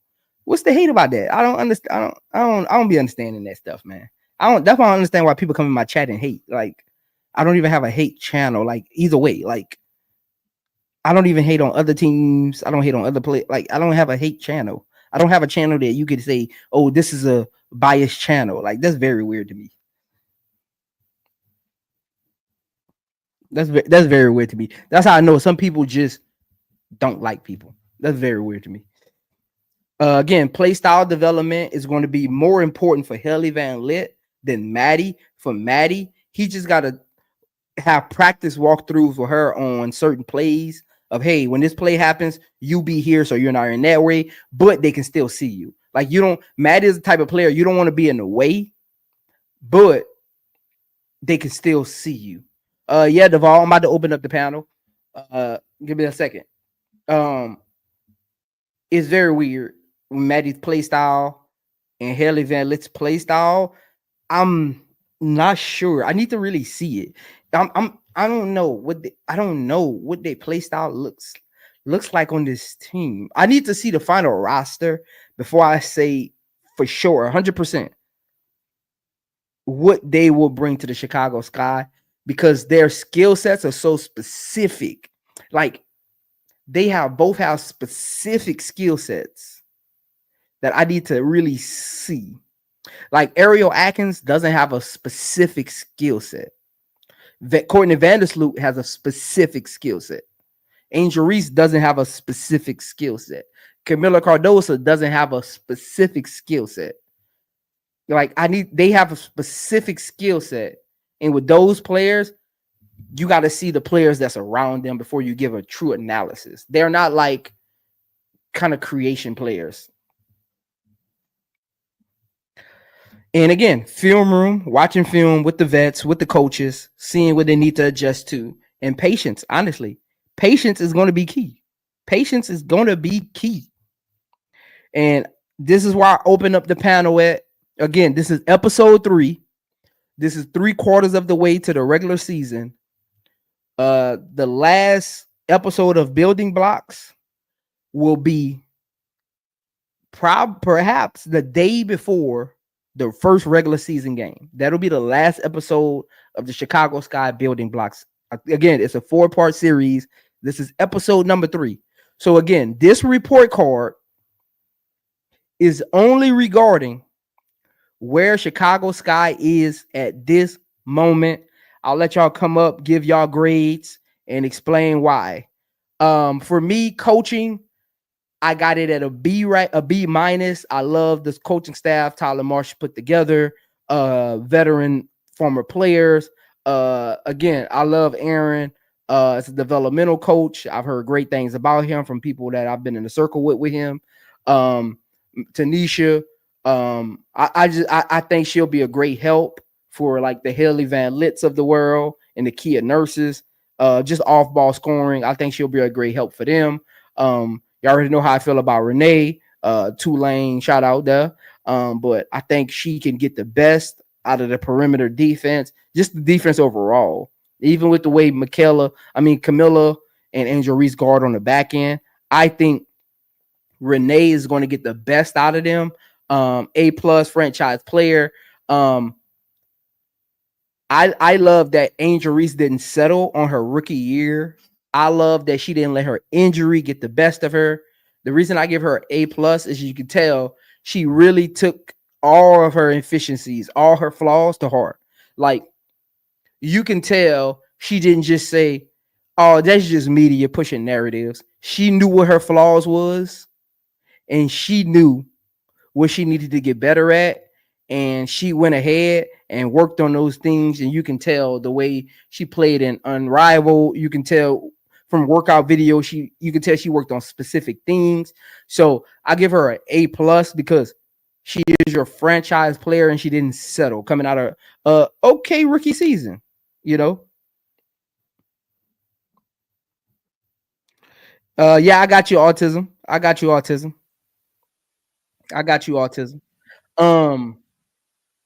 Core, I give it a C+ for now. Because Camila is a long-term core, and I need to see what Michaela becomes.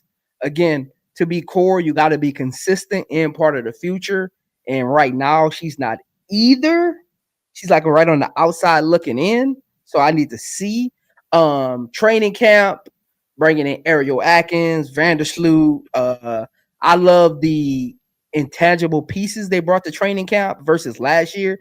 Last year's training camp was just a bunch of players. I didn't understand what they was trying to do.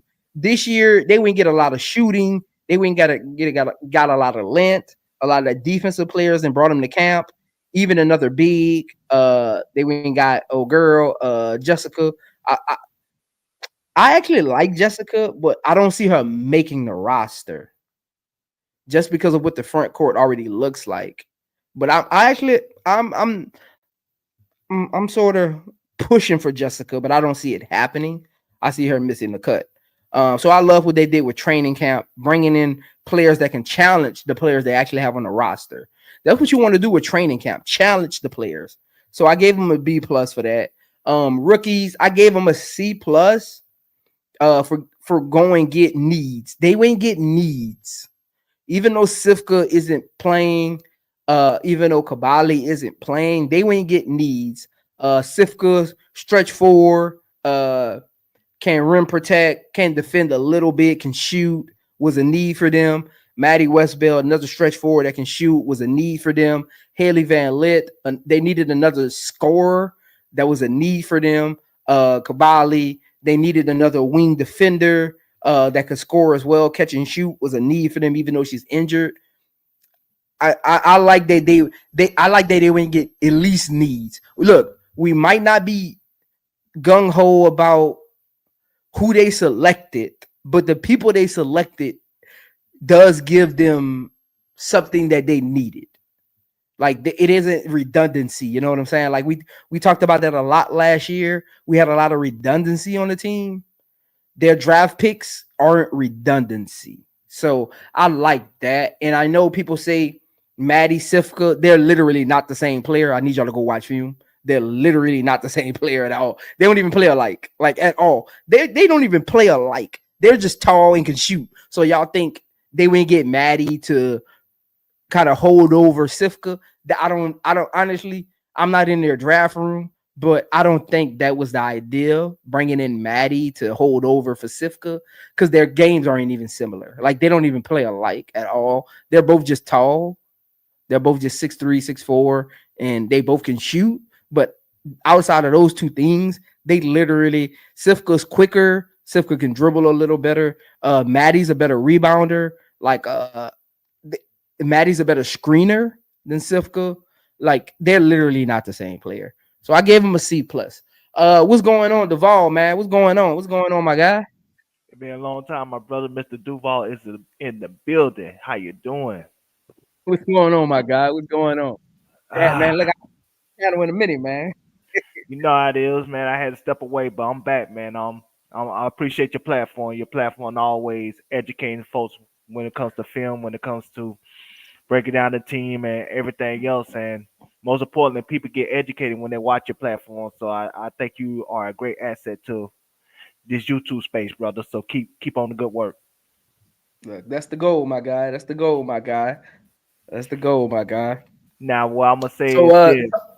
Go ahead, brother. Nah, you can finish. You can finish up. I was gonna say, I understand what you're saying about you can't judge Tyler Marsh because of it's his first time coaching. You don't know what he's going to do during adversity. If they have a 2-game losing streak, among other things, I understand that. Mm-hmm. But what I will respect about what Tyler Marsh and Jeff P are doing, you can see the vision. It seemed like I can see, last year they had a bunch of mishmash players and everybody, they know their roles, everybody know what to do, and they were just putting stuff together as they go. There wasn't no clear vision of where the team was going. There was no clear vision of how the team was going to be constructed. It was just like a bunch of players meeting at the YMCA and let's play on the basketball court and let's work it out. And that's why the results was the results. Look, me and you agree on that. We're 100% on that, man. But at least this year, you can see the vision. You can see, okay, we got a lot of defensive players. We got a lot of shooters. We're going to want Angel to play more top of the key to be not only a shooter, but a facilitator. In addition to a down low presence, you can see the vision that they have. You can see, hey, I want Camila more in the paint. Hopefully she be more aggressive. And so you can see what type of team they want to put together. So it's like it's a lot more clarity. It's not clutter like last year. So I like that. Yeah, redundancy. Yeah. Now, what I will agree with you on the coaching aspect too that nobody's talking about, who is the offensive coordinator on that coaching staff? Everybody's either great at rebounding or defense, something that they already does well. There's not that offensive coordinator, that is not that offensive mind that you can say, okay, we'll go to this coach when we need a play, when we need a free point, you know what I'm saying, to get the team out of this slump. Like, for instance, if I had to use an NBA team, when Doc Rivers had his team with Boston, we always know that Tom Thibodeau was going to be the defensive coordinator. We always know that if they need a defensive stop, he was going to be the guy to draw players and put the team in a position to get a crucial stop for a crucial time in the game. On Tyler Marsh's staff, who is the offensive person for that? Isn't it supposed to be Tyler Marsh, the offensive guru? We don't know that. That's the thing. We don't. That's what I'm talking about. That's why I tell people, look, it's a difference between developing players and drawing up plays. That's two different things. There's no like we can't give him an offensive guru title if he's never even drawn up a play. Yeah. So that's why I said we don't know who the offensive mastermind is. It's not like somebody in that staff came in to the situation with a reputation of offense. Now, all of it came in a reputation of defense or developing bigs, but none of it came on the staff as an offensive innovator, as an offensive mind. Now, as far as your rookies, I got it C plus. I understand that because this was a weak draft. I mean, where could they go? I'm sorry. Yeah. Now, the 2026 Yeah. and 2027 draft, that's the draft. That's the draft with them heavy hitters. That's why I was mad that they traded the 2026 pick to get back into the 25th pick. But I think that was an OG call. I think that was an Angel Reese call saying, hey, go get my girl HVL and we'll work it out. I think that was an OG call. But I ain't like that. I ain't like that pick because, like I said, this is not the draft to do that. The 2026 draft is the draft where you're going to have some great players in that draft, and that 2027 draft, you're going to really have some great players in that draft. So that's the draft when you need multiple picks, not this one. I agree with you. And so, and one last thing, because I got to disagree with you on this. You said Angel had an okay rookie year, but I understand you judge much harshly than we do. But reason why I disagree with that, because one, she was the number 7 pick. They didn't think she was going to be what she was going to be. Yes, she had offensive flaws, but that's the only thing she had. Defensively, she was one of the best, top 5 best defenders in basketball. We all know that. Rebounding, she's the best to ever do it. We all know that. Mm-hmm. And so when you got a person that's the best in the history of the game at one position as a rookie, and then you got another position where she's the top 5 best defender in all the basketball, shut down every defensive big man that she played against. And these defensive big men are Hall of Famers.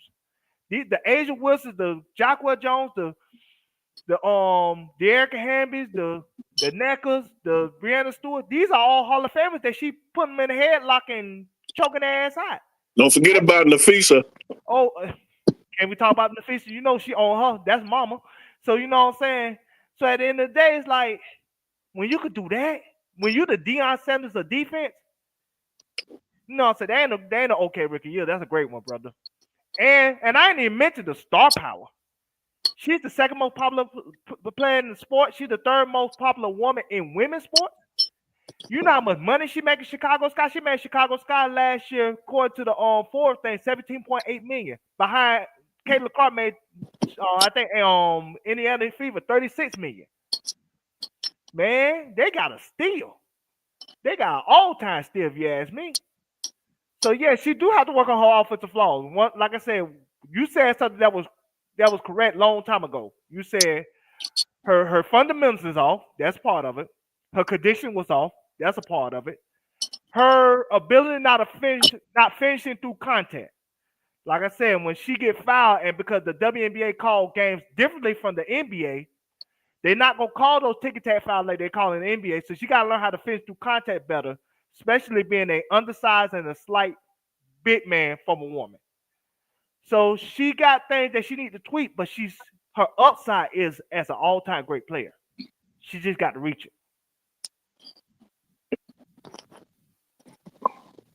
One correction though.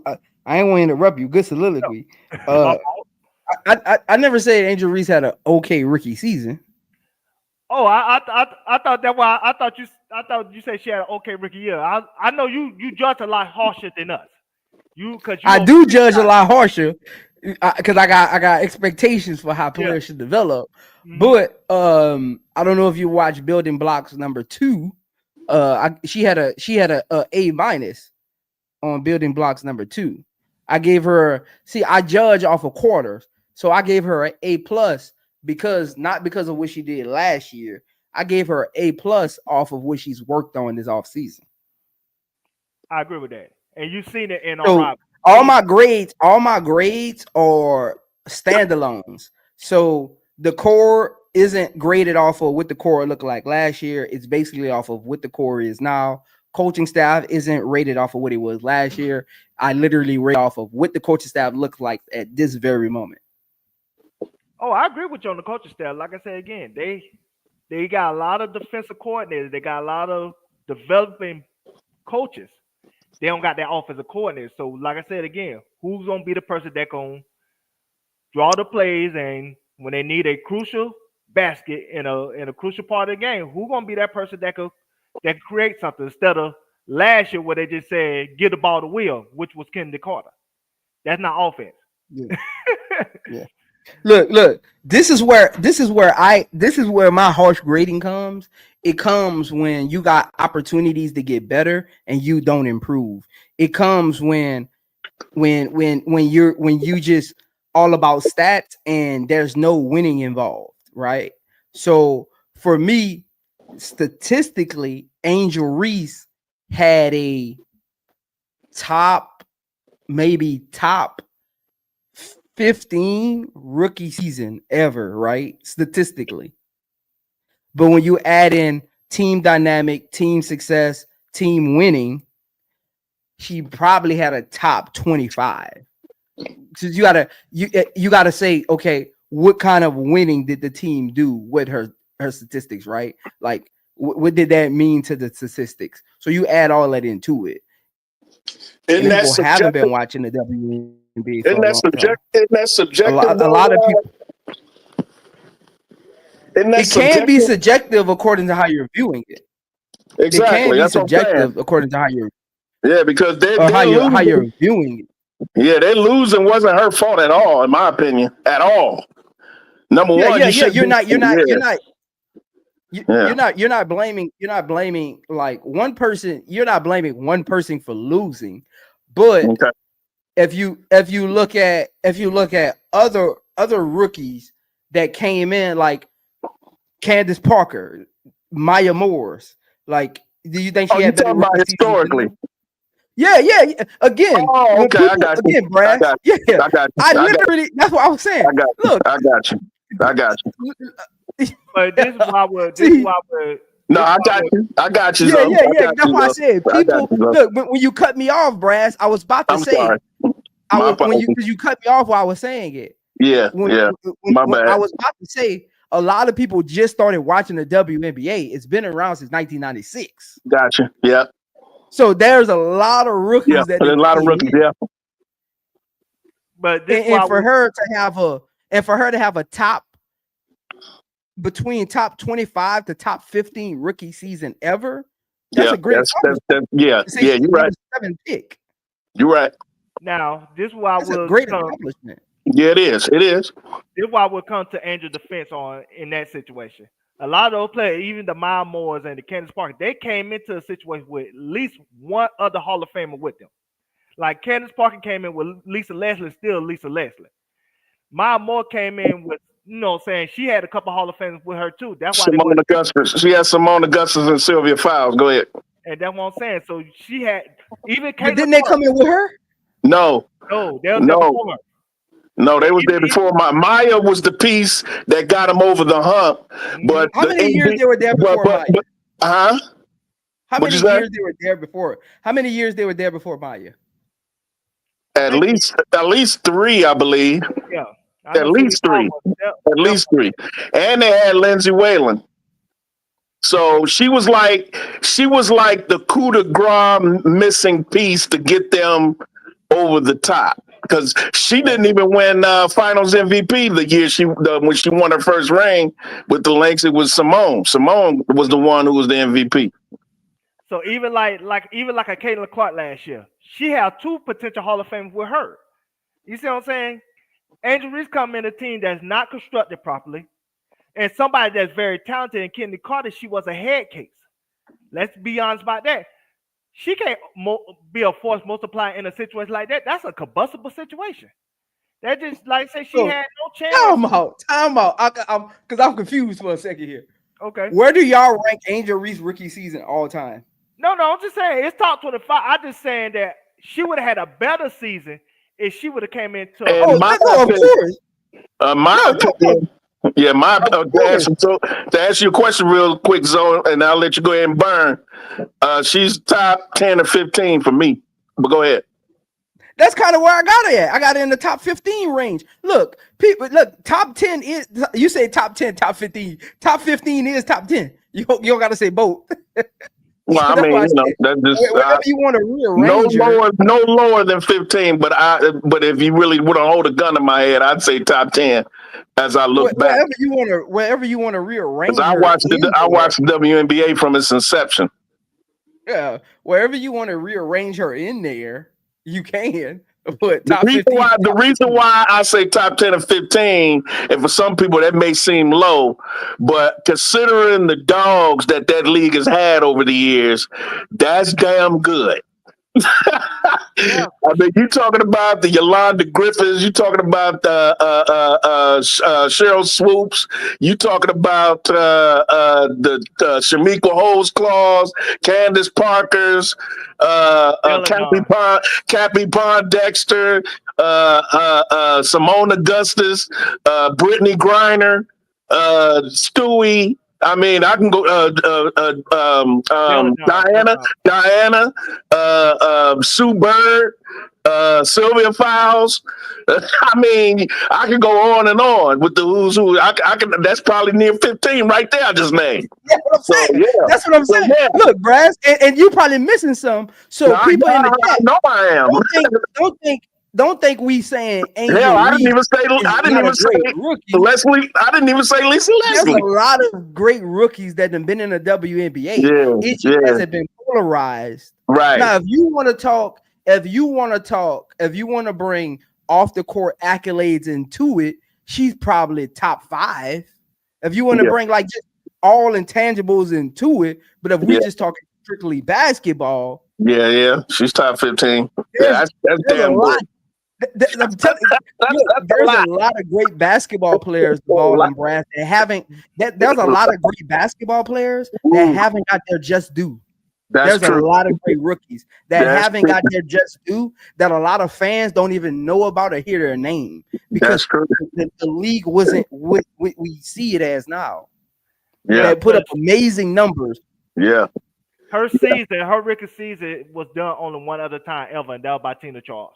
So she was the second person ever to average a double-double for a season. Mm-hmm. That's something that was never done before. Tina Charles was the only one that did it. And that's why, and when ESPN had their top 10 rookie season ever, they had her at 10. And they had Caitlin like at 3. And so so that's why I say there were other classes that was more. They had her number 3, yes. All time? All time. With the Caitlin Clark number 3 all time. Yeah, with the that must be ESPN. Was that ESPN? ESPN. Okay, yeah. No wonder. Go ahead. Caitlin 3. But like I said, Lord. Either way, it's like at the end of the day, it's the beginning for her. And so like she did something that was special, that was historic. Unfortunately, she just was on a team that just was constructed wrong. The coach didn't have any experience, didn't know what to do. The coach probably thought I think Teaspoon thought she had time. So she thought that she could make her mistakes the first year and then the second year get a coordinator and then really put her stamp on, the franchise. But unfortunately, Jeff had other plans. And so it just, this year, this team going to be very good. People think this team going to be 10th or 11th. They lying. This going to be a top defensive team in basketball. We'll see. What you disagree with? This team is deep. This draft, man. But you don't need this draft to be. You don't need nobody in this draft to be a savior. I don't trust. The only one I trust defensively is Ariel Atkins and Angel. Who else on there can play defense? I don't trust nobody else. That's just 2 players. Listen, Brad. Listen for a second. Beck Allen is a good defender. Camilla is a good defender. Nope. Ellen Webber can be a good defender. Kia Nurse is a good defender. Are you serious about Onion Warity? I said she can. I said her slow-footed ass. Come on, bro. She can be a good defender. Lord have mercy. I said Kia Nurse is a good defender. They got good defenders on that team. Now they got only 2 great ones, but they got a lot of good ones, and that's all you need. You just need to muddy the game up and keep the score low, and then let Angel and Ari Atkins on offense do their thing. I'm not making any prognostications until I see it. I'm not making only prediction I can make is that Angel's going to be better, and I think Camilla's going to be better because she's going to have guards that are going to get her the ball. And Ariel Atkins has proven in the league in the past because she's been a defensive player of the year. That's the only thing I can hang my hat on. But as far as overall success of the team, I'm like Missouri. You got to show me. But as far as offensively, he don't even know really what he has yet until he goes through the motions in camp to formulate how they're gonna run that offense. I don't know what you think about it, Zoe, but being a new staff, and that's the reason why I asked that question earlier, Zoe, about what was the first meeting like when Marsh and that staff, when they first got together to plan out their game plan and what kind of culture they want to build, what kind of philosophy they want to build, what is what, what kind of defense are we going to run, what kind of offense do we run? Are we going to run an offense that you've already designed? Are we going to design the offense around the players that we got? And basically, offensively, that's what I'm thinking. I'm thinking they don't have. It's good to have an offensive coordinator, but you don't know what kind of personnel you have to run that person's offense. Is it going to be a coordinator that knows how to run multiple offenses based on personnel, who has experience of having different kinds of players, different kinds of pieces, different types of teams, this, that, and the third? We don't know yet because this team really is new because Dana's gone, Kennedy's gone, Izzy is gone. This is basically a brand new team. The only holdovers is Michaela, Elizabeth, and she didn't even play last year. And she ain't even play last year because she was hurt. Nah, she played to June. She got hurt in June. But still, though, that ain't a long time. But she got hurt when Duval? She got hurt in June. Man, she ain't play, man. But she was good when she played. Now, because they ain't start till May. She ain't play long. But anyway. How many games she played, Duval? I think a good, probably 10. I believe. Like say she did she even play with Camila? She played. I think Camila was coming back when she got hurt. No, I was about to say Camila was hurt. Camila was hurt. I don't even think her and Camila even played together. I think Camila played a couple of games with her, and then she got hurt. I have to research that because I don't remember her playing with. Duval. She played 6 games. Yeah, I know when Camila came back, she was coming off the bench because E. Will was in the was starting. I don't remember Camila and E. Will ever playing. They barely did. They barely did it, if at all. I thought she played 6 games and Camila was hurt. She played. Camila missed the first month. Thank you. Yeah. I was about to say if Elizabeth only played 6 games, she didn't play with Camila. Because Camila was hurt after she got hurt. When she went down, Camila was already hurt. So who pitched for? So it was Izzy. Oh, okay. Yeah, it was Izzy. And Angel. Angel had to play a little bit of that middle a little bit out of position. So see, somebody in the chat said I know she got hurt the game Camila came back. So they ain't really play together. Yeah, exactly. I want to see came back the second Fever game. They didn't play together. The point is they didn't play together. Will and Camila. Yeah, they didn't play together. So, but she's an all defensive player too, and that's a good defender. Let me get B Will and Uncle J.E. takes. Then y'all can go back to Cook Duval. Let me get their takes, Brass. Uncle J.E., you was up here first. What's going on, man? Peace to the panel. Nephews, Uncle J. What's good with y'all? Good, Uncle J. Good to hear you again, man. I want to talk about the elephant in the room, the Heli Van Lent situation. Turn your mic up a little bit. I can barely hear you. Yeah, you muffled, bro. Turn your mic up a little bit, Uncle J. You can hear me? I'm on headphones. Get it out your pillow. You laying down? You can hear me now? Yeah, a little bit. Yeah, a little better. Yeah. I'm on headphones. Maybe my headphones going bad. Maybe I should turn them on. Oh, okay. You sound better now. All right. I want to talk about the Heli Van Lent situation, the elephant in the room. I don't know how she's gonna fit this team. I'm assuming that Tyler, he's gonna have her running the second unit, so the balls, because she's ball dominant, the ball could be in her hands. She can go do what she does, what she was doing at TCU, and where she was at previous before. Where was she at again? The college before LSU. LSU and Louisville. Louisville. Yeah, she was at Louisville. Yeah. Because Yeah. I mean, if she's running the point, I don't see how she fits with this team because she's not a pass first guard. You know, What is this game? she's small. She can't see over the defense. We saw that when they played Mhm. Texas. She had a hard time getting the ball to Prince. So I don't know, man. I don't know how it's gonna fit. But like I saw some film today. Sloot was playing point guard and Helly was playing off guard. Helly was off.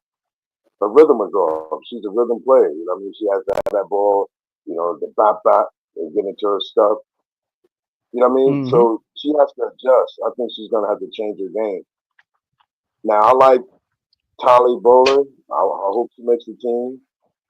Jessica Carter, I like her too. I don't know if her and E Will play similar and they play the same position. I don't know if they would cut E Will and bring on. Yeah, I was Jessica. saying that, Uncle J. I think E Will being there kind of hurts Jessica Carter. Maybe they could Right. use her as a stash player for next year. I don't know, and just look, say, hey, just go overseas for 1 year. Next year we need you. Bro, Is Jessica I said younger this. than her? Excuse me? Is Jessica younger than E Will? Yeah, she got drafted last year. She got cut Yeah, though. she a second year player. Right. Now, I mean, think- E Will contract. E Will got an extension. I mean, her contract ain't that much. Right. But Zoe, you know we can buy So out. if Jessica comes in like going ham, I could see them making a tough decision. Y'all And still Zoe, got to that's remember. my man. My fault. I was gonna just say y'all still got to remember they still got Mariah Jefferson and Richard Bell they could cut if they need to make Bro, room we got for. money. We got money. We can buy them Oh, out. they got plenty of money. Yeah. Yeah, They got plenty of money. The Hey, guaranteed contract. The guaranteed contract you have to pay out what is owed for that year, or the rest of the contract. Again, Unc, like I was telling people, you're not gonna cut Rachel Bannum and Mojo before training camp because now you gotta take some of that money and pay new camp invites because they do get paid to come to camp. So that wouldn't even make sense. You're literally hurting your own self by cutting them right now. If you want to bring in 2 or 3 other players, it literally makes no sense. You got the roster to bring in 2 or 3 other guards to see if they can take their spot. So you don't cut them right away.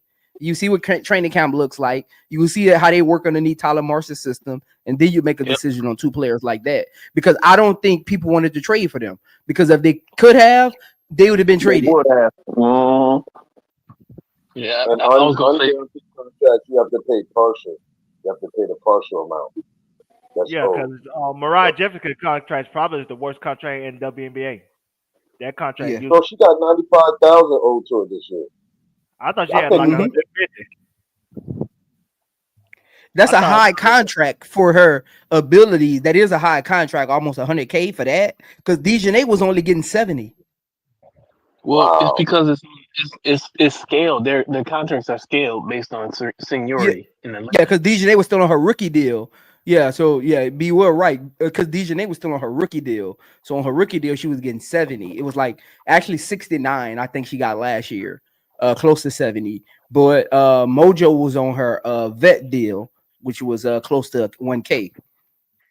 So can I say one more thing? She's getting like 95. Can I say one more thing, Alan? I look at it like this.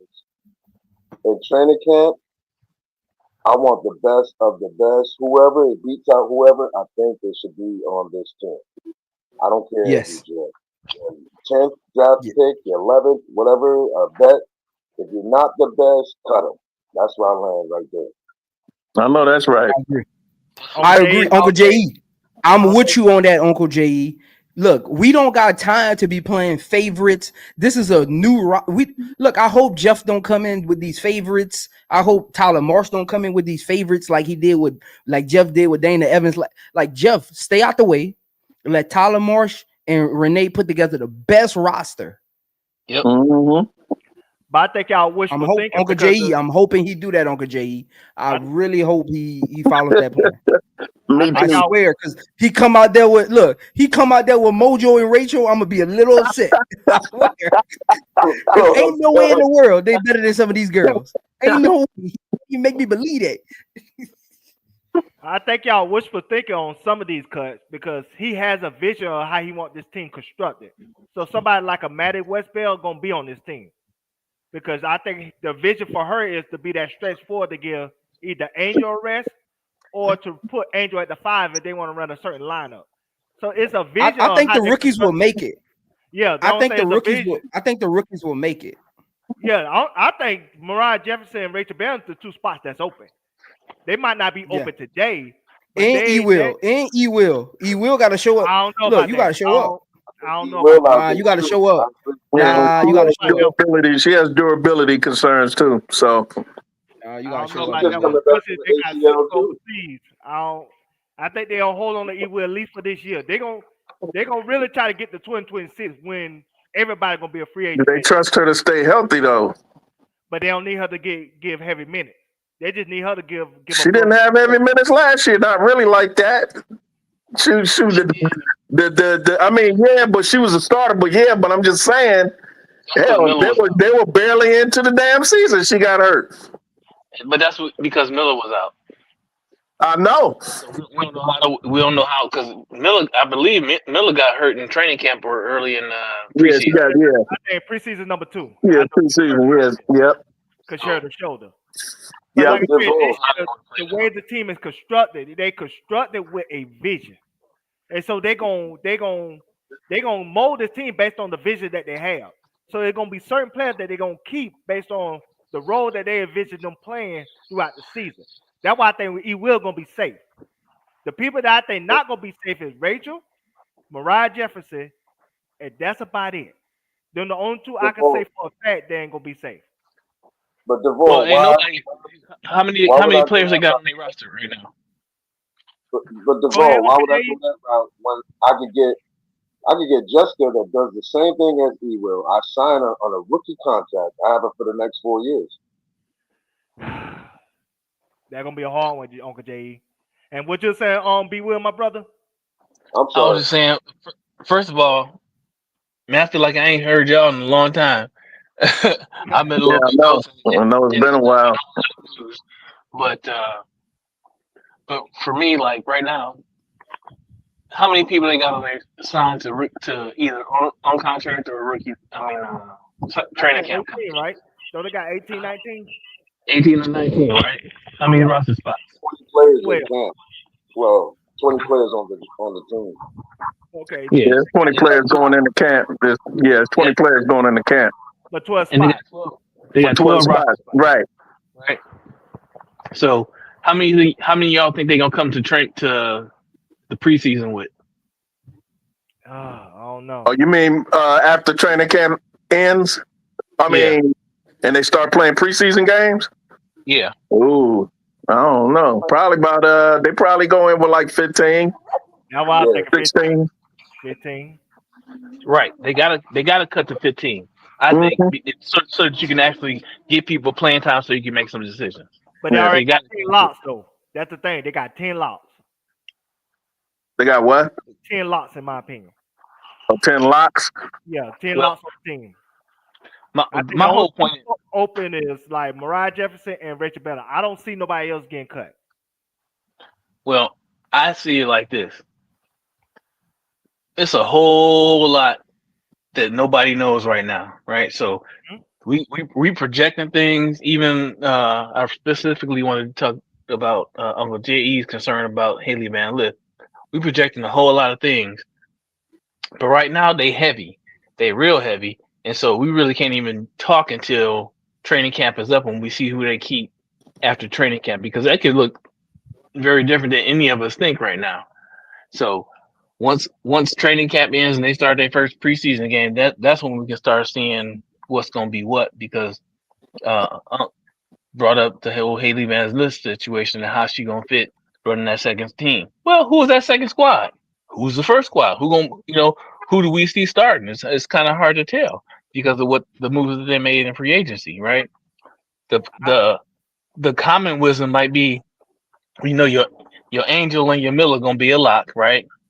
Your Sloot is pretty much a lock, and Ariel I Atkins a don't lot. see. She's Yeah, an all-star, all-pro how. player. Yeah, I don't see how Ariel Atkins is not a lock. What we don't know is who's gonna be starting at the wing. I think Beck Allen. I think she's a great shooter and she's a good defender. I think she's gonna be that starting three, and I think they're gonna have Unwavering come off the bench for her. Bro, Tyler, I bet you you're start. wrong on that. Nah, I think Beck Allen gonna get it. I think I Beck bet Allen gonna get that spot. I bet No. you're wrong about that. I don't know about that. I That's think okay. Beck Allen, I know Ellen Wave and Tyler, they have a relationship, but I think Beck Allen gonna get that spot. I think Beck Allen is the better player. Duvall, did you see film on Tolly, Tolly, Baller? Who that? Tolly Baller from Memphis State. Hey, that's Oh, the one that transferred from the HBCU. She was at Jackson State. Right. Tully, that's Tully. And they call her Tully. Tully Bowl.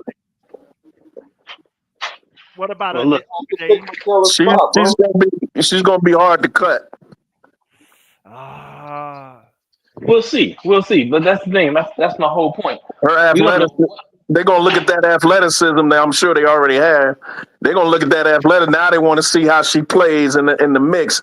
And if she shows great promise, they're gonna have a hard time cutting her. Be well. I'm telling you, that girl is athletic as hell. Bro, she played like Kalabi, whatever. And she's smart. She played like Kababi. Now let me ask y'all this thing. If y'all say that, could they put somebody on the trade block? Can Alvin Webe be on the trade block? Can E Will be on the trade block? Can get cut too. I ain't think that deep. I didn't think that deep. All I know is I saw Tully Bowler on her film, like Zoe mentioned her earlier. I watched the film. Matter of fact, I watched her film the night of the draft or the day of the draft, and then I watched a couple more clips after that because they kept talking about her. I'm not saying she's going to make it, but I'm just saying you better beat her out. They better not go in there and take her lightly. That's all I'm saying. If you take her lightly, she's going to take your spot. Trust me. Hey, you better beat her out. Hey, Brandon. Yo, what position does she play? What's her stats? Like, how tall is she? What position does she play? I didn't look at her measurables. She looked like 5'10" 5'11" something like that. She might maybe 6'4". I don't know. And that's the one that hurt her knee. Nah. She ain't hurt. No, that's Kalabali. Or no, that's Kalabali. The one from where she go to Ole Miss or something. Where she go? Texas A&M. Texas A&M. I think she's the one that hurt her knee. Yeah, I like her. She's a slasher and a great defender. Yeah. She's athletic too. It's just interesting. They might put her on the shelf. They might put her keep her reserve. Yeah, keep her right. Keep her rights. Keep her rights, but keep her off. Like a red shirt or gray shirt per se. You do in college, but I'm talking about the sister that went to Memphis, but she went to a HBCU. She was at Jackson State, and I saw her coach. I saw her coach talk about her. She ain't no joke, man. And she told defense first. She told defense first. She said her coach told her defense first. So she's defensive minded. She could give you some of those things Kabali could give you, but she's not as intense as Kabali. Kabali is doggish. She's doggish, but yeah, she's not as long either. Kalabali is long. She's not as long as Kalabali, and she may not be quite as athletic, even though they're very close. It's not really a difference, really. But Kalabali just got the Tilly Baller. She's 6'1" guard. Oh, she's 6'1". Tilly taller than Kabali. Tilly Baller. Yeah, I know. But he was saying Duval was saying how good she is as far as defense. Is she the one that hurt her knee? And we said, yeah, she hurt her knee. What I was saying, because you mentioned her earlier, so I watched her film the day of the draft. And I saw her coach being interviewed by somebody from, I think it was either Bleacher or CBS, somebody like that. And she was talking about how much of a leader she was, and she led her team to the SWAC title when she was at Jackson State. And of course, you mentioned her earlier because you said you watched her film, and you would mention that you like what you saw. I do too. When I saw on film, I was just saying to them, they better not go into camp underestimating her because she might beat out one of them spots. So don't go in there messing around. Yeah, let me say this. Tilly, I'm telling y'all ever find that? Y'all ever notice every other year you got that diamond in the rough that come out of nowhere from a no-name school or a lower ranked school? Yes. And they become somebody. I'm not saying she can become a Hall of Famer, but her abilities to play basketball, her intangibles, she can come out of nowhere and be special. Who you gonna cut? I watched her film. I watched her foot placement. I watched the way she moves on defense. She's very smart. She's actually a leader on defense. She's vocal. Like I watched her film. Like I'm actually interested to see what she does in training camp. Who you gonna cut? Whoever don't measure up, it could be any of them. Look, this is how much I think the upside for Tilly is. I think Tilly's upside is so great. I would cut Michaela. Nah, man. Bro, I said that, Zoe. I said that cut Michaela. Nah, you don't cut Michaela. I'm telling you, she got value. She got value. You trade that. You could at least get a second. Who got value? Man, nobody gonna trade for no Michaela. Who you think got value? Man, you get a second. If you got 2 seconds for David Evans, man, you're not getting that from Michaela, man. Get out of here. Hey, no, Michaela. I don't know who y'all think Michaela is. Oh my God! You think she was Jewel Lloyd or something? The way y'all talk about her. Bro, Michaela been passed around. You forget she used to play for the Liberty, for Mercury. They sent her, passed her around. It's something they didn't see. I saw Michaela. I see Michaela getting cooked against the better. No, I see her get cooked too many times. No, you don't just. Ain't all that. You get paid for that. Ain't all that. You get a pick for that. This film out today, Tilly gave Michaela the business. That's a fact. Today. Who did? Tilly Bowler. She gave Michaela the business. Today. Yeah. I'm gonna cut that. Michaela, all right, she cool, but she ain't all that. She ain't better than. I agree with Zoe. She looks like she a way better athlete than Onion Werde. Bowler, Tilly Bowler. But I think you could get something for on Webe. You could get a second round pick. You could get something for. You get something for. So that's why like somebody like Mariah Jefferson. Yeah, you get some for the ball. You get some Tide detergent and some cleaning gloves. Hey, that's better than nothing. That's better than nothing. Because somebody like Mariah Jefferson, you can't even get like the price is right. Like the price is right. You get a 3-year supply of Comet along with some Dawn dishwashing liquid. Hey, Devon, do what you can get for Michaela. Now, if you really try hard to get rid of Michaela, I'm gonna be honest. This is what you could get for. You can get a bus pass to Oregon and a 2-for-1 dinner to Sizzlers. That's what you could get for. If you really try, I'm telling you can get it. I'm telling you. Let me tell you something. Mariah Jefferson, you can't even get a food stamp card for her. So shit, you know what I'm saying? That's better than nothing. Let me land my plane right quick. Go ahead. We was talking about, what the roster gonna wind up to be. Hey, hold on, B Will. Uncle J and B Will, y'all gave y'all grades? Grades on what? Y'all gave y'all grades? Y'all two gave y'all grades? We talking about training camp? No, look on the screen. Oh, for everything? Yeah. Y'all gave y'all grades? Both let both of them get their grades right quick. I didn't even get my grades. Go ahead, you first, be well, so you can learn, and then I'll give my grade after you. All right, so I'll give my grades and then I'm gonna land my plane right quick. Or you want me? Let me land my plane right quick and then I'll give my grades.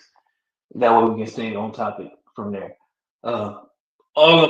Landing my plane. All I'm saying is, based on the current roster and the people that invited to training camp, we know all 18 or whatever ain't going to the preseason.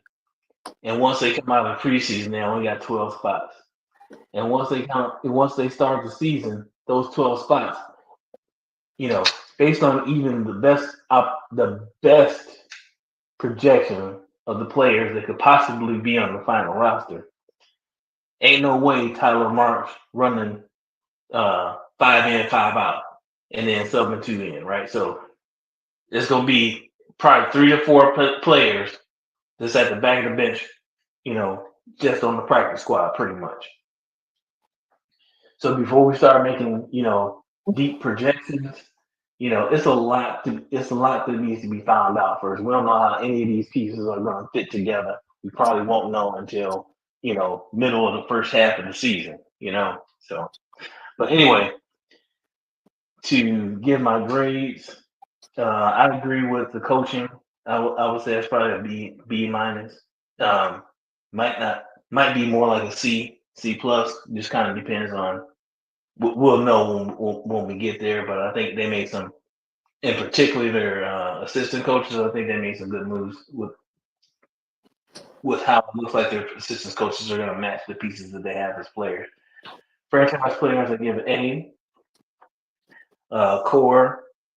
Don't know what that core actually is going to be, but circling around Angel and Camila, who are probably going to be top 3 front court in the league this year. I would probably give their core B minus. Training camp, I do like their training camp invites. Again, I don't for the players that I know about. We'll just have to see how it plays out. And then in terms of the rookies, I think whatever we all talk about, it should be the best players that fit the team, that actually make the squad. You might as well forget Haley Van Lith or Maddie Westbeld not making the team. I don't know if Asia Siska is going to actually come over. I don't know if y'all heard any updates on that. And Koulibaly is a wash, so they're gonna hold the rights to her and see what happens next year when she comes back. So I would say training camp, probably a C. And rookies, I would give that. I'm hopeful for Haley Van Lith and Maddie, but I can't disagree with the C plus. Why does it sound like you're underwater, like you're on the cruise ship? Oh, really? It's probably just echo. Your ass sound like you're on a cruise ship, like you're on the top deck. Let me turn my mic down. Sound like you're in the hallway. Some bad takes should be coming in. That's why you're always underwater. Nah, I'm not sure. Now that rookie Haley Van Lith is a lot. She gonna make it. Mark my words on that. Maddywestbeld gonna make it because they got a vision for her. They have a role for her. If this was a team of last year when it was just a bunch of mismatched players, then I see where you're coming from. But they have a specific role for each player that they drafted. That's why I think they're going to make the team. What's Koulibaly's role? Huh? Can I get my grade? What's Koulibaly's role? That's unclear, to be honest with you. But I could say for Maddie Westbeld, her role gonna be like stretch 4, relieve Angel. If they want to go like a quick lineup or a small lineup, they'll have her in there because she can stretch the floor. Haley Van Lith gonna be like a mentee to like Vandersloot, even though that's not her primary position. But they're gonna experiment with her this year because remember they still have that Connecticut pick next year, so they can still get Olivia Miles or another point guard that meets their criteria if they have to go that route. If Van Lift don't fit their vision this year. Can I get my Go ahead, grades Brad. again? Yeah, go ahead, Brad, brother. Oh, go ahead. Go ahead. My fault, Uncle Jay. Go ahead. Yeah. Coaching, I give it a B. I think the X factor is going to be Renee Wakwama. She has some very unique training techniques. When I was looking at the training camp today, they're using some of her techniques in there. They're very effective. We know she led that Nigerian team in the Olympics, so she's very. I think she's going to be the X factor. I agree with the franchise player, A plus, of course. With Angel Reese, you always have a chance to win. The core, I don't know who the core is because we haven't locked any players in long term like Ariel Atkins and others. I don't know what to give that yet.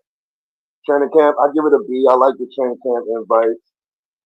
I think they're better than the actual drafts. So I like how he's creating competition in the draft, the training camp. Let them work for their, food. Don't let them get comfortable thinking because you've been here for a while that you're automatically on this team or, I like them fighting for it. And the rookies, I mean, I don't know what we got yet. I got to see it on the floor, you know what I mean? I don't know what we got yet. I like Ellie, but I don't know how she's going to fit in and if she's going to be the point guard or shoot guard. I think she's going to have to change the game up, like I said previously, but I give it a C plus. I agree, but that's it. Appreciate it. I think the underrated part of this team that nobody's talking about is Angel Reese get to come to work in peace. Last year, not only she had to deal with all the racism and everything on the outside, but then you come into work and you got Kennedy Carter with her episode. Then you got maybe wanted out. Then you got the vets don't want to pass it to the rookies. That was a lot of chaos on the inside too. And now this year, everybody know whose team it is. Everybody know who's management. Everybody know who's running the show. And so everybody going to come in knowing their role. And I think it's going to be a peaceful environment for an Angel Reese and a Camila. And I think you're going to get the best out of them because they get to come to work feeling great about themselves and feeling happy. Instead of coming in last year feeling like Angel got to be not only the best player and the franchise player, but she got to be the therapist too to certain people. That ain't cool. Yeah. Well, with me, I give the coaching a B, and the reason why I don't give it an A is because they ain't won nothing. But I give it a B because above a B minus because of who Tyler Marsh has surrounded himself with. I think he has an excellent staff and excellent staff that that has a lot of experience. So. And I really like this. I really, really like Courtney Paris, who's one of those great players who have played in this league and one of the best post players in the history of the game. Zoe earlier talked about players that don't get any recognition like they should. She's one of them. What she did in college was absolutely insane, and she had a very good WNBA career. Courtney, one of them ones. And I think she's going to teach a lot to Camila. She brings a whole lot of experience and teaching, and she can teach Camila what it is to be a post player. And for me, Camila, well, I'll get to that in a minute. Franchise player, obvious, A plus. If there was anything above that, I would put that up there. But as far as the core, I give the core a B minus. And the reason why I don't have a lower grade than that is because of the presence of the Bayou Barbie, who is part of that core. And I love Camila's upside. I think Camila is going to be up there with the John Quell Jones and as far as pure centers, not hybrid centers who could take you out and hit a three, even though she could do that. But as far as a number 5 post playing center, I think Camila would be top 3 if she she gets somebody who can get her the ball. But I think Camila is the most important piece on this team, because if she excels, this team will be dynamic and very, very hard to beat. That's why I was so upset last year at the guards who wouldn't give her the ball, because the thing about Camila, and I've said it 1,000 billion times, and y'all heard me say it, and this goes for any big center, male or female, in the history of this game. If you don't get we the heard you. You don't need to say it again. I'm gonna say it one more again. If she doesn't get the ball, she will not be engaged, and if she's not engaged, the Sky are going to have a hard time winning consistently, and Angel knows that. So when Zoe talked earlier about her leadership, that's one of the things she's going to have to get on her teammates about, is getting when she's not in the game, and Camila is. She got to be putting belt to ass about them getting the ball to Camila. But anyway, training camp. I agree with Zoe with that one. B-. Nothing much to say. I like who they brought in. I think it make for good competition in training camp. Rookies, I give that a D, because I don't like any of the picks except for Maddie. Everybody knows I rolled for Maddie the whole year. I don't like Haley Van Lith. Never have, never will. I've accepted that they put her on the team. I hope she does well, obviously, but I still have PTSD from that game against Iowa when Caitlin Clark roasted her ass like a Hawaiian pig at a luau. So I really don't like that pick. The other girls, one of them's injured. The other one might not come from Europe. I like Kalabali's okay, but she's, like I said, she's injured. The only one I like really is Maddie, and I think it was mostly. I don't know if it was mostly the Notre Dame coaches or her. I don't know, but she didn't look right to me at Notre Dame near the end of the year. Now I saw Zoe's breakdown of her, and when you break down film, I can see the promise in her upside. So I like that pick, but the rest of them, I ain't like. I wanted Sundell. We lost out on Sanaya Rivers, who y'all know what I think about Sanaya Rivers. We couldn't help that. She got picked before we could get her. I don't know what's going on with Cheyenne Sellers. When she dropped down, we could have got her. We could have got Sanaya Fagan. Did Sanaya Fagan go before HBL? Or after? Didn't she go after? Did Sanaya Fagan go after her or before? I think Sanaya Fagan went way after Haley Van Lith. Huh? She went way after Haley Van Lith. Yeah, she went. Sanaya Fagan went way after. All right, so yeah, I would have rather had her than Koulibaly and whoever else we picked last. I just don't like this draft. I really don't. Overall, I'm good. The reason why I don't give it an F is because of Maddie. But those are my grades. But y'all got to be fair about the draft. The draft was a historically weak draft. Yeah, but we could have got better players than what we got, in my opinion. I think if you're gonna be mad about anything, they should have never traded that 2026 pick. They should have just kept that pick and just, if they went with Siska and sent overseas, just go with that. But like I said, I won't fault them for the draft, because the draft was a historically weak draft. So they had to get who was available. I disagree with that categorically.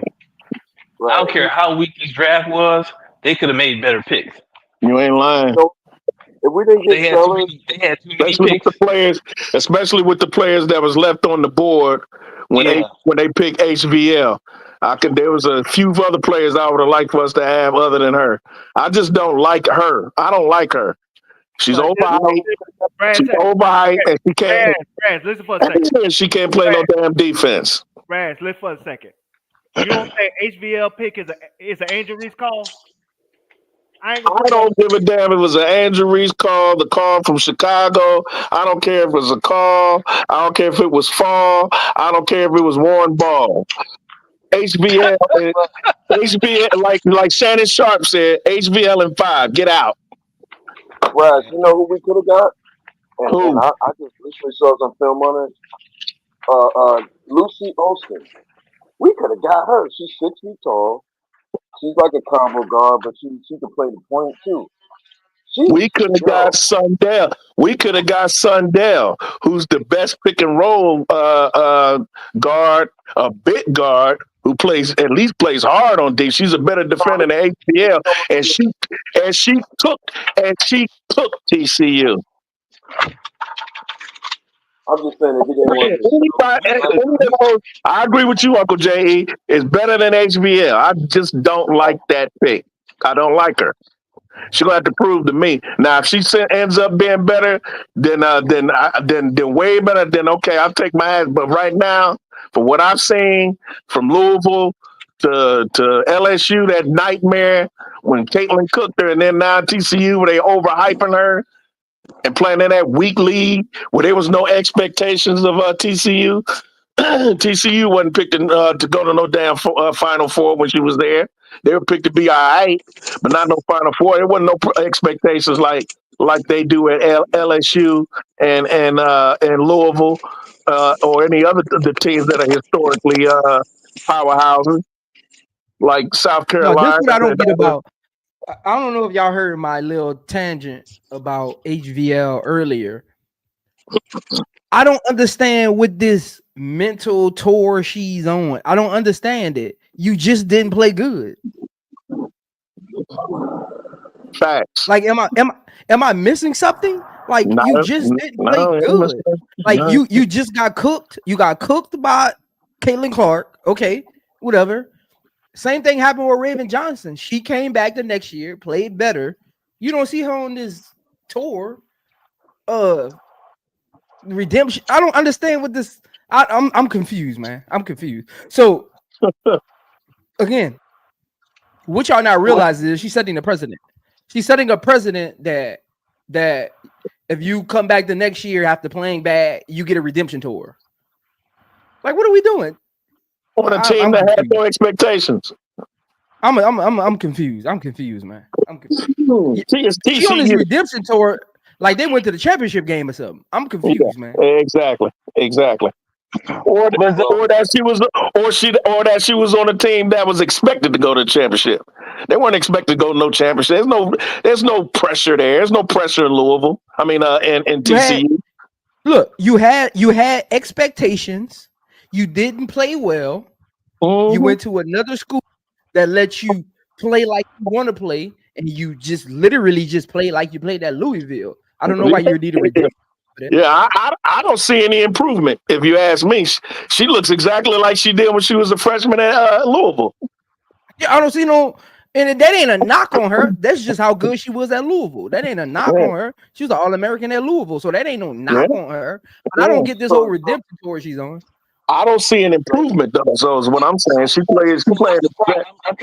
I'm trying to figure out the problem. Is the problem that Chicago drafted her in the first round?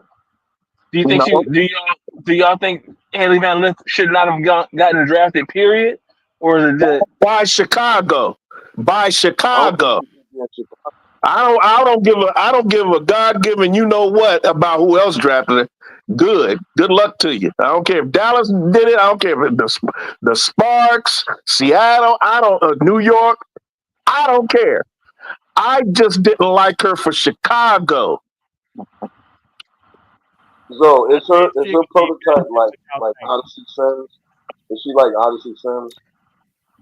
Who Haley Van Lith? Yeah. No. I like Odyssey. I think Odyssey Sims better. Yeah. I like Odyssey way better. I like Odyssey way better. I don't just like her. I like her way better. See, Odyssey, this is the difference. I've been trying to get people to understand. This is what I be trying to get people to understand. Odyssey Sims is a scoring point guard. Haley Van Lith is a shooting guard that's undersized. That's two different players. Like Oddity Sims is a scoring point guard. Haley Van Lith is undersized, so she's more relegated to being a point guard than she's actually a point guard. Okay. Because I watch her assist. Like I even went back. She had a 10 assist game against, I think it was Louisville. I can't remember. I went back and watched those assists. I went back and watched two of her when I was doing her breakdown. I went back and watched her 3 most high assist games last year. She had a 10 assist game, a 7 assist game, and I think 2 7 assist games. The other games was like 4 assists, 5 assists, 6 assists. But she had a 10 assist game and 2 7 assist games. I went back and watched those games because I can get an idea of like her facilitation for my breakdown video. Her assists don't come in the flow of the offense.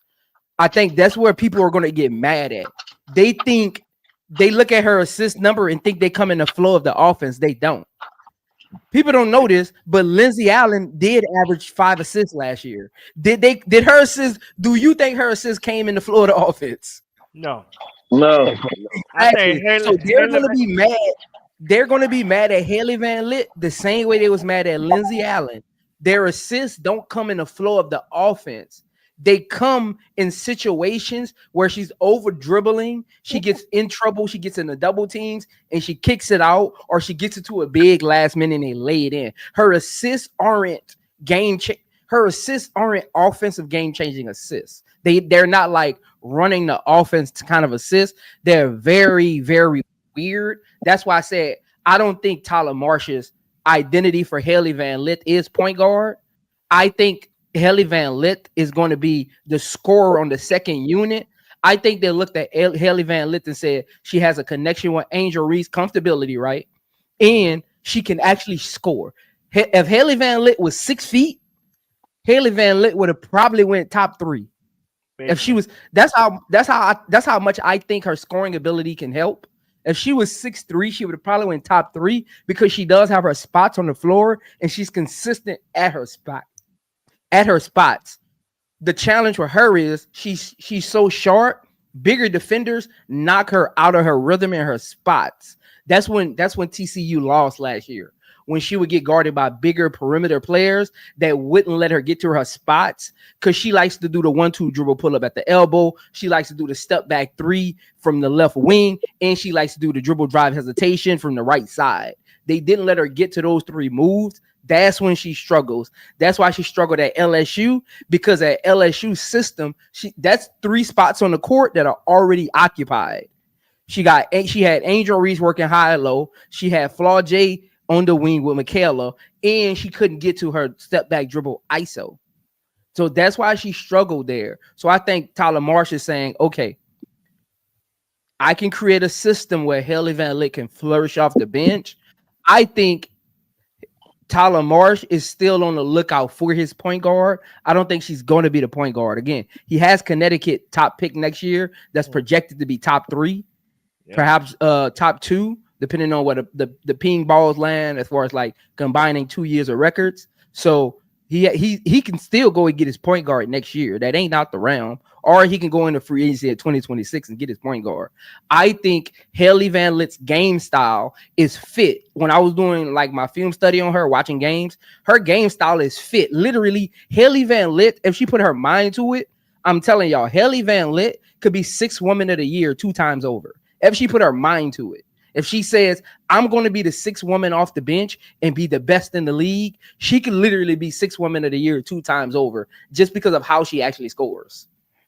And she has that off-court social media presence kind of thing that's going to help build up the fanfare for it. So if she really just said, and Tyler Marsh and her needs to sit down and figure out what her role actually looks like coming off the bench, like the microwave scorer. So I can see her flourishing in that role.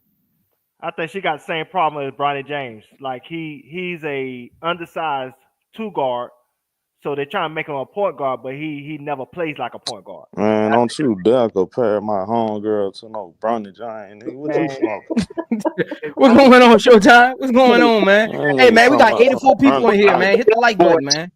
I know that voice. What up, show? I just came at the wrong time on the show. That nigga said Bronny James. No, I said they being undersized, bro. You know what the hell I said. You heard me, bro. Yeah, I don't understand nothing you saying, bro. You talking about some Bronny James? Come on, bro. Don't try me like that. You hear what I was saying. Man, I was saying, HVL got skills, bro. I'm not saying playing style. I'm saying Bronny James is a 2 guard, but because he's so short, they try to put him as a point guard. That's what look here, bro. Look here, dog. Jalen Brunson undersized. Man, he undersized too, bro. You gotta play big, man. That's what it's all about. Yeah, you gotta play big. HVL got elite speed with her, and I think y'all really sleeping on the fact that Angel Reese gonna be bringing the ball up a whole lot. See, that's what I want to happen. I want her to get that rebound and push the ball like she used to do. I don't care what Angel does. She's but again, I got a mess for all you haters out there. Stop talking broke talk. You know what I do on the NBA side? I put my money up. Put your Dougies up. Y'all believe Chicago ain't gonna make the playoff. Angel Reese ain't gonna make the all defense team and all this other stuff. Put your money up. I ain't finna argue with folks. That's my mess for either one of y'all. If you talking, you ain't put no money up. That's you on some broke shit. I ain't with the broke shit. I put my money up. Chicago gonna make the playoff, and I put my money on. However you want to put it on, you can put it on. They gonna make the playoff. They been quit playing with Barbie. I see us running they're two gonna make different playoffs. They're gonna be a top defensive team. I believe. They been quit playing with Barbie. They been quit playing with Barbie. She gonna be on a mission this year. Don't play with Barbie. They got the pieces. Don't play with Barbie. They got the pieces. Again, their scoring is going to be dependent on his system, but defensively, they have the pieces to be in any game. Defensively, they have the pieces to be in any game. This is where it's Tyler. I think this season is going to be on how well Tyler Marsh can coach. Because they have the defensive pieces to be in any game. Look, man, they gonna look. Okay, I want you to think about it. How many games they won last year? 13. 13 games, bro. Okay. They will, and most of them, and half of them games, Angel Reese was hurt. Kennedy Carter was sick, supposedly, and Mabry got traded. Yeah. Before the All-Star break. Camila was out at the beginning of the season. I mean, think about it. Before the All-Star break, they were number 7. 5 points and under. Look, but check this out though. Before the All-Star break, they was 7. They was literally had the same record like as Indiana. Yeah. Some of them games they lost was literally like two possessions. Oh yeah, yeah. Okay, so this is simple. This is not rocket science. The backcourt, you didn't have a point guard. You didn't even have a legit shooting guard like that, other than Kenny Carter. And they're playing politics with the ball. Exactly. You outside of Mabry, I like Michaela. I thought she could contribute. So I'm not gonna say nothing to nigga. The backup power forward, she wanted to be the star of the team. Yeah. Right. Let's just be honest. Right. Izzy thought she was gonna start over on Angel for what reason. She got she thought she wanted to be the main character. E Will gets hurt. Y'all forgot all about that. She got hurt. She was the lead shot blocker. We never had a healthy team all year long because you know why? Because the beginning of the season, Camila got hurt. Got hurt. E Will got hurt. So you got to think about all that. So now you upgrade the roster, the backcourt. You got 2 better point guards. Upgrade. You got a legit perimeter all-star and an all-defensive performer. Upgrade. Yep. And you actually got a coach with structure.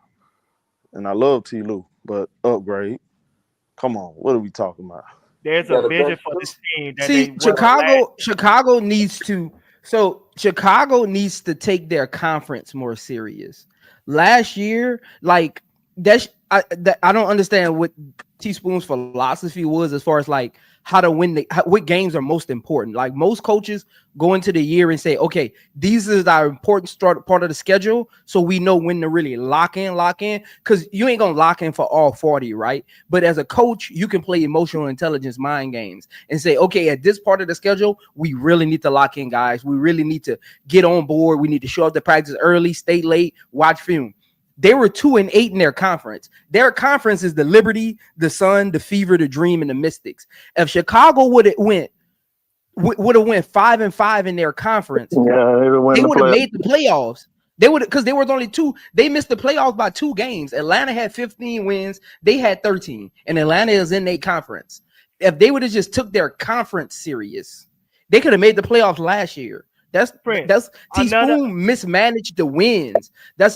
You can't mismanage the wins. Again, when you really break down how Teaspoon coached last year, there's layers to why she got fired. There's literal layers to it. Prince, you can't have a vision like that with Teaspoon when everybody had their own agendas. Everybody on that team last year had their own agenda. It wasn't a team. Everybody was gunning for themselves. It was just a bunch of people that got put together. I get that, Duvall, but guess what coaches get paid to do? They get paid to manage the locker room. They don't get paid to pick favorites. Coaches get paid to manage the locker room. Yep. I don't care what agenda Kennedy Carter had. I don't care what agenda Izzy had. Teaspoon was hired and paid to manage the locker room. Angel Reese literally tried to tell y'all in her exit interview. She wasn't talking about the leadership. She was talking about Teaspoon holding the players accountable. That's called managing the locker room. If you see Kennedy Carter got an agenda, sit her down. If you see Izzy got an agenda, you sit her down. She gets paid to manage the locker room. Like we got to get to a point. Look, all this fluff play, all this play around, all this, man. Look here, man. She got paid to manage the locker room, and she didn't do that. Let's be honest. And make sure there were NBA coaches that got fired because of that, and football coaches, football coach, NFL, college. If you don't know how to manage the locker room and you let the, as they say, the inmates run the asylum, guess who's gonna get fired? Guess who's gonna be held accountable? It ain't gonna be them. It's gonna be the head coach. Hey, check this out. Make sure y'all tune in tomorrow. We're gonna have a good show. Talk about a couple things. Look, I just want to say this. What you saying is true, Prince. Take the conference serious. But Ken folk, these teams gotta see us, bro. I'm just being honest. Them teams just like we gotta see them. They gotta see us too. You got the best defensive.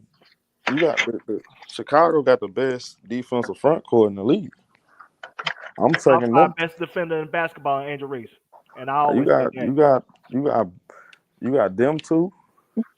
You got E Will, because E Will was solid defensive. Yeah, she was second team all defender 2023. You feel me? Yeah, she's a good defender.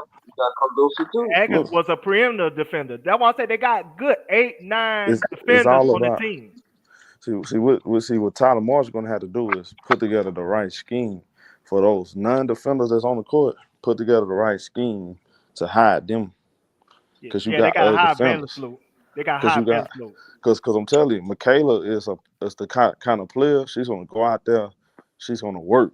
She's going to make you work. She's not a lockdown defender, but I saw games where she was playing hard on defense. She's not a liability by no stretch of imagination. But they want to cut Michaela. Let Prince tell it. Hell yeah, I want to cut Michaela. Nah, I ain't cutting no Michaela. Cut it. Well, everybody got their own. Look, I got a game plan.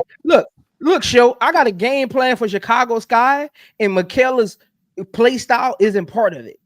She has too many lapses on defense. She isn't consistent on offense.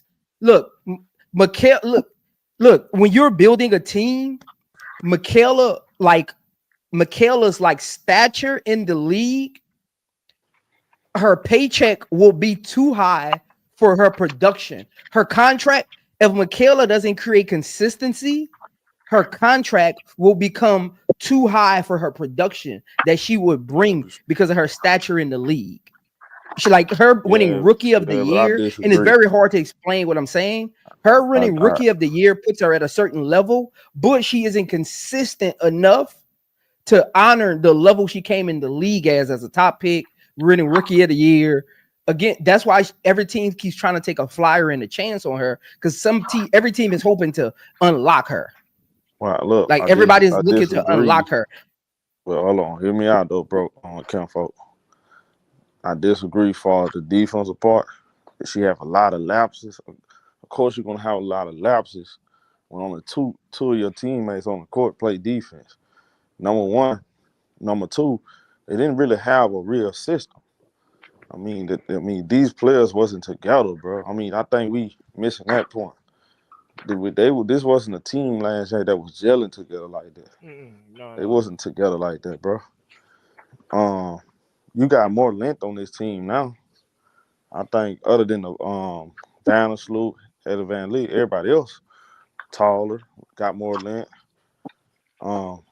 By them putting Ariel Atkins and angelresse Camila on the side of her, I think that's going to help her be a better team defender. Hey, sure, I said Beck Allen gonna start at the 3. Who? Beck Allen. Van Allen.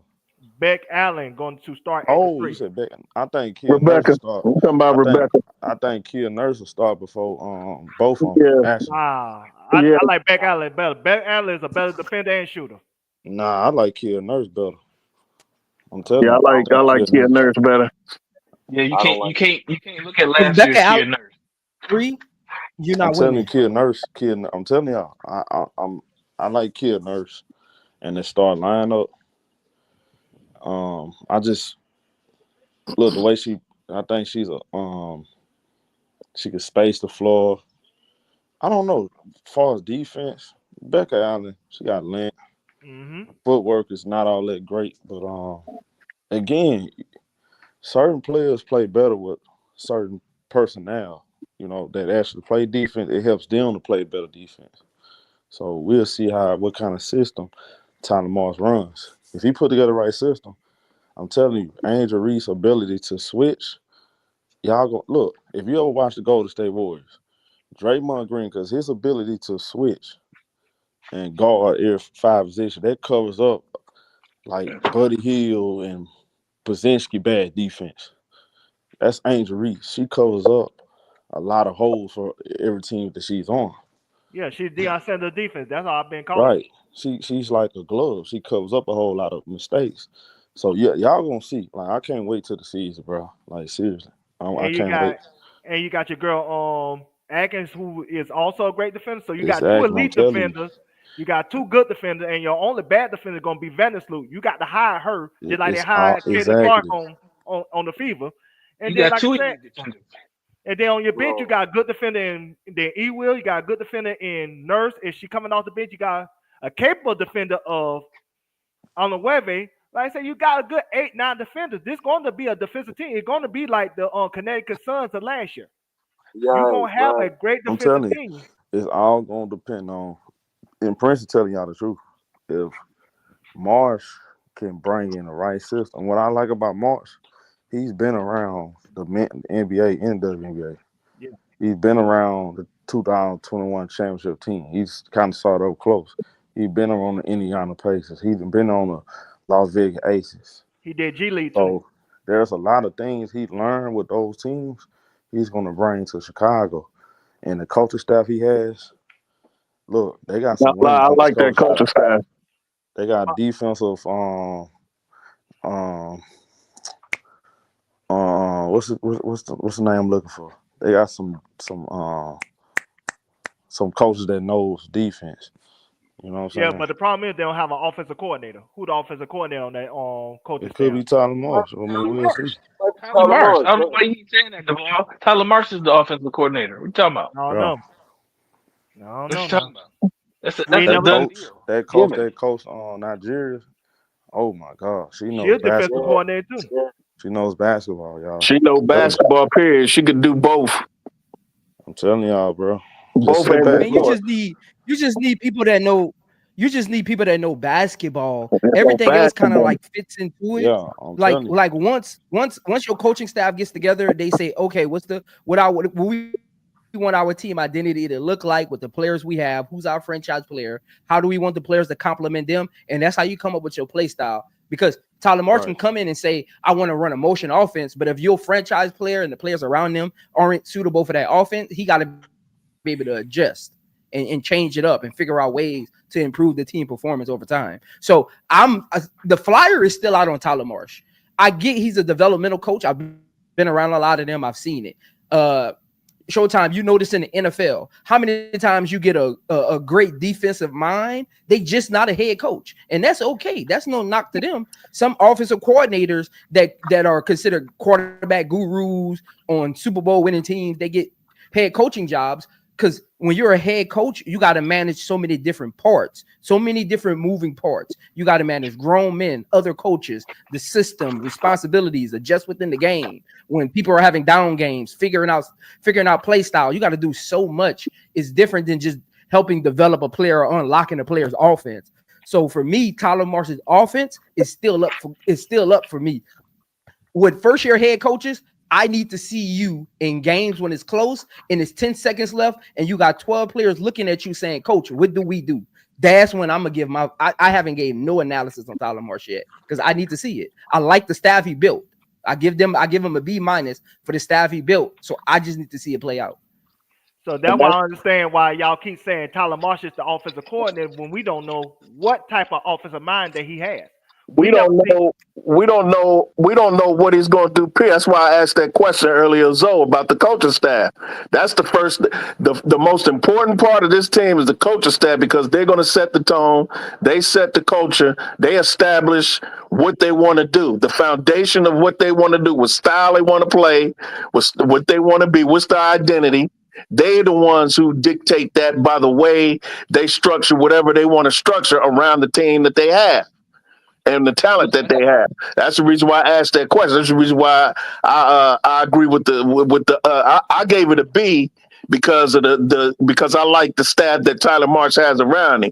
I'm a little bit more generous than Zoe. I gave him a B, period, because I really love that staff, especially Courtney Perez. Which I mean, for a first year coaching staff is actually a great grade. A B- for the first year coaching staff that haven't coached the game yet. That's actually a good grade.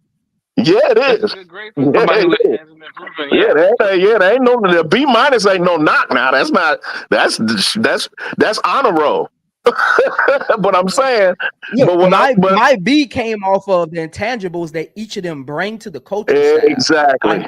I understand where Renee, Courtney, Talisha, even Aaron. Yep. I've been in basketball circles with Aaron. He's great with men point guard, so I'm interested to see what that looks like. That's why I think that their point guard flyer is still out because I don't think they have the future point guard on this team yet. And that's the reason why I'm fascinated to know what they're in that first coaching staff meeting with just them in the room, mapping out how they want to play, everything that you talked about earlier, Zoe, about a coaching staff. That's the reason why I asked that question because I'm interested to see what they do with this team and how they establish a culture, playing style, and their foundation going in the future because that's critical. So let me ask y'all a question, in particular Duvall, but to everybody, and I say in particular Duvall because you say Tyler Marsh not going to be the offensive coordinator. So I'm going to ask y'all the question. What do y'all think Tyler Marsh was brought to the Chicago Sky to do? His specialty was the developmental coach. But I don't know if he has an offensive system that he could bank on saying, okay, this is what we're going to run as a team. I don't know that. That's why I've been asking the question, who the offensive coordinator? What I can say for a fact when it comes to the coaching staff, they are great at developing big men. They are great at defense, but there's not an offensive mind in this coaching staff as I see right now, including Tyler Marsh. I don't know if Tyler Marsh is an offensive coordinator. So y'all can tell me that. I think they brought him in because of his knowledge. When they interviewed him, I think they liked basketball. I mean, look at his resume. Man got a resume. It could be a book. You talking about in general? Okay, you talking about in Yeah, general? I'm Okay. talking about his basketball knowledge and how to run a team. I'm sure. Listen, I love Teaspoon, but Zoe is right. And I'm sure Tyler Marsh grilled him with questions without saying her name that had a lot to do with what the thing she was short on. I believe that. At the locker room, how to handle the locker room, how to handle players. I'm sure he wasn't the only one about Tyler. I'm sure he interviewed people who've been around Tyler Moss. He the one that he probably questioned Becky Hammond, everybody, the Pacers, all those teams when he was in the G League. I'm sure he did his homework on Tyler Marsh. And for me, I think he like Zoe said earlier, you want coaches who know the game of basketball. Does he know the game of? Does he know what to do in each situation? Even though he hasn't been in this position, every coach has his first time coaching. And I'm not saying this because I'm a fan, but Ryan Day at Ohio State. He has never been a head coach on any level ever before he took that job. Now think about that. You take a job with the Steelers, the Crimson Tide, LSU, USC, the Blue Bloods, Notre Dame, the Blue Bloods, and you've never been a head coach at any level ever, and you get a Blue Blood program that expects national championships, that expects championships, because like it or not, Chicago has a championship. Through hook or through crook, they got one of them things. All right.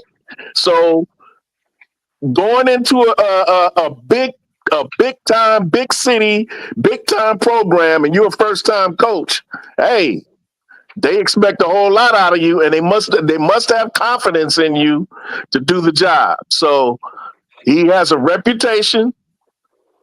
Everybody, he hasn't had nobody say anything bad about him as far as I know. Everything is, they hear about Tyler Marshall, good things from the players, coaches, colleagues, people have been around him in other places.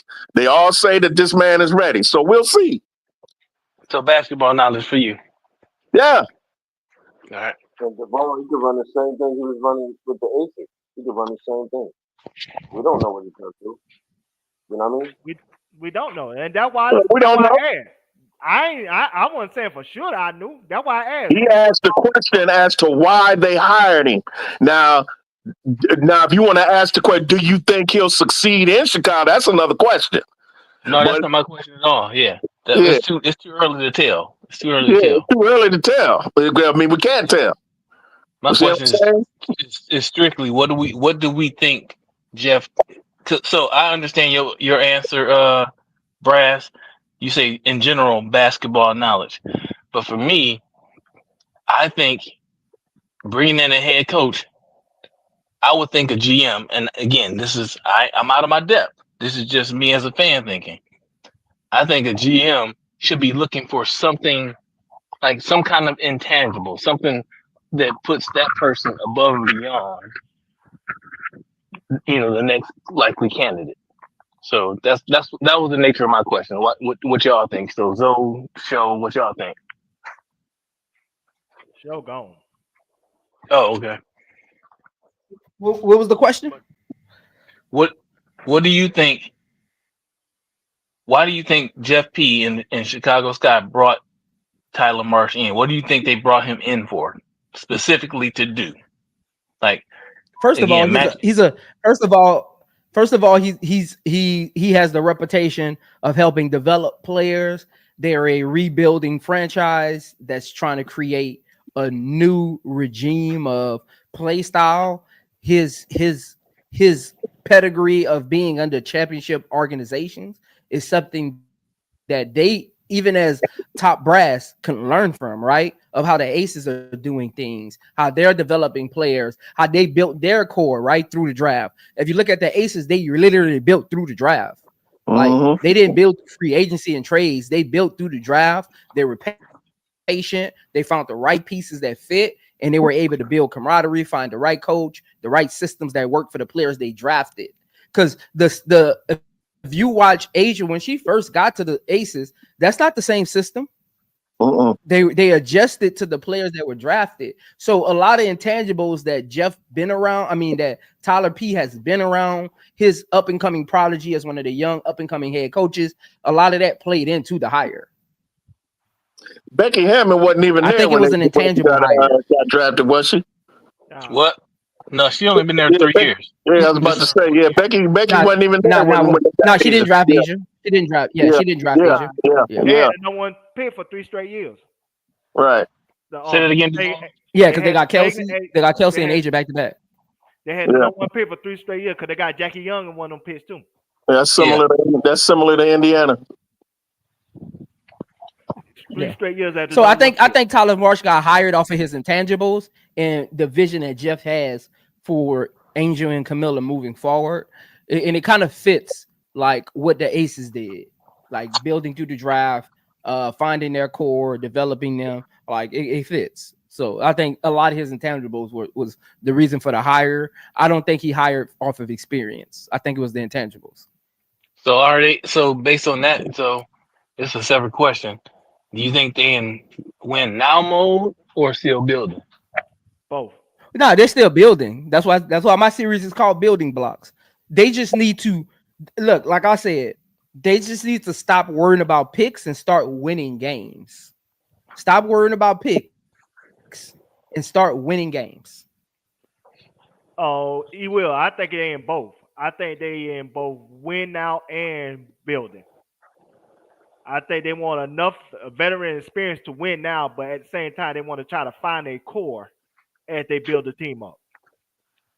I don't think they're in championship mode, but I think they're in win now mode in addition to try to develop in the players that they have. They in win now mode because every year everybody has a goal of winning the championship.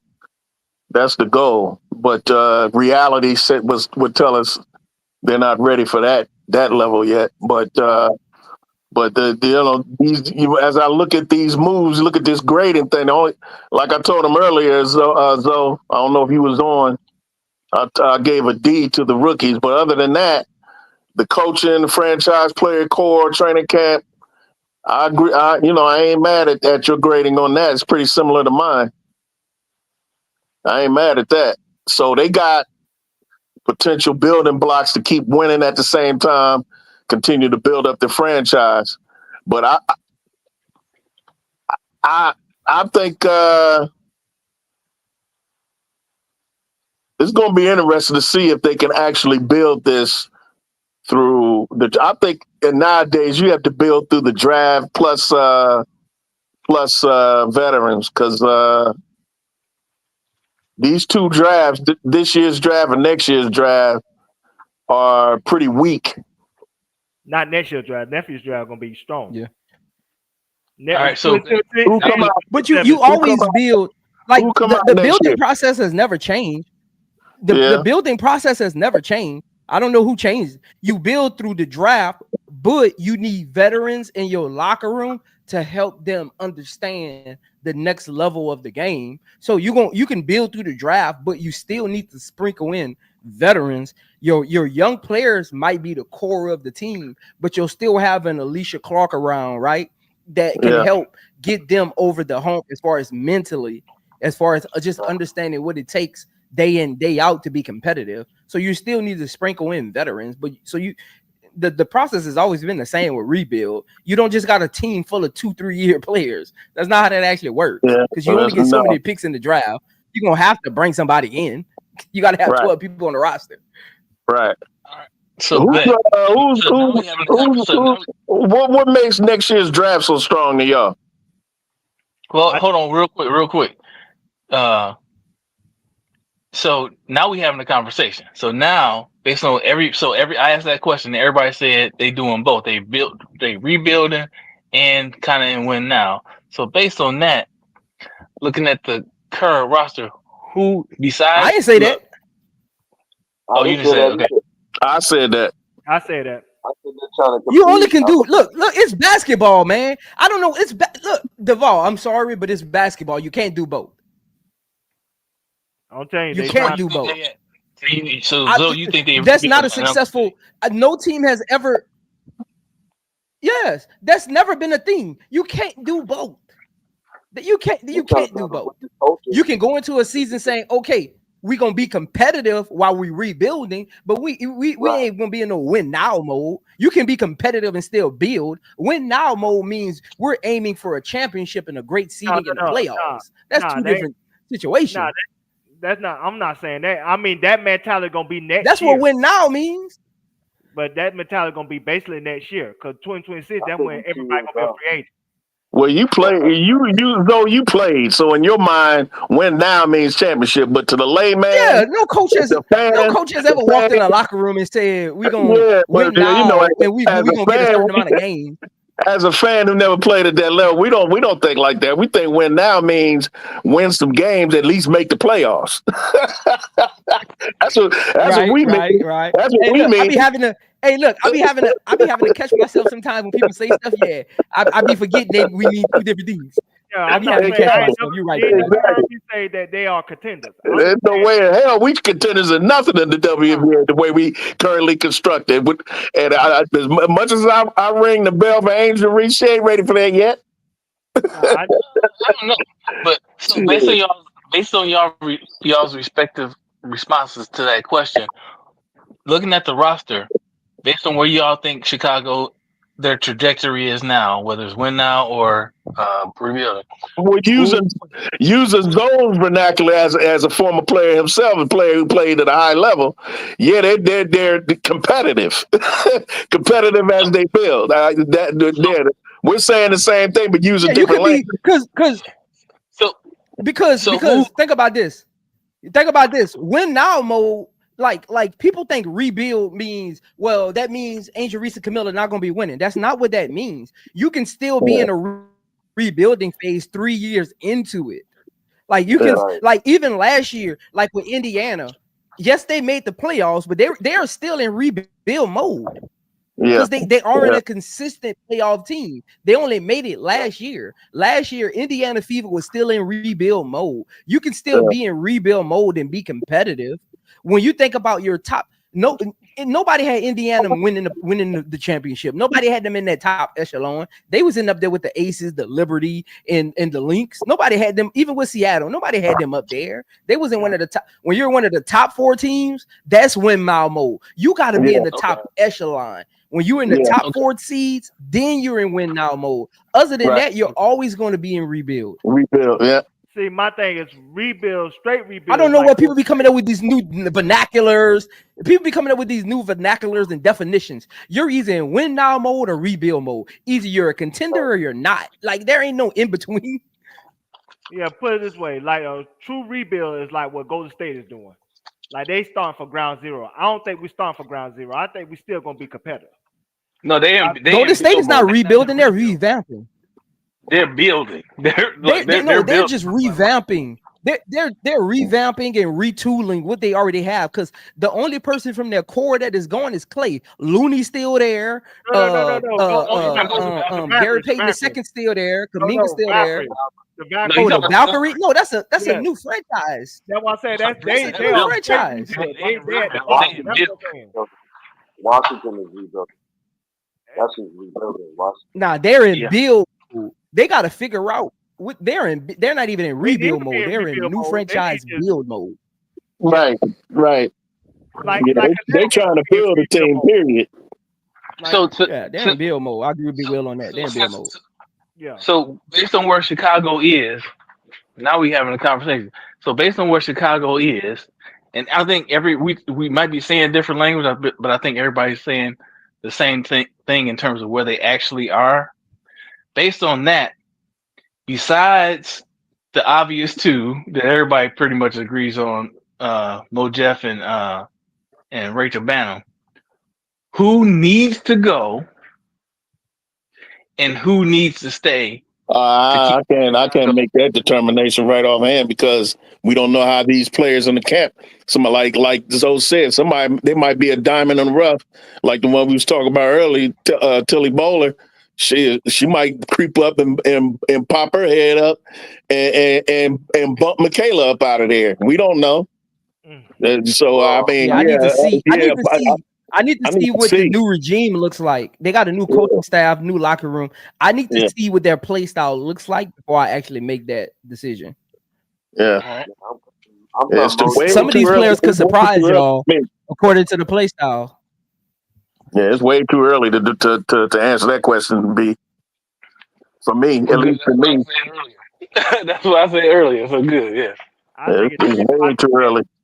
I think it's 3 spots. Mojo and Banner off the top. I mean, you know, looking at it now, you would say, okay, Kia Nurse is going to stick. And for all intents and purposes, as of now, Michaela. He will. She gonna stick. Yeah, he will. Well, they already signed her, so that's a no-brainer. You know, so I mean, so that's 8 right there. Did they Rebecca Allen, and of course Ariel Atkins. That's a no-brainer too because they traded for her, so she ain't going nowhere. So I mean, you know, that core, obviously Camilla Angel, and I think Maddie stays as far as out of the rookies. For me, it's Maddie and HVL. Maddie and HVL to me are possible locks or more than likely locks. I would put 95%, 98% on that. So that's one spot left. That's one spot left. So Rebecca Allen was included in one of the trades. She was traded to the Suns from Phoenix. I mean, well, vice versa, to Phoenix, back to the Suns, and then she came to us through a trade. We didn't trade for Rebecca Allen. Yeah, y'all traded her with I think that was with the Lindsay Allen. Yeah, we traded for Rebecca Allen. We traded Lindsay Allen for Rebecca Allen. Lindsay Allen and that stash foreign player, Village or whatever that name is. Yeah, we traded for Rebecca Allen. So Rebecca Allen was part of the Alyssa Thomas trade. Yes. From Connecticut. That's how she ended up on Connecticut. She was part of that trade. That was a separate trade. We turned around once that trade was finalized and traded for Rebecca Allen. Yeah, she was included. It was somebody else we got. No. We only got Rebecca Allen back for Lindsay Allen and the foreign player. Yeah, I thought we got a pick and Rebecca Allen. No, we got the pick for Dana Evans. So we got two second round picks for Dana Evans from the Aces. Yes. The Rebecca Allen was with the Lindsay Allen trade for Connecticut Sun to us. Yeah, that was a straight up. Straight trade. Yeah. Basically, that was a straight up. Yeah, that was a straight up trade. It was basically Lindsay Allen. Yeah. Because the other foreign player that we traded with Lindsay Allen, she's a stash player. So her contract is null and void right now. Right. So that's why I said that only. So it was a straight up. It was a straight up Allen for Allen trade. Yep. So there's only 2 spots left on the team. 2 spots that you could really say, okay, these people could get cut, and that's Banham and Jefferson. Other than that, I'm with you. I don't want either one of them, especially Banham. Yeah. And we got an extra spot. That's 3 players we can add, right? We can add 3 players if we cut them. Yeah, later on down the road. I mean, people cut players from other teams to pick up somebody off like in football off the waiver wire. But that's down the road. Yeah. So hey, Andre, as a fan, we can say skies is the limit for Chicago, right? And be like, Chicago could win the championship next year. But that's if you've been on my channel, that's not how I operate. I don't have fanfare when I do analysis. I just break down what's in front of me, what history has shown me, and what my experience has shown me as well, being in a locker room. I'm a big fan. I'm not that damn delusional. We're not winning no championship next year. Not at all. Be honest here. If we're just taking our fanfare weight, nobody expecting Chicago to win a championship next year. We are expecting them to make the playoffs and be a competitive team and be better than 2024. That's what we are expecting. That's my expectation. Yeah, they That we too light on we make a play. a championship I contender. need Angel and Camila in the playoffs so they can get that experience. I need that. I need that in my life. I need a 22, 23-year-old in the playoffs this year. That's what I want. That's why I said 2026 gonna tell us more because everybody gonna be a free agent. The draft gonna be deep. That's when we will know for sure what Chicago really going to do, what the direction they're really going to take this team. Deep with what? I like that you said that, Duvall. Chicago needs a direction before they can win a championship. Y'all think championships are easy to win because you got good players on your? No, that's not how. We got to stop this, man. We got to stop this. Hell no. As an observer, all the years I've been watching sports, it's hard as hell. Because we gotta stop this, man. Look, that Chicago championship team a couple years ago, that championship was brought. Let's be honest. Yep. Let's be honest. They put together a collection of players that no other team was able to do. They put together and that was a 1-year rental collection of players. Yeah, that wasn't what they're trying to do now. They're not trying to buy a championship that wasn't sustainable, and that was a once in every 10 years kind of thing. Yeah, that never really happens. That happens every 10 years. Like that's you know how hard that is to do what Chicago did. Hey Zoe, hold on, real quick. Hey Zoe, I looked that team up on Wikipedia today and saw that roster. I was like, damn, they gonna have no roster like that again. Man, you crazy? Nobody will have a roster like that again. That team was loaded. Because first of all, it starts with Candace Parker. Yeah. There ain't a Candace Parker in the league right now. No, there's not. At least not one that would be available to us. No, there is no Candace Parker in the WNBA right now. No, that's Candace Parker's. What happened with Chicago Sky was Candace Parker's play style allowed Chicago to go spend big money on veterans that only did specific things because her play style is kind of like that LeBron James mode where your play style allows you to spend $20 million a year on a shooter, a catch and shoot player that gonna help you win games because of their play style. Candace Parker's play style allowed Chicago to build that out like that. That's why I say that championship was brought in free agency. Her play style allowed them to do that. There's not a Candace Parker in the league right now where you can build that kind of team. That was a makeshift championship team. And she'll wash too. So you didn't hear what I said? I said you can tell talent don't win championships because your boy getting ready to go home too. And then Luka. Right. Yes, Sinister Aristotle. Candace Parker did take a pay cut to come home. She took a pay cut to come home. That's why I said the way that team was built, that'll never happen again. She'll wash. That was a unicorn. That was a unicorn team. And what they were like a bottom seed? That was a unicorn team. And there was a bottom seed too. Yeah, then it was a bottom seed. I think there was a 7th seed. There was a 7th seed. 6. Yeah, that was 6 or 7. One of the they were 6 seed. I looked at it today. They said they were 6 seed. And picture this. If you watch that season, they was actually out of the playoffs.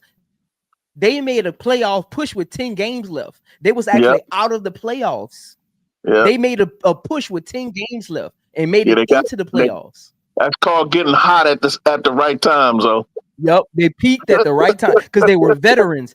It was a veteran-led team, and they know what to do. They understand the task at hand to get to the playoffs. That's the difference between that team and last year's team. They didn't have vets in that locker room who understood what to do to get to the playoffs because they only missed the playoffs by 2 games.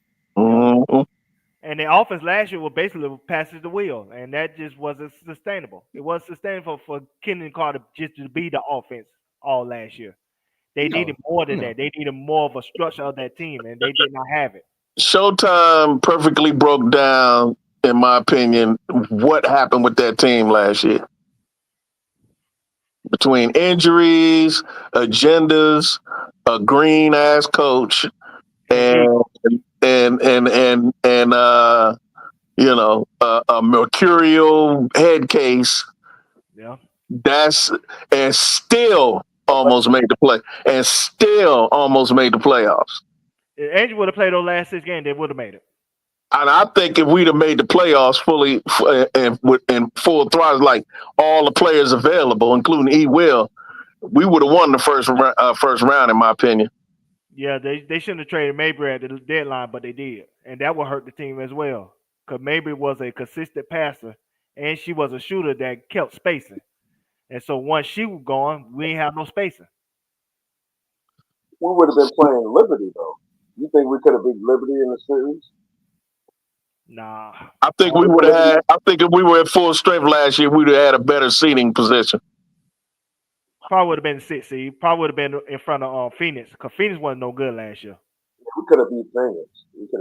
Because I don't think we would have been the 8 or the last seed or whatever, Uncle J.E. If we had our full complement of players the whole season. We probably would have played a team like Minnesota. We could. So we would be, because it's about matchups, and I think we match up better with New York, in my opinion, than Minnesota does, because we had size. Because we had size. We had size. Remember, Nafisa and them, they were undersized. They couldn't handle John. Listen, we had Barbie, okay? She gave them hell when we played New York, okay? Especially Stewie, okay? Yeah, I went to games. Okay. We would have matched up. We had E. Will, Camilla, and the Barbie.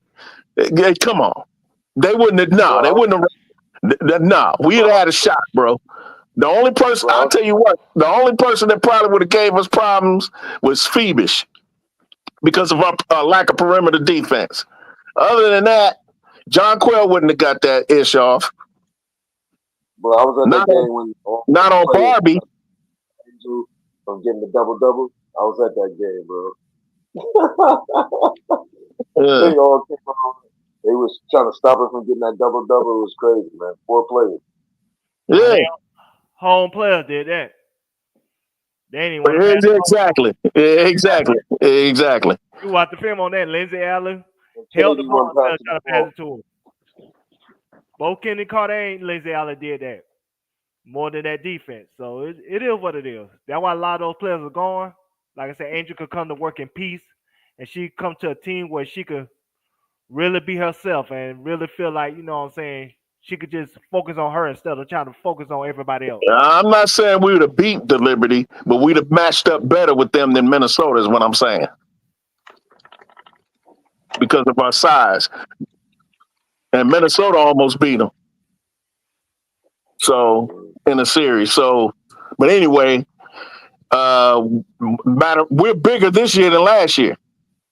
At every position. Like I agree. But one thing I agree with you, B. Will, is the chemistry. I think the chemistry is gonna be a lot better this year because you got rid of those cancers. Yep. You know what I'm saying? Once you remove those cancers, you know, you go into remission and you good. So I think the chemistry, and with HVL, Camilla, and Angel, and you know, Kia Nurse is just a nice person by nature anyway. She get along with everybody. And Ariel Atkins is the same way. And she's a dog, just almost like Angel. She's not like Angel. Angel's different from everybody else, but she's a dog. Ariel Atkins. So, and you ain't got no head cases. So, from a chemistry standpoint, I agree with you on that. They're going, you know, when you got chemistry, you're a hard team to beat. They're gonna be a problem. I know. I was acting like I was skeptical earlier, but you know, Showtime got me to thinking. I was like, yeah, well, you know what? He's right. The difference is those players this year know whose management is. Last year, even though Angel was management, but there are players that are fighting against that. Ain't no fighting against that this year. These players, when they came in, they knew who is management, so they're gonna fall in line. That's why the chemistry gonna be better. Brian, she could get Snoop is a 2-time champion. She bringing that pedigree. She can win you a couple games. You know what I mean? So I think they'll be better than what people think. I know it's just a film clip, but Sluty looks okay. She looked good. She looked kind of bouncy and spry when I saw her, because you know when players get older, they look older. She looked like she still got her legs with her. She do. She all right. Yeah, I think she's gonna be. I think she's gonna be decent, as long as we don't try to rely on her. Yeah, but you rely on her to do what she does. You know, you don't have to rely on her. Don't rely on her extra, like crunch time, 2 minutes left, and we need 5 points type deal. We don't want her. We don't want her doing that. We don't need that. Ariaka could get on shot off. I trust that. Ariaka could get on shot off. Or if Barbie improves the way I think she is at that elbow and that mid range, you know what I'm saying, and getting the ball down to Camila. That's the key to this. I'm telling y'all right now. That's the key to this team is Camila Cardoso. If Camila Cardoso, if Courtney Paris can get her to where she need to be right now, I ain't saying complete, reaching her potential because she's still a baby too. But if she could get Camila Cardoso right and get her the ball, we gonna be a real big problem. Because remember, she can rebound too. Remember what she said after the draft, between me and Angel, who's gonna get any rebounds? And there was a few games when they played together, they were the mistresses of the boards. No, Angel did that all by herself. So let's be honest about that. Huh? I said Angel did that all by herself. No, she didn't. No, she didn't. No, she didn't. No, she didn't. No, she didn't. No, she didn't. No, she didn't. You better go back and look at those stats when Camila was playing. She was getting double-doubles too. Nobody on planet Earth is as good as Angel rebounding. That we're clear about that. But what I'm saying is, don't sleep on Cardoso. She's one of the top 5 rebounders in the league too. But it wasn't statistic because she didn't play the whole year. But trust me, you give her a whole year with Angel, injury-free, and watch what happens. All right, I hear y'all. Watch what happens. Look at her statistics. Look at her statistics last year when she was getting 10, 11, while Angel was getting her 13, 14, 15. Right, Brad. Y'all got but if we get Atkins to step up, can't let you get away with that one, Devon. Because it's one thing. It's one thing to say Angel's gonna do what she do, but you can't take away what Camila was doing neither. That's all. That's my issue with what you said. Camila, there's a reason why she was the 3rd pick in the draft, bro.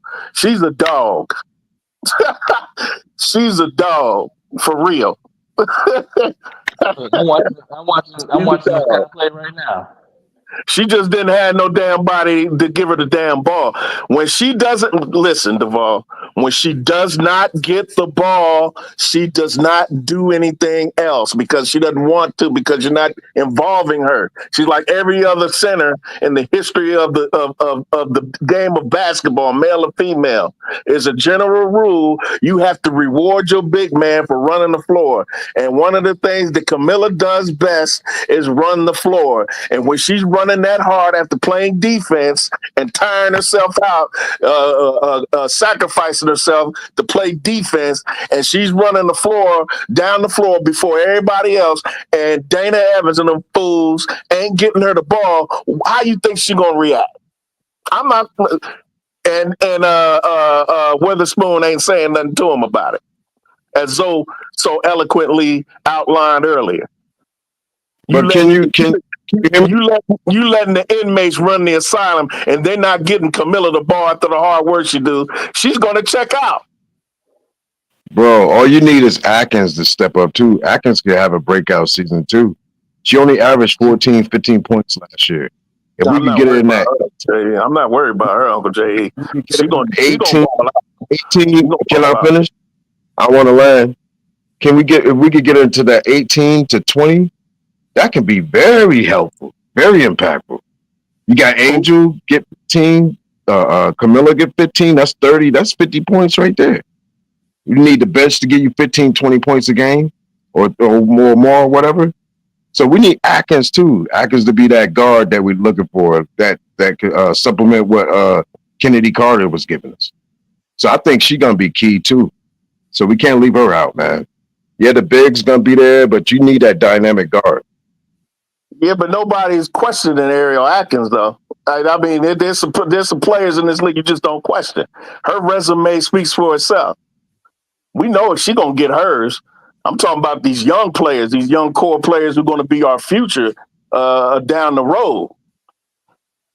I'm talking about Camila, because Camila can open it up for everybody else. Because if Camila doesn't get the ball, she's not effective. Then the defense can it's like in football. Are you gonna play cover 2, or are you gonna press, or are you gonna put 10 in the box because you got a running back there that could get you 10 yards per carry? Are you gonna load the box? And then that open up for the receivers. So if you got a big woman in the middle that's a dog in the paint, you got to double her. Who you gonna come off? You gonna come off Bantam if she's on the team, or another shooter? You gonna come off Ariel Atkins who can shoot, or you gonna come off whoever else, Kia Nurse? Who you gonna double off of? But then you got Angel roaming around, being a demon, offensively and defensively. So that's the reason why I say Camila is the key to unlocking our full potential, because if she's a problem in that middle, that opens up so many avenues for what you said, Uncle Jay, getting 18, this one getting 15. I don't think, now what I was saying before, we don't need Angel to get 18, 20 points a game, because we want balanced scoring. We want to be a threat everywhere.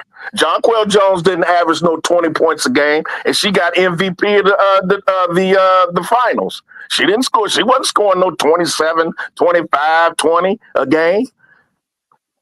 But she was a center that was a problem. And that's why she won MVP, or she won finals MVP. That's what I'm talking about. Because she was a problem, because you had to worry about Phoebus, you had to worry about Ionescu, you had to worry about other players, Betnijah, you had to worry about her. So Jonquel went to work, and she opened it up for them other players. And that's what I'm saying about Camila. She can open up the tap, where everybody will have one-on-one and get their own shot, what have you. You see what I'm saying? So I'm not worried about Ariel Atkins. I mean, when we got her, I was cool. I was like, oh, I can relax now. I ain't worried about no Kennedy Carter. I ain't worried about her guard getting Camila the ball or what have you. Because Ariel is a dog. I watched her since college, so I already know what she about. She got one of them things on her finger. So I wasn't worried about her.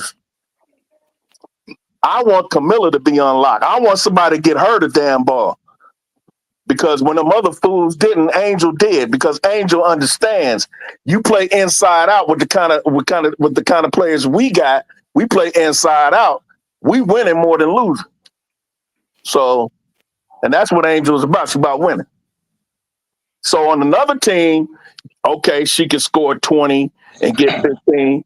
Yeah, that's great. But on this team, we need Angel 13, 14, 15 points. 14, 15, 16 rebounds. Hell, all-star, MVP candidate, just with that alone. Not to mention her defensive player of the year potential, which she should be up for this year. That's all we need. If we need Angel to get 20 points a game, we got a problem. I disagree. That means she's taking more shots than just about everybody else, and we don't need that. We need a balanced scoring team. We need, in order to win in that league, we're not built for her to be Asia Wilson. She ain't at that level yet. Angel's not the best when she's aggressive, though. At 22 years old, we don't need that from her. Now, down the road, when she gets better offensively and she gets into her prime, okay, boom. That means she's getting MVP of the league every year. And I've said myself that she's going to dog walk this league anyway when she gets around 23, 24, 25. But Angel could get 10 points just on putbacks on offensive rebounds alone. Mhm. So if you run 4 or 5 plays for her, she can easily average 20 points a game. Easy. You don't even have to. You don't have to run nothing for her. She had 20. She had a few 20-point games last year. Yeah. Bro, she averaged 20 points in college. Well, this is the WNBA, bro. This ain't college. It's the same thing. That's who she is. No, it's not. That's who she is. There ain't no John Quell Jones at LSU. Did you just see her? Ain't that the piece of Collier and De'Erica Hamby playing for Connecticut or Mississippi or Mississippi State? Okay, in the SEC, they don't have no DeFisa Collier. Did you see it on Rival? All Uncle J.E. is saying, bro, you preaching to Uncle J.E. You preaching to the choir, but he ain't listening. B. Will, you ain't listening to nothing I said. No, I'm listening to you, but I'm saying we don't need that from her at this. She can get 20 points easy, bro. If she gets 20 points a game, we not winning. That means nobody else scoring. That means nobody else I disagree with that, brother. I disagree with that. Listen to what Uncle J.E. is saying. He's saying that at the rate that Angel Reese collects offensive rebounds, if all she needs to do is get more efficient around the basket, and she could easily get 20 points a game without even running the set for her, without looking for her to do anything except for what she excels at, and that's rebounding. But y'all not understanding what I'm saying. I'm saying that currently with this team, we don't need her to strive to be getting 20 points. She got 21 points, 20 points in a few games last year. I'm not worried about that. And it was undefeated in all those games too. That's what you're missing. Exactly. But you know what? She also had Camilla with her who was getting 10. She also had Camilla with her who had 9, 10, 12 points and 11, 12 rebounds. That's what I'm saying. We need both of them to complement each other. And it's going to be nice when she's not going to get 20, that she's not going to get all offensive rebounds. When she gets older and she get that mid-range shot consistent and she gets that touch around the basket, this, that, and the other, she'll easily average 25, 27 points a game. Easily. She'll probably get a few games more than last year of getting 25 or more this year. But I think her average is going to be around 17 and about 14 rebounds. And when you average 17 points a game at her position as a wing and a defender, that's MVP candidate, baby. If let's say she get 5 putbacks a game, 3 putbacks a game. That's 6 points, right? Mm-hmm.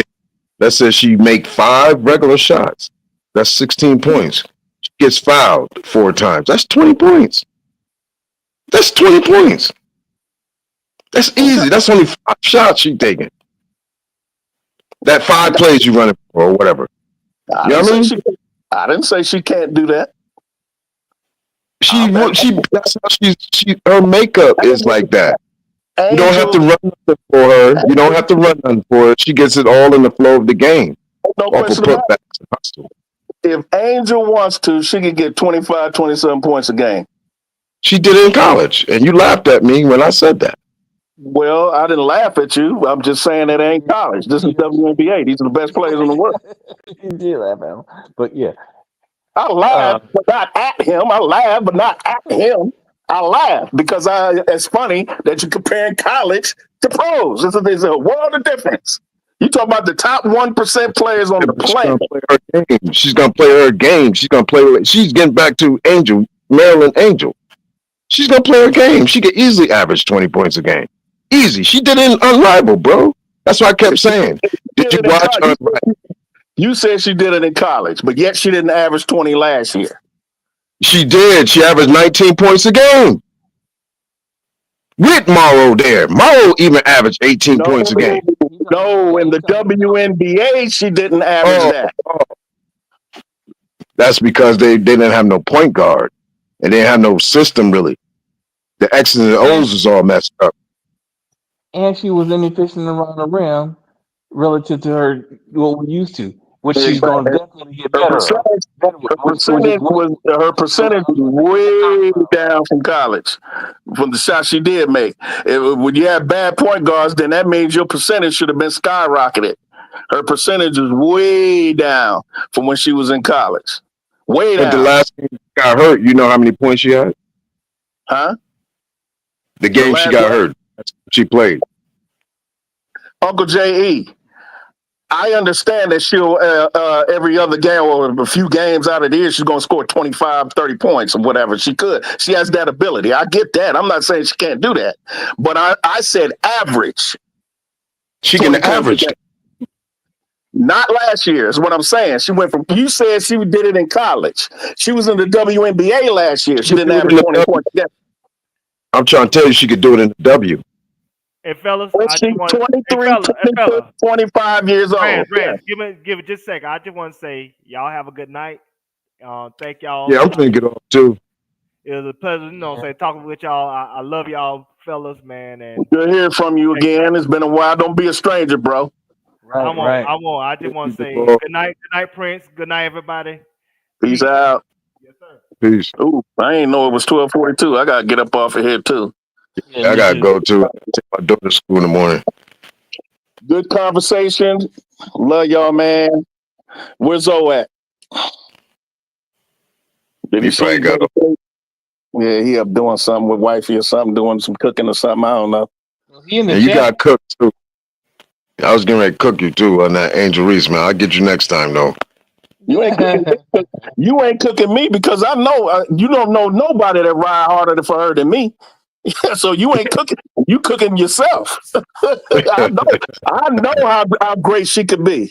I've been telling cats that they better stop messing with Barbie. So you ain't saying nothing slick to a can of oil.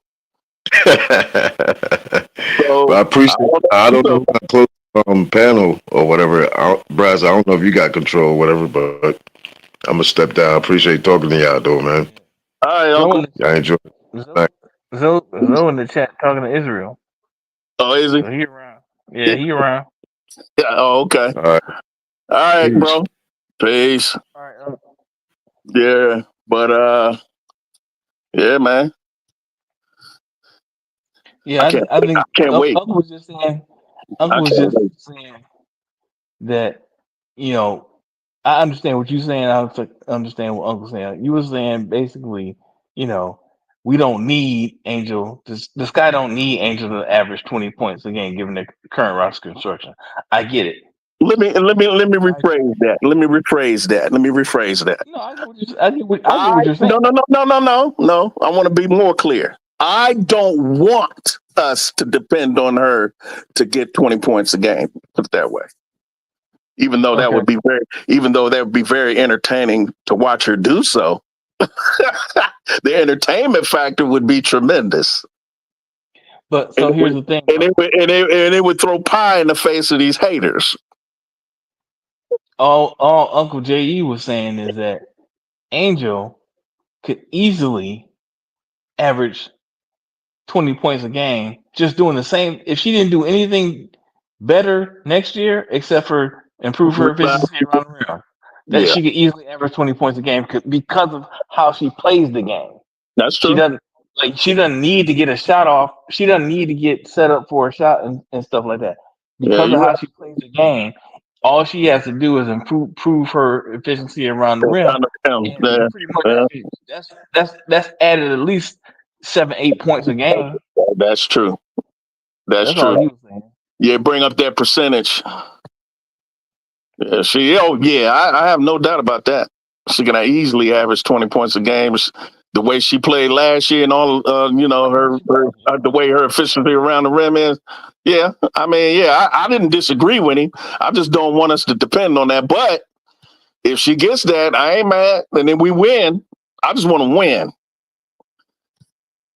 Oh, I hear you. Yeah, I just want to win because I'm tired of these Clarkies. Man, you gotta forget about them, man. You gotta forget about them. The Clark. No, because I want to see them crash out.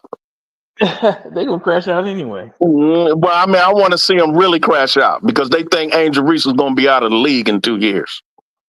Oh well, that's what they be saying on X. I ain't talking about the real basketball fans who are Caitlin Clark fans because I like her game myself.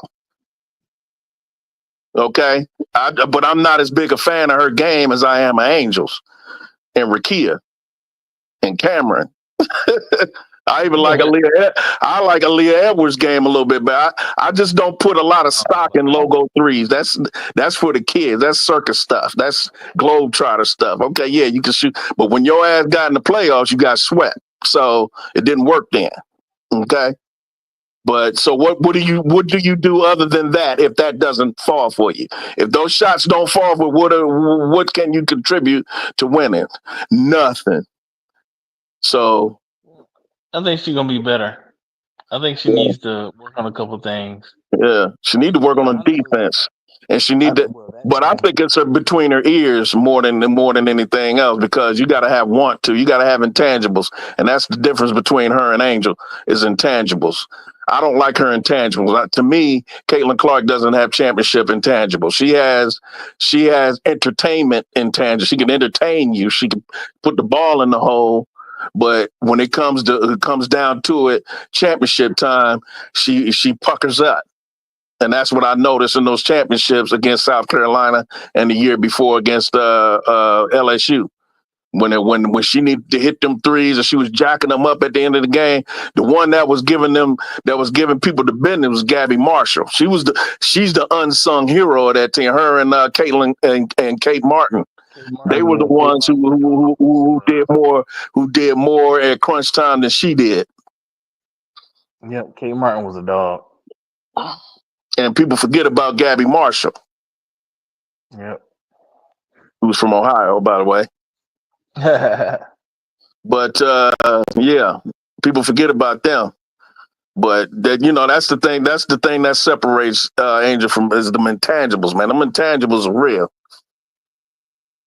They are. Them intangibles are real. And that don't mean she wouldn't go to the Hall of Fame because there's a lot of people in the Hall of Fame ain't got intangibles, but were damn good basketball players. She's a damn good basketball player. I'm not taking that away from Caitlin.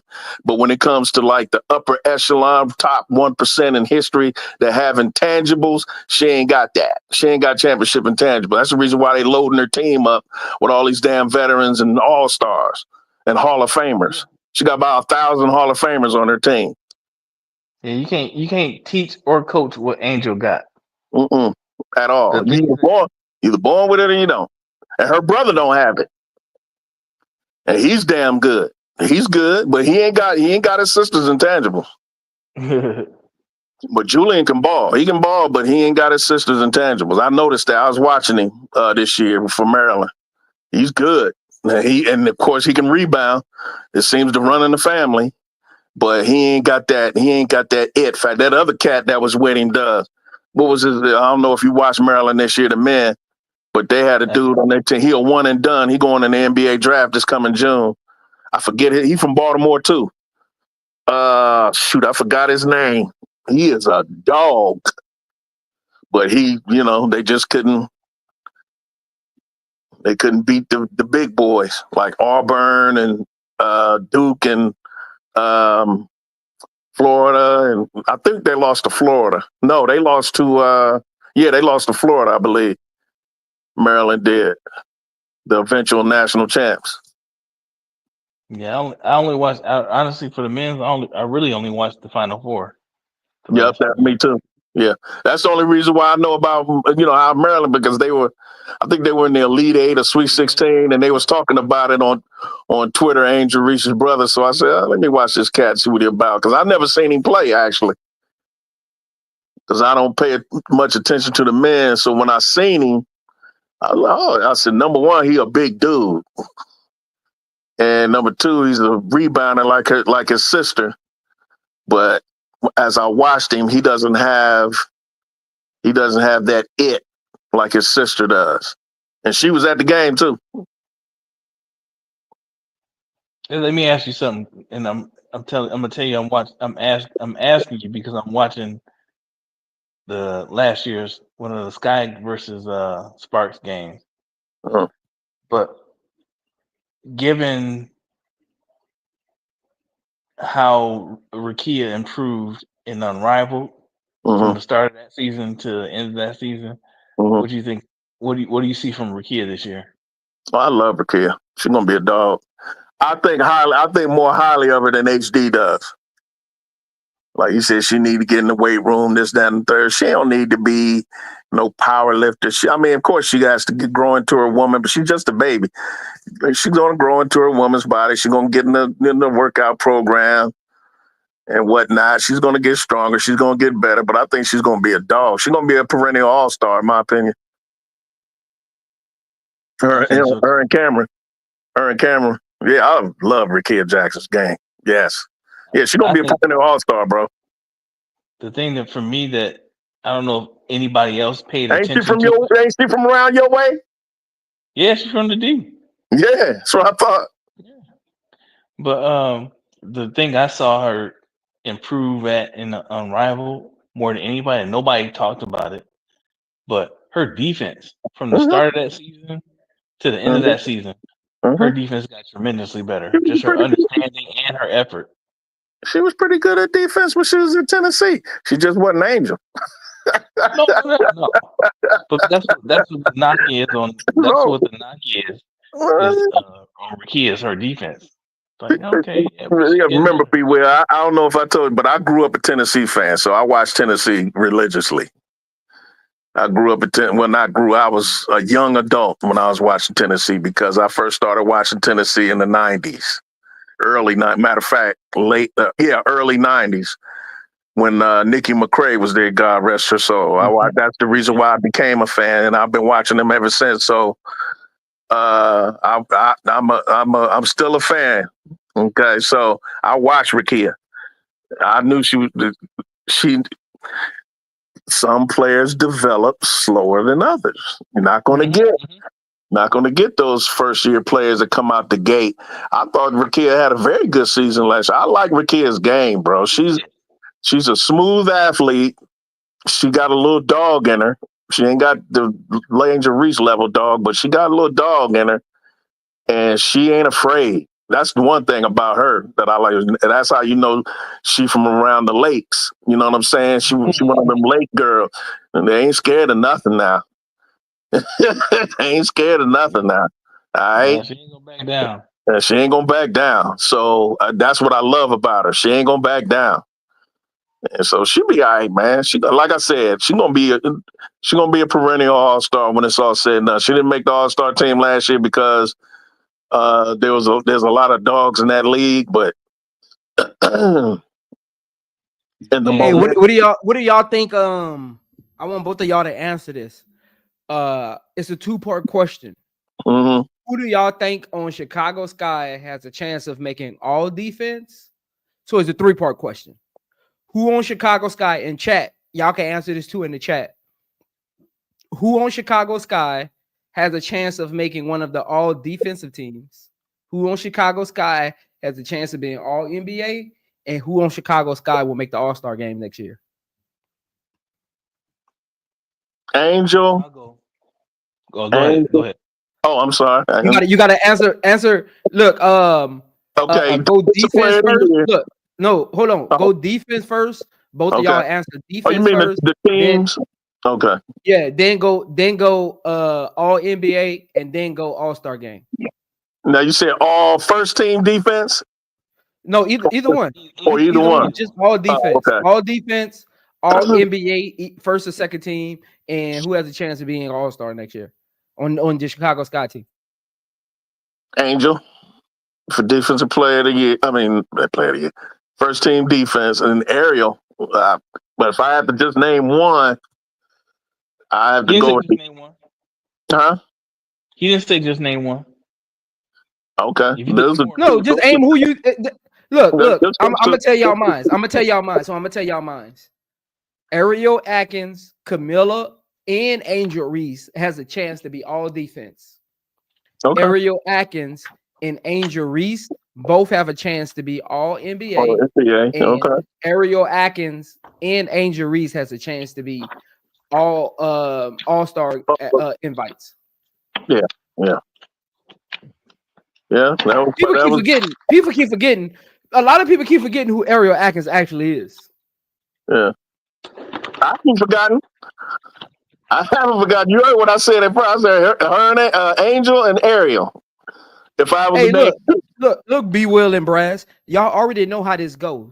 When you have the cachet of making all-star, making all NBA, making all defense, all you need to do is put up those similar numbers and be on a winning team, and just off of cachet and reputation alone, you'll make it. mm-hmm. Mm-hmm. Oh, between the fan votes and of course the media and who all votes for the All Stars? I know it's the fans. I think It's fans and coaches, the fans and coaches, Yeah. not the media. media votes too, don't they? Yeah, I think They waited. the fans It's waited. the fans have the biggest percentage. Media has the second, and coaches do the reserves. I think that's how it goes. So it's fans and media. Coaches do the reserves, if I'm Okay. not mistaken. Yeah, with I can look it up. Angel's popularity alone would get her an All Star, but she's not. That's not going to be alone. She's going to earn her way on the court. There's no question about that. Now, the curveball you threw me was Camila. Now, I don't disagree with that because I could see her because she had a full off season. She played overseas, so she's gotten in a lot of time and a lot of work. So I could see that. Hey, Joe. When you think about it, ain't too many like rim protector shot blockers. I mean, What up? you know. Yeah, Gene Gray. That's what I thought it was. That's what I thought it was. Gene Gray say 50% fan vote, 25% media, 25% coaches, but coaches pick the reserves. Yeah, that's what I thought it was. Yeah. Oh, okay. What you saying, B? I was just saying I don't know what the stat is, but I'm guessing based on the eye test that she up there. If you look at Camila's blocks per game, per 36 minutes. She averaged I think it was 1.5 or 7. I don't got it in front of me right now, but I was reading it the other day. Per game. So she was top 10 in the league last year in blocks per game. And she only played limited minutes to come back. Huh? What about per 36? That's what I would want to look at. Let me check. I can check. Because I think people don't realize how impactful a rim protector she was because of her limited time.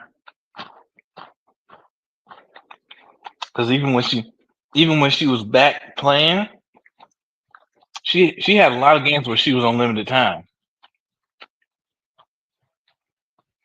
So she had a lot of games that she was on minute restrictions. Because of that injury to her shoulder. Mm-hmm. But I think a healthy Camila. Yeah, she'd be up there among the league leaders in blocks. She could be. For real. She could be number one, and she could be number one. Because early projection, top shot blockers, we're gonna take Cam Brink out of it because she ain't gonna be back until second half of the season. What's her name from Seattle? Yeah, Ezzy is gonna be no. Ezzy and Camila. No. What's the other sister? What's the other African sister's name? Zoe. I think she led the WNBA in blocks last year. Ezzy McGregor. Oh, that's her name. Oh, I'm thinking you talking about Izzy from Chicago. No, You play with her. Oh, okay. I didn't know that was her first name. I didn't know that. Yeah, Okay. Yeah. Izzy. So I mean, She's a dog, bro. When it comes to shot blocking, she's a dog. she is, and because she's So tall and so athletic. per 36, Camilla averaged per 36, Camilla averaged 12 points a game, 10.4 rebounds, 2.2 assists, 1 steal, and 1.9 blocks per 36. That's another aspect of her game that's underrated is her passing ability. Camilla is an excellent passer. Yeah. She is, I think. Again, they didn't have a lot of shooters last year. Yeah. They didn't have a lot of shooters last year, so she wasn't able to actually kind of like play that high low post game where you kind of suck the defense in and you kick it to a shooter last minute.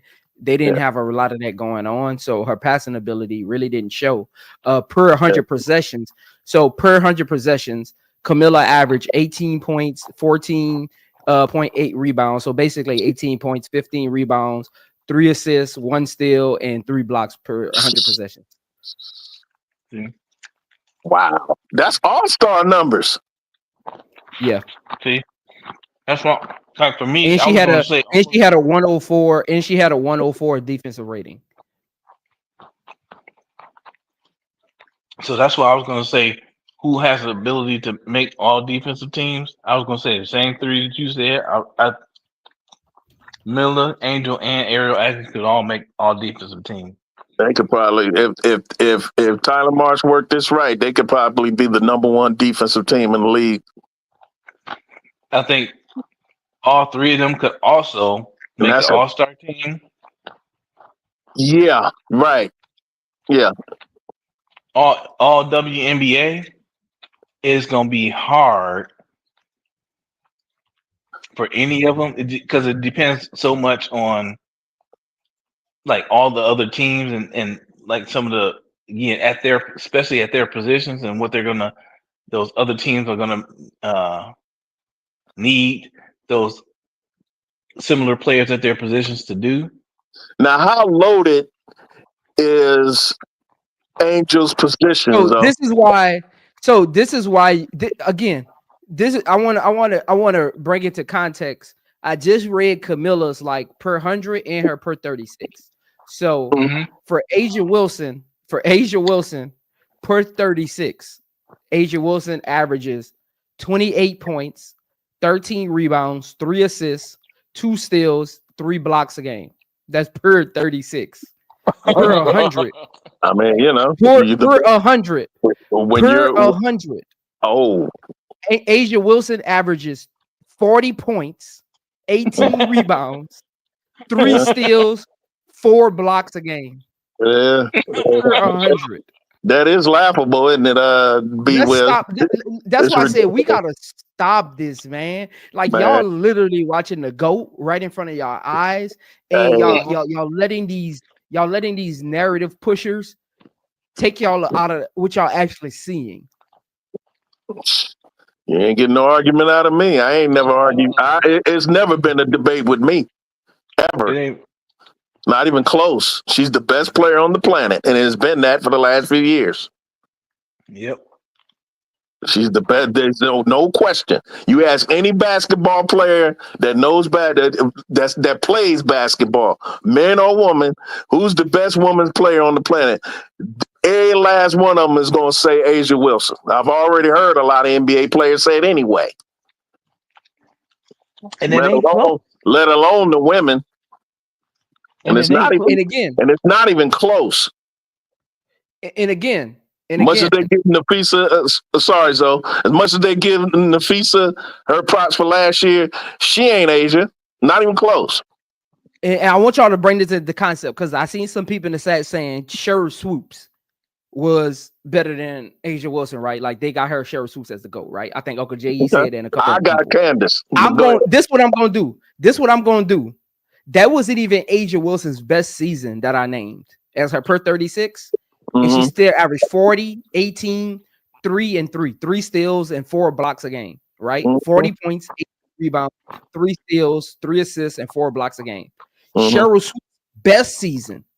That was last year. Asia Wilson per 36. Mhm. Cheryl Swoops' best season per 36 is 21 points, 6 rebounds, 4 assists, 3 steals, and 1 block. That's her best season per 36. So Best season. let me tell you a little something. When she was in her heyday, she was not known as the best player on Houston. It was Cynthia Cooper. I know. I just be entertaining people. FYI, just in case everybody out there in chat land didn't realize it. I love Cheryl Swoops. Trust me, she's a Hall of Fame first ballot, one of the top 10 best players to ever lace them up. Period. And I know firsthand the kind of scars she'll leave because she beat my Buckeyes when they had Katie Smith. So I know firsthand what she can do. But on the Houston Comets, it was Cynthia Cooper. But Coop only played 4 years. The best player on Houston when she was there was not Cheryl Swoops. It was Cynthia Cooper. I don't care how long it was. All I know is Angel Reese's per 36 is 15 points, 14 and a half rebounds, 2 assists, 1.4 steals, and a half a block. That's Angel Reese's. So Camilla's per 36 is actually better than Angel Reese's. she's the third pick in the draft. That's why I can look. Hey, Camilla is slept on. Should have been number 1. And any other draft should have been number 1. I think she should have been number 2 because I don't think Cameron Brink is better than Camilla. But that's just me. You're probably right. Hey, Camilla is. That's why I couldn't let Camilla Duvall. is slept on, man. So like now Angel Reese has a better per 36. Per 100, Angel Reese has a better defensive rating than Camilla, though. Angel Reese's defensive rating is 102. Camilla's is 104. Mm-hmm. So basically the amount of points allowed. Mm-hmm. But that's okay. That's okay. Yeah. When you're 6'7", and athletic, like I said, so I listen. Camilla's a dog. I'm sorry. I remember her from high school. Now, Camilla's a dog. I seen her at South Carolina, how she developed. The best thing I love seeing Camilla do is run the floor and pass. That girl runs hard. And that's why I was so angry last year at the damn guards, bro. Because I know how Angel is when you get her the ball, when she runs hard and plays hard. She's a dog, and she wasn't even really playing that hard. You just named her numbers, and for real, she ain't nowhere near her potential. Not even close. Last year, because of them fools in the locker room. Listen, Brad, that's just one aspect. Now, here's what I think. Imagine Camilla. So one of the biggest issues for Camilla last year was foul trouble, right? She fouled too much. Yeah. Now, imagine her with a year under her belt. Referees are kind of bogus, but go ahead. No, but she just. Yeah, I know. I get you. She had issues. And I ain't gonna lie. I'm looking at Asia Wilson's stats. So she's a 3-time MVP, 2-time champ, 4-time block champ. I didn't know that. Rookie of the year, 4-time all defense, should be 5. They cheated her out of all defensive team. And she's a 6-time all-star, 2024 scoring champ, 2-time defensive player of the year. She should be 3. 2018 all rookie team, 5-time all WNBA. They cheated her out of 1. She should. How you a 6-time All-Star but only a 5-time WNBA? Make that make sense. Right. Make that make sense. That doesn't make sense at all.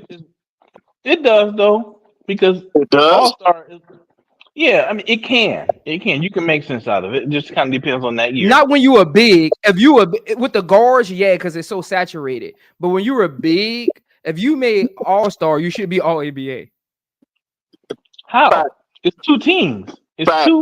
two All-Star. It's 2 All-Star teams. The best out of all of them. No, you don't understand what I'm saying. You don't understand what I'm saying. When it's bigs, the way that the bigs are selected for the All-Star game, the guards are more saturated because they have forwards that they put into the guard category. So that literally takes up some of Asia Wilson's them spots. So that's why you don't get a lot of bigs in the All-Star game, because sometimes they take the small forwards and the shooting guards and they give them a power forward kind of like slot in the All-Star game. So most of the time you'll have like 2 centers, 1 power forward, and the rest of them are really guards. That's if you look at the All-Star lineups, you'll have like two real bigs, maybe 1 power forward, and the rest of them are like 3s and lower. So for her to be a big, and make the All-Star game 6 times and only be a 5-time All WNBA is kind of weird. That's so here's I'm just doing. I need to see. Let me see. I'm just doing the numbers. Let me right? see. Let me see what year. Let me see what year she didn't be. She was in an All NBA. Because it probably was a rookie season or a second season. No, it was her second season, but she was the MVP that year. Make it make sense. Now that don't make sense. Make it make sense. I can't make sense of that. Make it make sense. We was just looking at numbers. I can make sense of that because all right, if it's 6 bigs in the All-Star selection, so it's 2 teams, so 3 bigs per team, the 6 bigs. Yeah, I can see how one of those bigs, because all WNBA is only the first team, right? Is it the first or second and second team? I think it's 2 teams, I believe, ain't it? 2 teams. It's 2 teams. That's what I thought. Okay. So I can see even by the numbers. So you got four bigs, and there's 6 bigs that may have been selected to the All-Star game. So I can see that, but no, she wasn't. No, she wasn't an MVP that year. She got MVP votes that year. Oh, okay. So that's but even still, how you get MVP votes and don't make the All-Star game? I mean, and don't make the how you get MVP votes, make the All-Star game, and no and she was a WNBA starter that year. I'm looking team. at the list. She was a starter that year. She was a starter at the All-Star game? Yeah, she was a starter. Uh-huh. Who are the other starters? I guess it all depends on who votes for the first team All WNBA though. Because All-Stars, like I said, All-Stars mostly fan vote. And they determine who starts, just like the NBA, they determine who starts by the amount of votes they get from the fans. Yep, that's true. Yep. But them idiots in the media and some of them coaches, that's the culprits when it comes to them first and second team All WNBA. But I don't look. I don't see how you can get MVP votes and not make exactly make the All WNBA team. I don't see that. But that's the WNBA for you. WNBA has been bass backwards for years. That's the reason why they ain't got no marketing. So the bigs on the year she missed. Let me make sure I got it right. So that was 2019 season. So the big she missed, and this is the crazy thing. She got more votes for MVP her rookie season and didn't make, and she was all rookie, and she was a rookie of the year and made the All-Star game her rookie season, and she got more MVP votes her rookie season and wasn't an All NBA, right? The following season, she made the All-Star team and she got MVP votes, and she still wasn't on the All NBA team. So how you get more votes? She was 6th in MVP voting. She was 6th in MVP voting her rookie year, and didn't make an All NBA team. I don't know how they set these All NBA teams up. Yeah, I don't know. Goofies, man. So in 19, the All NBA teams were first team Elena Deladine, Courtney Vandersloot, Brittany Griner, Chelsea Gray, and Natasha Howard. Brittany was at her She was still in her prime back then. Yeah, Natasha Howard. I need to see that. I need to see that. I need to go check that out. Yeah. Is she a center? No, they got her listed as a forward. Oh, okay. Yeah. So second team was Jaqua Jones, Nneka Ogwumike, Liz Cambridge, Diamond DeShields, and Odyssey Sims. That was second team. She's better than Liz. Again, Angel Wilson's better than Liz. Sorry, she's better than Liz Cambridge. I'm sorry, Cambage or whatever her name is. So she's better than that. So in 2019, she did make an All NBA team, right? She averaged 16, 2 blocks, 2 assists, 7 rebounds. So averaged 16 points, 7 rebounds, 2 assists, 2 blocks a game. Let me go to Natasha Howard. So, because apparently I think they gave it to her. Mm-hmm. So Natasha Howard in 2019. But you said who was on that team? You said 18. Vandersloot? She averaged 18 points. Oh, my bad. It was how many points? It was Elena Deladon, Vandersloot, Brittany Griner, Chelsea Gray, Natasha Howard. That was first team. Second team was Jaqua Jones, Nneka Ogwumike, Liz Cambridge, Diamond DeShields, and Odyssey Sims.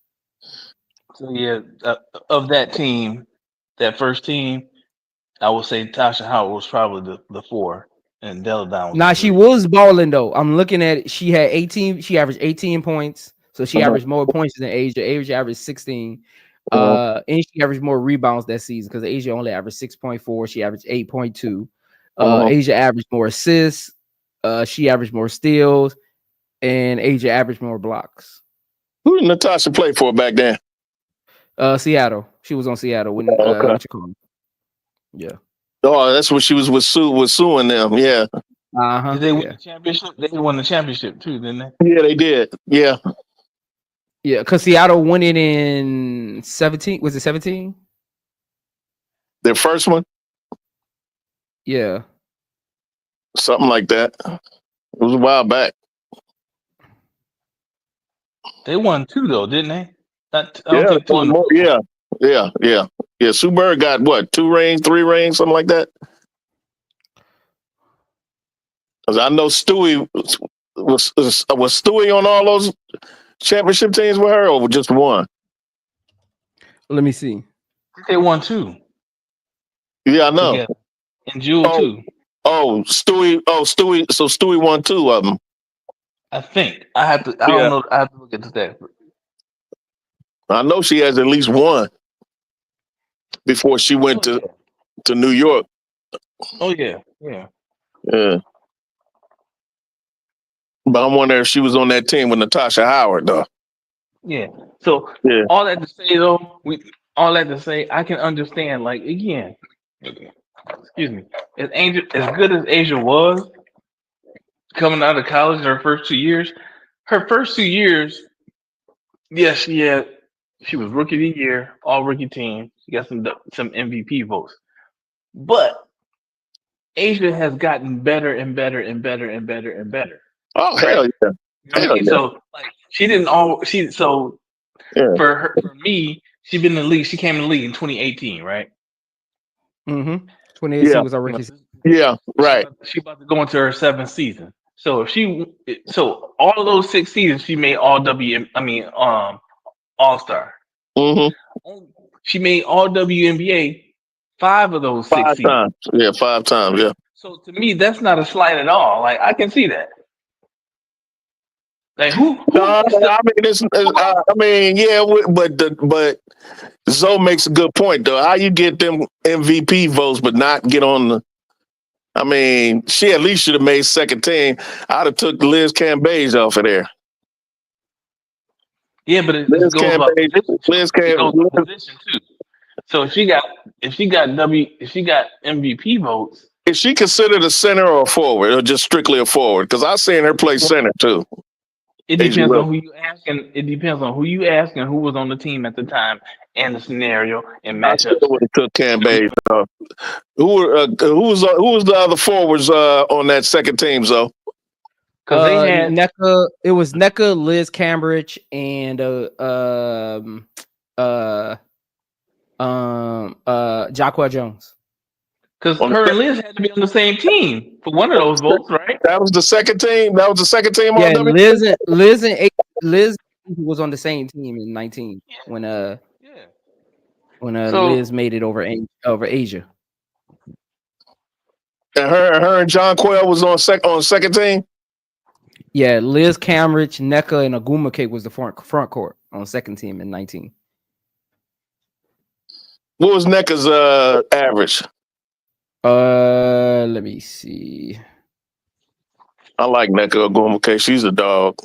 she is. Yeah, I mean, that's what I'm saying. You can't argue a lot with it. You can't argue. I'm just curious though. Splitting hairs over that. We split. And look, and Angel. I mean, 19. Oh Lord, it's 20 points a game. Yeah. They must have.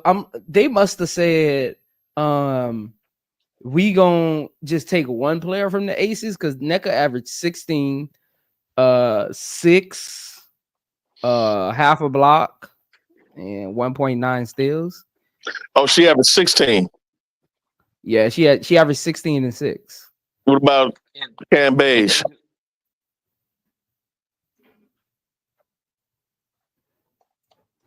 Old big sexy. She ain't never done nothing for me. Cam Bays fine as hell to me. She sexy as hell. Oh, hey, they cheated Asia. They wrong for this, dog. They cheated Asia. Asia averaged more points, more steals, more assists, and more blocks. Yeah, that's why I said take her off of there. I remember Cam Bays when she played. She was not. Time the hell out. Asia had better stats than her. Liz Cambridge was 10th in All-Star voting. Asia was 7th. Lord, that don't make sense. It don't make sense. How did she make the All? How did she make the All NBA probably team? Got more fan votes, Asia bro. Wilson? Probably fan votes, bro. The All NBA team is. I thought you said the All-Star. No, they both made the All-Star game. Okay. Asia had better numbers and had more MVP votes. Yeah. But how did Liz Cambridge make the team over? I don't know, bro. Bro, you heard what I said. Take Liz Cambage off of there. If they ain't gonna put her on the first team, take Liz Cambage off, put Asia there. I remember Liz Cambage when she played. She was not better than Asia.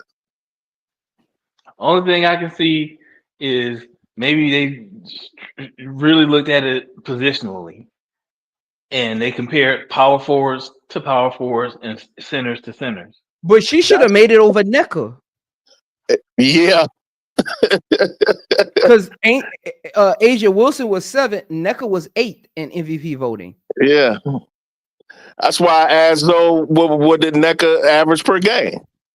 And look at her. Like for the second team, they gave Liz Cambridge the second team because they listed her as the center, right?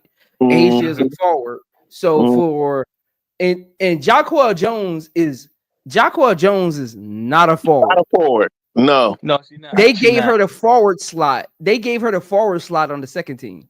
Right. They gave Jacquel Jones and NECA Agumake the forward spots on the second team. Oh, so they called. Oh, okay. They put 2 centers on the second team. Yeah, see, that's That's bogus. Yeah. That's I don't bogus. know. Look, She got robbed. Know what the conspiracy was. Yeah, Asia got robbed there. She got robbed. When you put it that way. How you 7th in MVP voting over your own teammate got better numbers and you don't make the All NBA team? Because they could look. Because in reality, I can see John Quell, but then if that was the case, they should have put Jacquel at center, which she actually plays. Jacquel has never been a forward. Never. Nope. Never. So again, I think they just they didn't. Again, media is all fanfare. Maybe at that time, Liz Cambridge had more fanfare than Asia Wilson because Asia Wilson was in her second year. Liz Cambridge at that time, people was trying to anoint her a little bit. Same thing with Nessa. I don't know why. I don't know why. I don't know why. It was clear to me. It was clear to me Cam Bays wasn't better than Asia. Cam Bays could play. I'm not saying she was garbage, but over Asia, hell no, man. Hell no.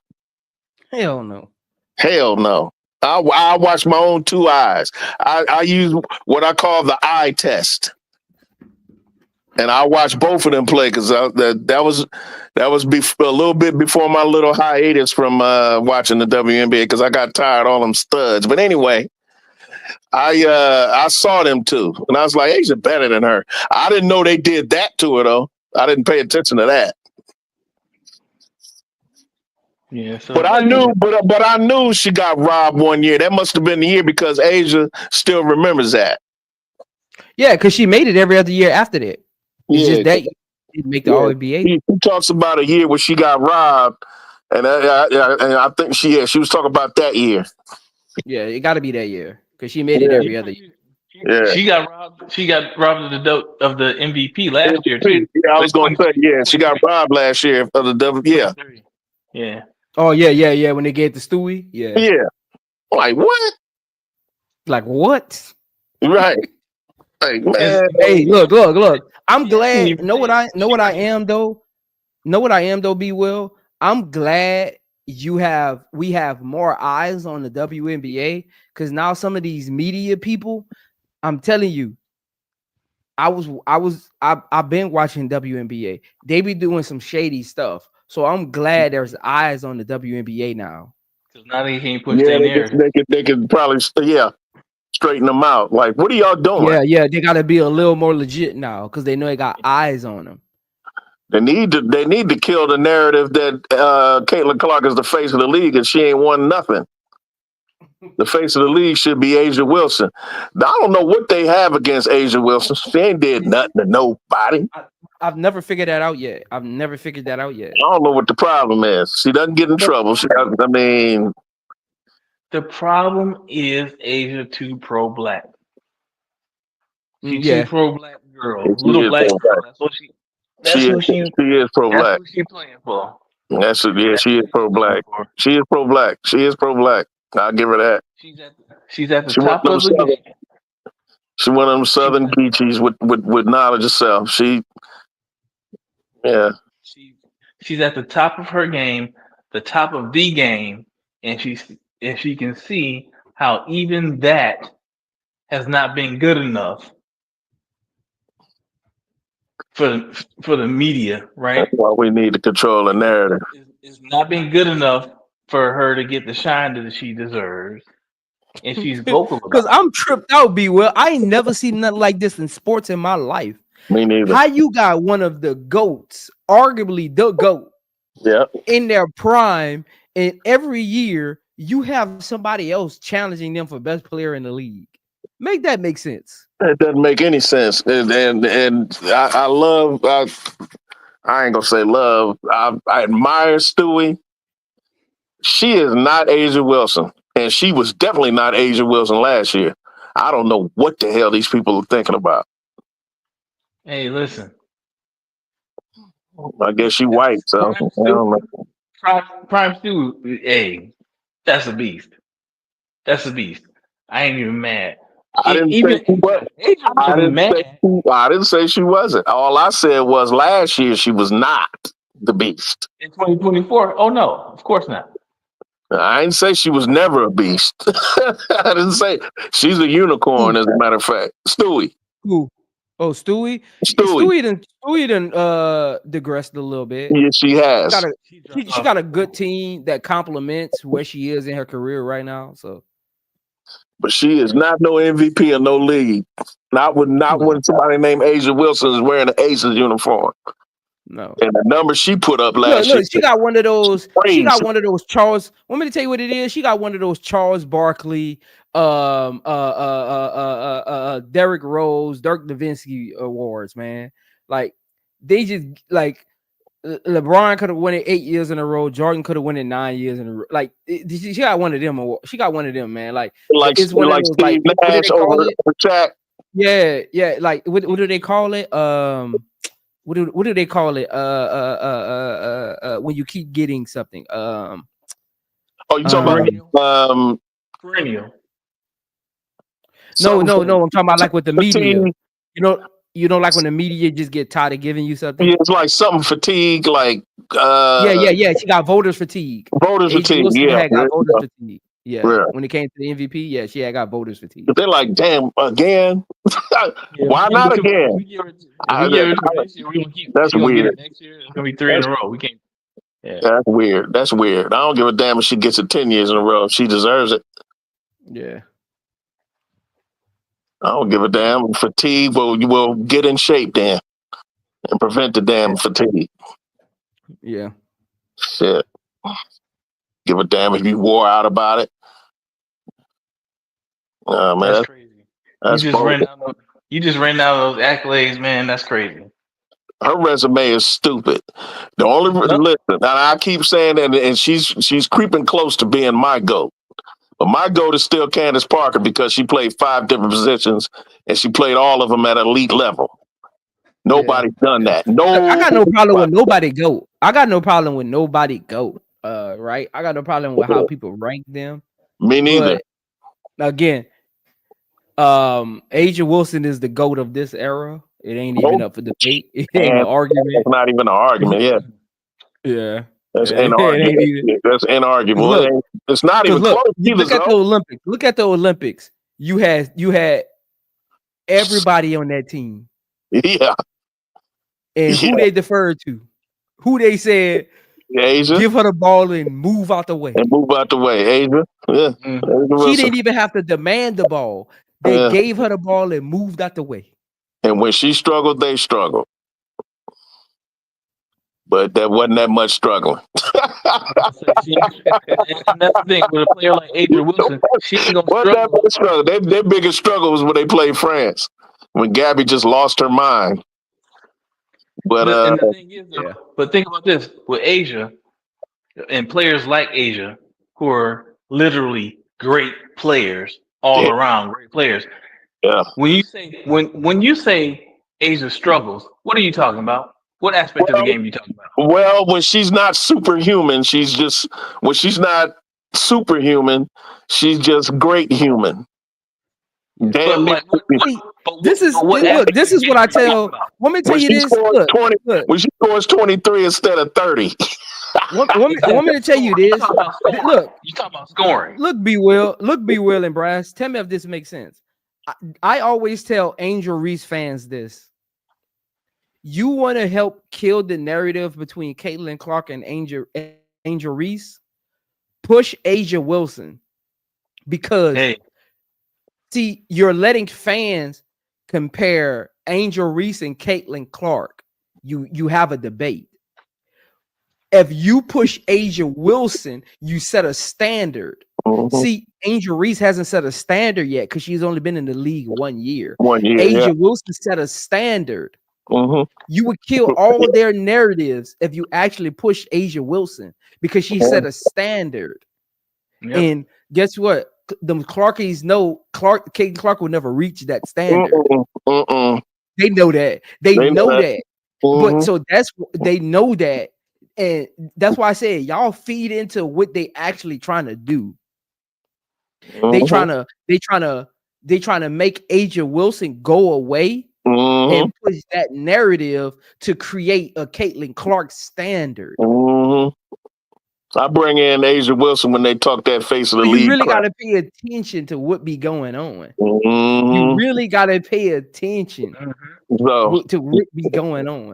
So half these fools I don't even argue with because when you bring up A'ja Wilson, they go to the popularity card. I'm like, y'all ain't in this for no basketball. Y'all don't know nothing about no basketball. This ain't about basketball. This is about narrative and ideology. It ain't got nothing to do with no basketball. Because every time they talk about the face of Kayla, I say, how many championships has he won? How many championships A'ja Wilson won? Thank you. I rest my case. No, not about Hey, basketball. I rest my case. How many MVPs does Caitlin Clark have? Okay. How many does Asia Wilson have? Okay. Who should be the face of the league? Okay. Thank you. And then they talk about. Then they bring up social media followers and popularity. I said, well, I can bring. I can bring Angel Reese fans. bring The Angel Reese back fans, now. they do it. See, the Angel Reese fans, they do it with Asia Wilson, but they don't lean into it. Like, they'll talk about how Angel Reese limits like Asia Wilson, how she make Asia Wilson works for everything. So they lean into it, but they don't use it the right way. If that makes sense. Like they don't really use it to set the standard. Like the way that they use it, I be trying to help them. Like the way that they use the Asia Wilson being guarded by Angel Reese, they use it just to make a point, not diminish the narrative. They need to use it to diminish the narrative. Use it just to make a point about how great Angel Reese's defense is. Right. But they need to utilize it to create to change the narrative and create the standard of what it takes to be at the top of the league. In order to be at the top of the league, you got to match energies. You got to be a game changer. You got to be able to guard the best, limit them, and still produce on the other end. See how I just created that? Caitlin Clark doesn't do that. She doesn't guard the best player on the other end. She's the one-way player, and she doesn't create impact at all levels of the game. So that's how you like. They just I be trying to help them out. They just use it the wrong way. They be leaning into it to make their point about Angel Reese's defense, but they never use it. They only use it when they use her defense, but they never use it when they're trying to dispel the narrative. That's when they really need to use it. I don't even bring up Angel when I talk about Asia for real, because again, she only been in the league 1 year. Yeah, it ain't no conversation. It's not even a conversation. It's not a conversation. As much as I ride, as much as y'all see me on Zoe's page and everybody show and HD, just gushing over Angel. When it comes to Asia Wilson, I don't mention nobody else because there is nobody else. There is nobody else. So you read out Asia Wilson. The way Asia Wilson scores is just different. Man, Asia it's Asia and it's everybody else, bro. That's just the bottom line. It's Asian and there's everybody else. Ain't nobody close. That goes back to what I was saying earlier. When you say Asia, when you mention Asia struggling in a game, right? What you're talking about is what you're talking about is scoring. Everything ain't dropping for her, right? She might be having, an off night shooting, right? But everywhere else in the game, you ain't never seen Asia struggle. That's because let me finish, Brad. You ain't never seen Asia struggle shooting and rebounding and playing defense. Yeah, that's true. You know what I'm saying? You ain't never seen that. Yeah, because her other parts of her game don't drop off. Yeah. If you look at her stats, for instance, ran off some stats. Yeah. Last year, when everybody was talking about putting Caitlin Clark in the MVP conversation, nobody in the league deserved a vote for MVP except for Asia, because she was top 5 in the league in every category. Without Chelsea Gray. Without Chelsea Gray. Right. Without Chelsea Gray. She was top 5, top 10 in the league in every category except for assists. Yep. Come on. You see, even in the chat right now, look, WNBA fans, I'm trying to help y'all out of how you actually create. They not even talking about Paige Beckers. Y'all not even listening to what I'm saying. Now y'all trying to compare Caitlin Clark and Paige Beckers. Y'all will never win the argument by trying to compare players. I'm trying to help y'all out like it is in the NBA. You have to set the standard. Then you create the narrative of them reaching the standard to be on that level. You keep comparing player to player, they're going to find a way to match that player's ability and make it seem more. You have to set the WNBA fans. If you want to dispel the narrative, you have to set a standard. Stop comparing the player. No, because when you set a standard, now their expectations for Caitlin Clark have to meet the standard in order for her to be at the top of the league or even in any debate. Y'all trying to compare a player to a player. That's not how that actually works. You'll just be talking in circles. Y'all, that's why I don't. Y'all notice I never bring up Angel Reese versus Caitlin Clark, Paige Becker versus. I never bring none of that up because that's not even a standard. You're that's an opinionated debate. That's not a standard. Even in the chat, they're still going. Y'all still doing it the wrong way. Paige coming into the league won't dispel the narrative. You'll just be talking in circles again, like y'all do with the Angel Reese versus Caitlin Clark. Yeah, y'all got to create the standard that they can't deflect from. That's how. Look, they keep pushing the narrative because y'all keep giving them windows to deflect. Yeah. When you create the standard, they have to. She either reaches it or she doesn't. There's no deflection. Does she reach the standard or not? Yeah. Come on, man. I'm trying to help y'all out, and y'all still don't know how to debate. This is crazy. This is crazy. Like I said, when they bring up when they talk about certain things, I like, well, Asia Wilson is the best. Well, when they specifically when they try to say that she's the face of the league, I'm like, how? No, to be the face of the league, you have to be able to produce. You have to be able to win. Yes, off the court, she sells tickets. All of that goes into it, right? Being the face of the league, but you have to be able to produce. You have to be able to win. You got to bring accolades to the table. That should be the standard for being the face of the league.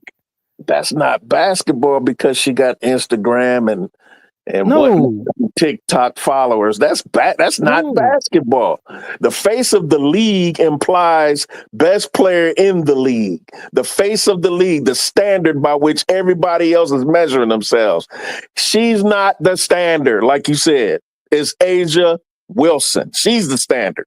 Does she live up to that standard or not? And it doesn't. And look, it doesn't even have to be Asia Wilson. It can be Cheryl Swoops. It can be Candace Parker. You just need to have a standard that she needs to reach, not just being the face of the league because you led the. I've never heard of this. You the face of the league because you led the league in assists. What? Nah.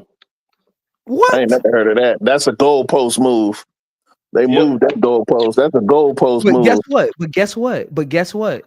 Most people come on YouTube and they start doing the comparisons instead of talking about the standard. That's why they can't dispel the narrative because the WNBA community hasn't set a standard. They keep talking about player-to-player comparisons, points per game, and this and that. You're just talking apples to oranges. Y'all can just keep talking in circles.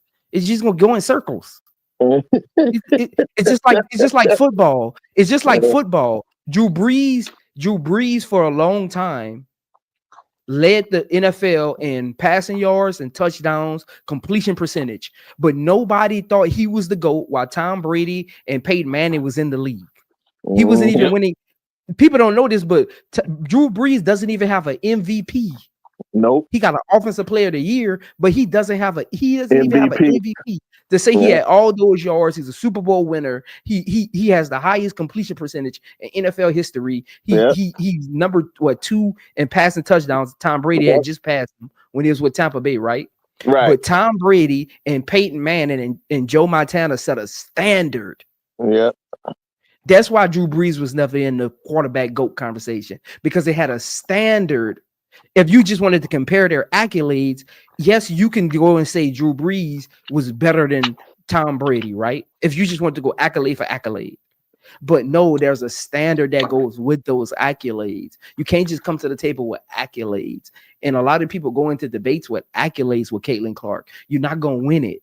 You're just going to talk in circles and they're going to find a way to deflect it.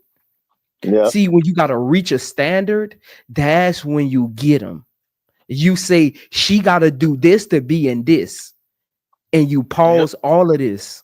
You pause all of that when you set the standard and says she got to do this and this for her to even get in the room.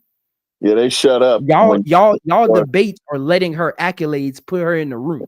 No, she got to do this, and this to even be in the room. Yep. That's what I tell them. They don't know how that's why I laugh when people try to debate with me, even in the chat. I'm one of them ones for a reason. I swear. I swear. Yeah, but ain't too many people can see me. Common Y'all sense. ain't even Common sense will tell you that, though, bro. Common sense y'all will tell ain't you even that, though, see bro. me debate yet. Ain't too many people in this world could see me. I'm confident enough to say that. Look, they still got 65 people in here. Go get your best person that talks sports. Tell them bring $100.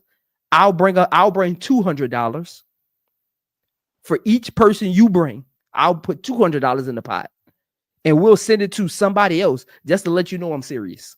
And I'll collect my $100 winnings. That's how serious I am about it. I'm one of them ones. You don't even know how to argue right, man. Hey, Beckers. What are we talking about, man? Hey, Beckers. Somebody who ain't y'all hoping Paige Beckers. This is y'all hope. Y'all hoping Paige Beckers. This is what they saying in the chat. They hoping Paige Beckers comes into the WNBA to kill Caitlin Clark narratives. That's not gonna do it. That's what y'all debate topic is. That's what y'all waiting on. That's not gonna do it. It's not gonna happen because they don't play the thing. It's not about basketball. That's why it ain't gonna happen. It's not. I mean, it's not about basketball. Be Will. It's not about basketball with them. With those with the Clarkies. It's not about basketball, because if it was about basketball, they would be talking about the damn 200 plus turnovers she committed last year, and her lack of defense. That's how I know it's not about basketball. They don't know basketball. It's not about basketball. It's about an ideology and a narrative. They ought to be hoping for the Clarkies ought to be hoping for Caitlin to get better in the areas that she needs to get better, and leave that. Let that speak for itself. They already say she's the face of the league, bro. They already think she's arrived because she shoots logo threes a little bit. It's not about basketball. They don't know basketball. All them logo threes, and you can't win games when you need to. Thank you. Let's not forget in them four quarters in the playoffs last year, she did not show up. Let's be honest. Yeah, she didn't. Y'all letting them get a see. I'm gonna do a debate class one day. I'm gonna do a debate class with y'all one day, because I be hearing y'all argue with people on panels. I be seeing y'all in people chats. I be seeing y'all respond to Clarkies, even on my YouTubes, like in the comments after the videos. I be seeing people going back and forth with Clarkies. I'm gonna do a debate class one day on how to actually have the conversation, because y'all let them get away with a lot. Yeah, I noticed that too. That gets on my nerve more than the Clarkies, the people that be trying to talk. I'm like, you're skipping the most important points here. I mean, your debate skills are garbage. I mean, you are leaving out a whole lot of stuff that you can shut those people up immediately. A lot. The Clarkies give fans of Caitlin Clark a bad rep. Because I guarantee you, all these Clarkies that came out of the woodwork, I guarantee you I've been following Caitlin Clark longer than they have. I'm a Caitlin Clark fan. But I got to be real about the things that disappoint me about her and her game. You know what I'm saying? I don't have any ill will towards Caitlin Clark. If you are an objective basketball fan, I'm a basketball fan. There's things I like about Clark. There are a lot of things I don't like about Clark. I think she's going to get a lot better. I mean, because to be real, she is a gym rat. She loves the game. Mm-hmm. I mean, you know, you love the game as a person who loves basketball. I appreciate that. I appreciate that you love the game. I appreciate players who take the game serious and want to get better. Yeah. It's these damn fans that I No, have a you got to problem be with. able to critique players without being disrespectful. Yes, You got to be able to respect the game, call a game like you see it in a knowledgeable way. Like this is the crazy thing. There's a lot of people that come on my panels and they hear me talk and they hear things I say and they realize I'm actually a bigger AJ Wilson fan than Angel Reese fan, and they be just realizing that. Like some people that are listening right now have just realized that. Y'all know this, but some people, because the way I talk, I don't disrespect players. So a lot of people might think I like Angel Reese more than I like AJ Wilson just because of how I talk and I cover Chicago Sky stuff, right? Mm-hmm. But I respect the game enough to highlight what players do well. I can critique a player and say, hey, you need to get better here. But I'm great at highlighting what players do well and respecting the game. Because at the end of the day, I don't care what people tell you. Playing basketball at a high level is not easy. If it was, everyone would do Everybody it. be doing it. Yep. So I don't expect everybody to be 100% at all facets of the game. That's why I love players that play hard. Look at my top 5 favorite players to watch: Asia Wilson, Angel Reese, Bridget Carrington, Mick Buckets, and Dejanay. What do all 5 of them have in common? They play basketball the right way and they play hard. Mm-hmm. Yep. It's easy. It's easy. Yep. It's easy. Yep. And yeah, I mean, like I said, I like Summer Clark's game, but she don't play hard all the time. For me, She doesn't. You know, she be giving up, and no people, and people, these people act like I'm not looking at what I'm seeing. And I'm like, she ain't the only one. There's a lot of players like that. It is. That's the whole thing, Brad. It's a lot of players like that. How come you can't talk about it when it's Caitlin Clark? You know what I'm saying? Like, it's a lot of players like that. A lot of players, black, white, whatever. That I don't like watching because they don't play no damn defense and they turn the ball over 5,000 times a day, a game. Yeah, like me, I'm not a Sabrina Ionescu fan. I'm just not. Me neither. I'm just not. But I don't see what's so great about it. Some people in the chat probably just found that out by me saying that. I'm not because guess what I don't do? I don't go out of my way to disrespect players. If she comes up in a conversation, I'll give my take, but I don't go out of the way. A lot of people go out of the way. Like I be on Facebook and stuff. Like people come in the comments and Angel Reese or Asia Wilson has nothing to do with the conversation, and they'll bring them up. Like I'm like, this post isn't about them.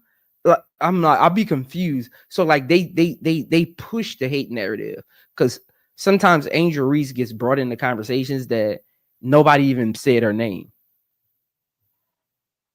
Yep. It's always weird, man. It's just weird.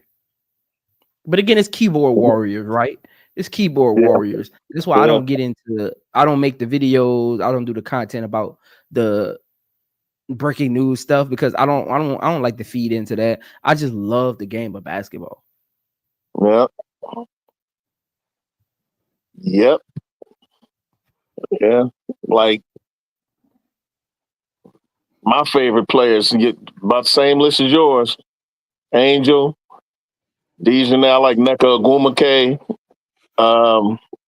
Fisa, and McBucket. See, I love McBucket. That's my girl. Whenever I say her name, I say it in an Irish accent. McBride. She's a Notre Dame Fighting Irish. McBride. Yeah, that's my girl. Yeah, Warden Mac. Sabrina is good money. I like Sabrina. I like Sabrina's like personality. She got a cool personality from what I've seen. She seems like she's cool around the league. Yeah. I don't like her play style, the way she plays, the type of shot she takes, the way she passes, she got a lackadaisical. She got a lackadaisical kind of like play style. I don't like lackadaisical play. I know what you're talking about. Yeah, she do. Another one of my favorite players. Everything got to be correct around her. Yeah. Like people forget. Y'all know she wasn't. I always say this, like, why do we omit college careers from some players? Why do we or don't we? Why do we? You ever notice that with some players, we just never talk about college? You mean like when Sabrina was with Oregon? Yeah, we never talk about what she did at Oregon. Well, I don't talk about because I'm not an Oregon fan. I wouldn't know like that. No. I wasn't even watching Oregon. I know she came out of Oregon, but I don't even watch. I never even watched them. What did she actually do at Oregon? Isn't she like the all-time leading scorer or something? Or that ain't what I asked you. What'd you say now? Just say you don't know. Just say you don't know, Brass. We in the same boat. Because we ain't watch it. Yeah.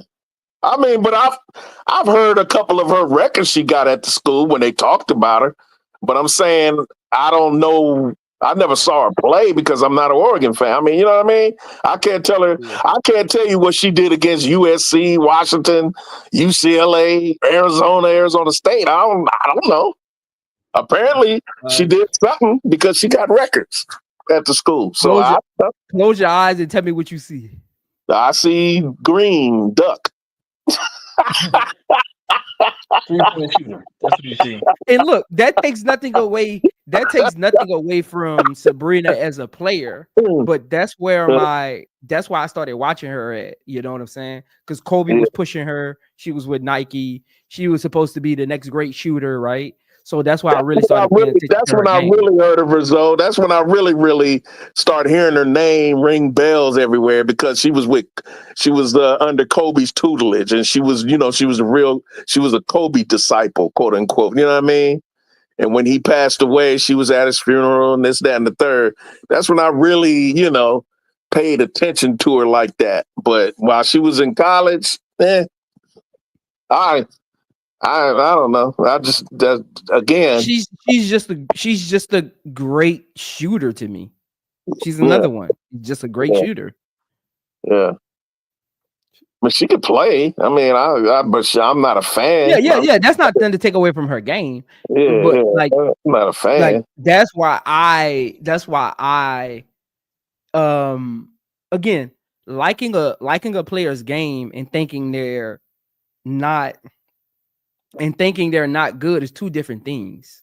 Yeah, that's true. Because there's players who are mediocre, and I like their game because they do the right things. They won't make the Hall of Fame, right? Make buckets. Yeah. Bridget Carrington, Dejanay Carrington, they won't be in the Hall of Fame. No. They're if you look at their stats, they're mediocre. But I like their play styles. I like their patience. You think Alicia Gray is a Hall of Famer in the future? I don't know. Maybe. Who? She's one of my favorites. She's one of my favorites too. I love Alicia Gray. I love the way she plays. No, who you said? Because I agree with you, Zoe. You don't necessarily have to be a great all-time player or Hall of Famer to love your game. Alicia Gray, to me, I love watching her because she plays the game the right way. To me. Yeah. Alicia Gray is another one. I like Alicia Gray's game. Two-way player, does the right thing, looks like a great teammate, great person to have in the locker room. Competitive, will compete, actually cares about the game. I like Alicia Gray. She's in my top 15. Yeah. That's my girl. She won't make the Hall of Fame though. Exactly. So I was agreeing with you what you just said. You don't have to be to like. I mean, there's a lot of players. Everybody don't make the Hall of Fame. Yeah, and every sport I like: basketball, football, women's basketball, college football, college basketball. Yeah, Send us to Aristotle. Even if Alicia Gray wins the championship, she won't make the Hall of Fame. She doesn't have like. You need to be looked. See, it's just not about. See, it's just not about the accolades. You have to be looked at and viewed in that category to make the Hall of Fame. Before they even look at your stats, you have to be looked at and viewed as a Hall of Fame player. Don't you have to look like you're dominating the league? Yeah, like it ain't really the stats is important, but you have to be viewed and looked at as that to be in the Hall of Fame. Yeah. Right? Yeah. Like for instance, like Asia Wilson. Yeah, like AJ Wilson. That's a standard, that's a standard type of situation right there. Even Brittany Griner. But like Alicia Gray, let me look at what she's done so far. Because I don't like to count people out. Let me look at what she's done so far. That's my girl. She doesn't dominate. She's just solid. She's one of those players you just look at and say, "Oh yeah, I remember her. She was good, very good." You know what I mean? She might end up in the Hall of Fame. Depends on how long she plays. She put up numbers. Sometimes you get in on numbers, and she doesn't look like she's retiring anytime soon. Yeah, she only been in the league 7 years. I think she's a year older than Asia. So 7 years. She's been in the league 7 years. She averaging 13 points, 4 rebounds, 2 assists per game, shooting 42% from the field, 81 from the free throw line, 34 from 3. Solid. 2-time All-Star, Rookie of the Year. Yeah, that's not Hall of Fame, but she ain't going to the Hall of Fame. She didn't do enough in her first 7 years. No, but she was solid. I wanted to see though. I wanted to give her. I wanted to see though. I wanted to look at her stat. She didn't do enough in her first 7 years. 7 years, yeah, to warrant going to the Hall of Fame. Yeah. Like she only has 1 year where she had Defensive Player of the Year votes. She had the last 2 years she made the All-Star, but outside of that, she had no All NBA votes, no All defensive votes. She won Rookie of the Year, and for the next 1, 2, 3, 4 for the next 4 years. For the next 4 years, she was just a solid player. Like she didn't have accolade impact. She won the skills contest and the 3-point shot contest. Nobody's done that, so yeah. Like she won Rookie of the Year, but in her first 5 years, that's all she did, like accolade wise. So Wody Mack said Ryan Howard could be a Hall of Famer. Ryan Howard could be, but she's gonna be her own. She'll be the reason that she doesn't make it. Don't go right. Because if she locks in, Ryan Howard could impact the game and take over a game on offense and defense. Yeah, she's too inconsistent. We talk about her not Ryan playing Howard? defense with her. Yeah, when Ryan Howard locks in on defense, she is a problem. How you spell Ryan's first name? Let me look at her stats. RHYNE, I believe. Okay, Ryan Howard. Okay. Yeah. It ain't gonna show up on stats. For her career, she averaged 17 points, 4 rebounds, 3 assists, 37% from the field. Horrible. 78% from the free throw line. Not good. 3-point percentage, 34% average. Yeah. 2-time All-Star, Rookie of the Year. How long she been in the league? She's been in the league 3 years. 3 years. Okay. She has a shot. Her 4th year coming up. She's too inconsistent to me. She's made 2 All-Star teams. She hasn't got any All WNBA votes yet, All defensive votes yet, or MVP. MVP votes yet. Like you got to at least get some MVP votes to even be considered for the Hall of Fame. So far, no. Like you got to at least get like 1 10th place vote, because 10 people get voted for Hall of Fame every year. I don't know if people know that, but 10 people get voted every year. So you at least got to get a 10th place vote. Yeah. Yeah, if she gonna make the Hall of Fame, she needs to start winning some chips now, not at the end of her career. Like Yep. I know this for a fact. A lot of voters don't take into account championships players win at the end of their career because they're kind of like role players at that point. They're not really responsible for those chips. They look at your prime years. Yeah, her prime year, she got to start doing something now because she's in her 4th year. So over her next, I would say 6 years, she has to be kind of dominant. Mm-hmm. Man, I don't see that. I don't either. It's between the ears, like B. Will said. She has potential, but 17 points a game. She didn't make the All-Star last year. 17 points a game. No, she wasn't. She started 29 games last year. Yeah, out of 40, 44? And she played 30 though. She started 29 games, played 30, played 33 minutes a game. Yeah, she had little knick-knack injuries last year. Yeah, she didn't start the season because I'm pretty sure, right? Because Alicia Gray was taking all the. Let me look. I'm about to look right now. Let me look. Yeah, I think she had injuries last year. She didn't start this. I feel like she played limited up until the All-Star game. I mean, to the Olympics. Then she went to the Olympics, or maybe she got in. I don't know. I can't remember, but I know Atlanta started the season. I believe. Maybe I'm wrong. I have to look. Let me look.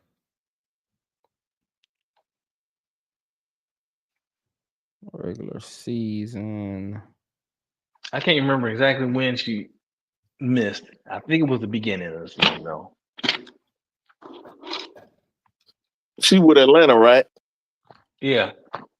I think it was the beginning of the season because remember they got hot at the end. That's how they snuck in the playoffs because they got all them injured players back.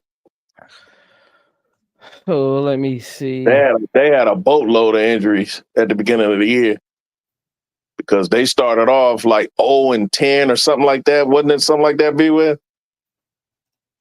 They had that horrible beginning record, and then as they got players back, they started getting hot. Yep, them in Dallas and Washington started out with so many injuries. Yeah, because that's when. Hold on. And then when Ariel Atkins was moved to point guard or something like that. That was at Washington. So she got hurt. She got hurt. She didn't get hurt at the beginning of the season because she played. I'm looking at their schedule. She played up until July 17th, and that's when she missed her games at. So July 17th, that was her last game, and she didn't play again until August 16th. Oh, okay. So she got hurt at the end. So was that the Olympic break? Was that the Olympic break? The Olympic so break that's not it. I'm trying to figure out. Well, let me see what she missed 10 games at. Okay. September 19th. Oh, yeah, that is the Olympic break. August, July to August. Oh, yeah. What am I thinking about? So when did the season start last year? Because she played. May? I think it was in May. At the beginning of May? No, the preseason beginning of May. It started at the end of May. Because she played against the Sparks on the 15th. She played 31 minutes that game. She had 31 minutes, 25 points. So she missed 10 games. I'm looking at it now. She missed 10 games, but they were throughout the season. Like one here, two there. Yeah. Like she missed one game on the 23rd of May. She missed another game the 4th of June. Like so she would like sit out for like knick-knack reasons. So she wasn't that's what I thought. That's why I said earlier she had little knick-knack injuries last year. That's what I thought. She wasn't like really injured. Because Yeah, when she played 33 minutes a game. yeah. Okay. She just get a little hammy So there or a little yeah, ankle. So she should something. have still been able to make the All-Star game if she was that good. If they viewed her that good. She has that potential, but again, between her ears is where the problem is. Yeah, so for her, she needs to win a championship. I would say 2 in the next 6 years, 6, 7 years. I'm gonna give it 7 years. In the next 7 years. So 26, 7, 28, 29, 30. So by 2031, she needs to put up I would say 16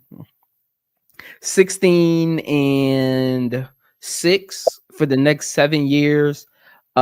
Make 6 All-Star games.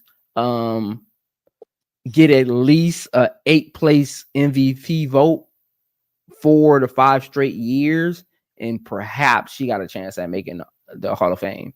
Do y'all see that happening? No, It's gonna be hard. There It's you hard go. to do.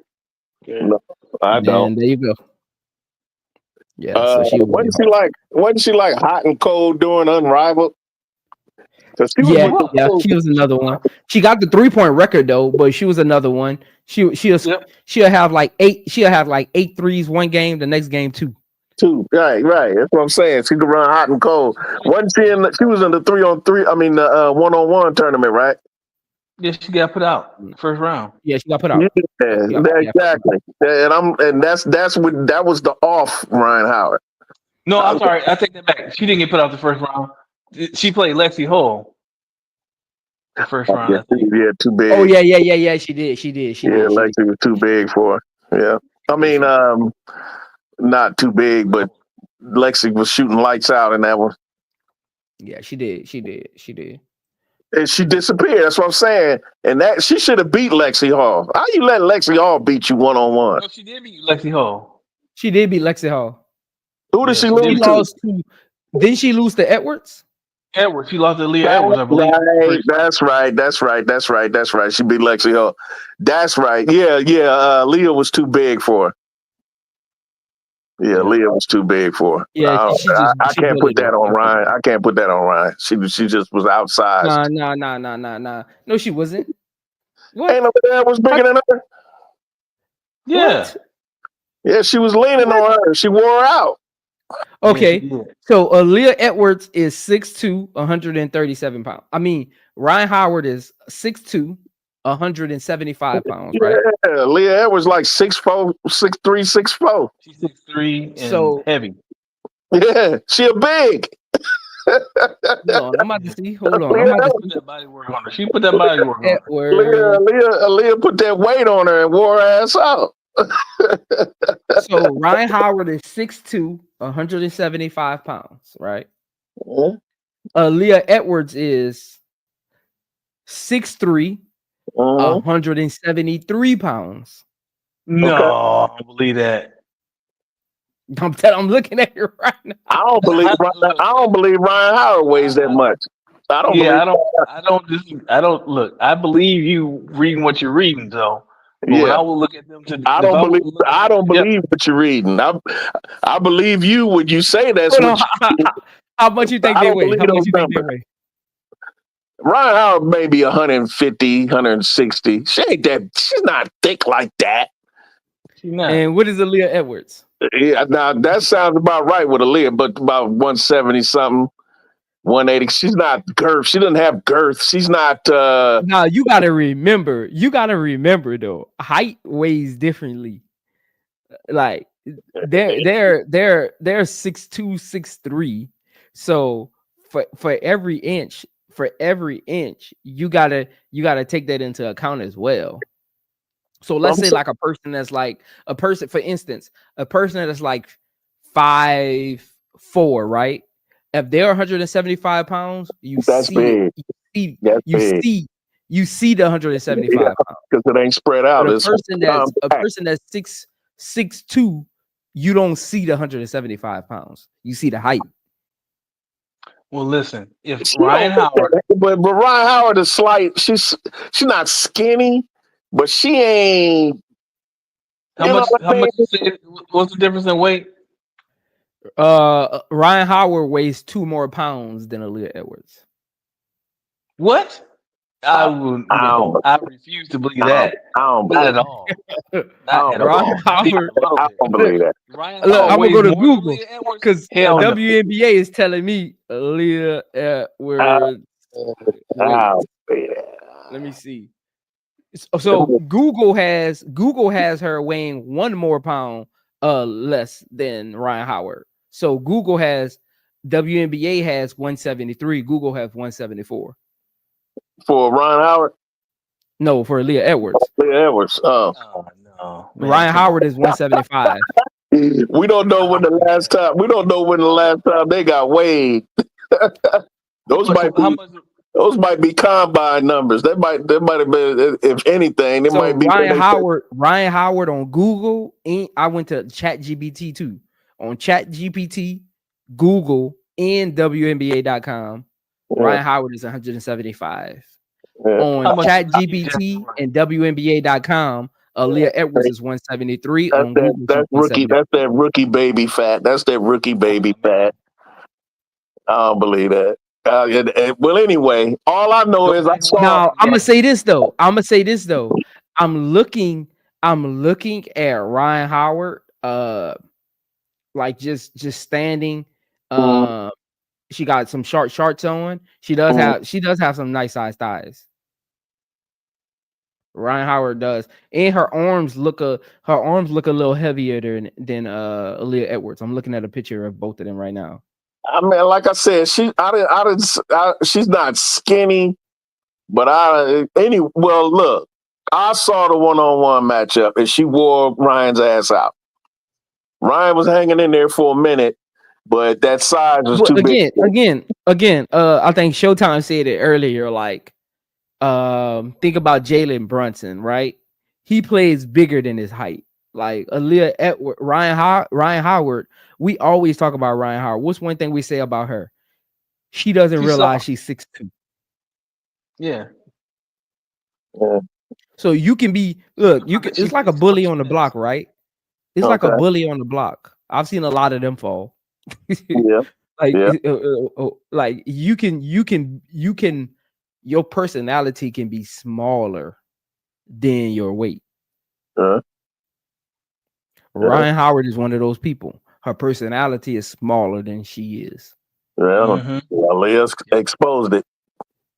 That's why I say she in her own way, because she has the talent and skill to like when she locks in, she can take over the game. She can be she can be a problem. I've seen that. I saw that during the 3-on-3. Because ain't she with the Rose? No, she was the Vinyl. Oh, she was with Vinyl. Yeah, Ryan Howard was with Enrique then. Oh, okay. Yeah, but again, Ryan Howard is a finesse player. Yeah. So with finesse players, you can bully them. Yeah. Because of their play style. Yeah, but I've seen her get hot in the game a couple of times with the Vinyl. But yeah, when you get physical with her, she'll you can pretty much neutralize her. Yeah. But as far as Hall of Fame, I don't see Hall of Fame. I don't I don't even see more than maybe how long has she been in? Three years? I don't see her really going much past 7. If that. If you ask me. She just doesn't look like she has the desire to me. You know what I mean? She's just out there just to play, to me. She doesn't I think as long as she's 6'2", she doesn't get out of shape. She can play another 7. She can play another 7, she can get to a 10-year career if she doesn't get out of shape, just being 6'2", and she kind of like finds a way to be a double-digit scorer, even if it's probably 10, 11 points a game. She could have like a 10, 15-year career. Oh, no, just Lord. For height alone. No, I don't know. So because what can happen is how she's a finesse player right now, as she gets older, she starts understanding the game a little better. She get around more veterans. Because again, remember, she's not around a lot of great players. So she gets around a lot of more veterans that she can mold her game around and teach her how to stay in the league and be consistent. She puts on a little more weight and just decides that I'm going to be a workhorse player. She can stay around the league. That's a lot of ifs, so. I'm just saying. Look, I'm just saying, man. That's a lot.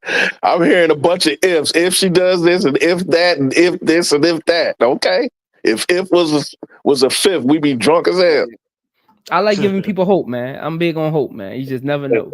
Man, listen. I kind of like Ron Howard. She's cool, but she just don't look like she has a desire to be better than, I don't know. I mean, you know what I'm saying, B. Will? It's like when I see her body language, it's like, oh, I'm just out here. You know what I mean? I don't know. I don't see the competitive fire with her.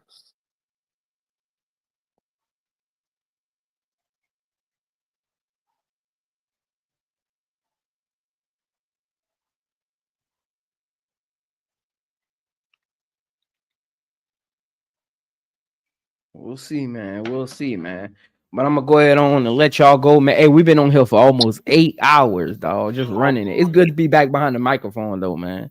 I've been gone for a minute, man. Been a while. Yeah. How's the wife, man? How's the wife doing, man? How's she doing, man? Man, she doing great. She doing great, man. She doing great. Spending the money, but she doing great. How often you see your folks, man? How often you see your folks? Listen, look. She just brought a new car last week. I got home. I looked in the driveway. I was like, "What is that?" I thought somebody was at the house.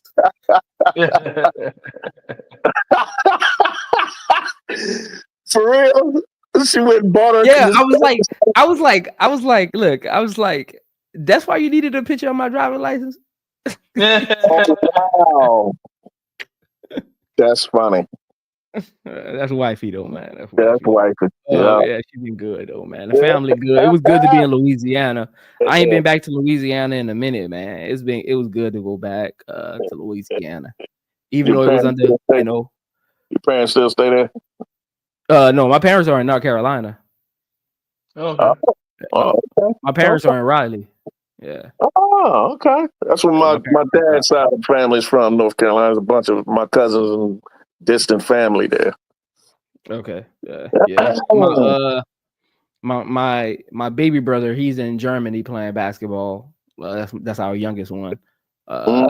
My oldest brother and my oldest sister, they're in Louisiana. Well, she actually just moved back. She was in the military, so she just moved back like a few years ago. So that's the only two, like as far as like my siblings, that's in Louisiana. The rest of them are in other places.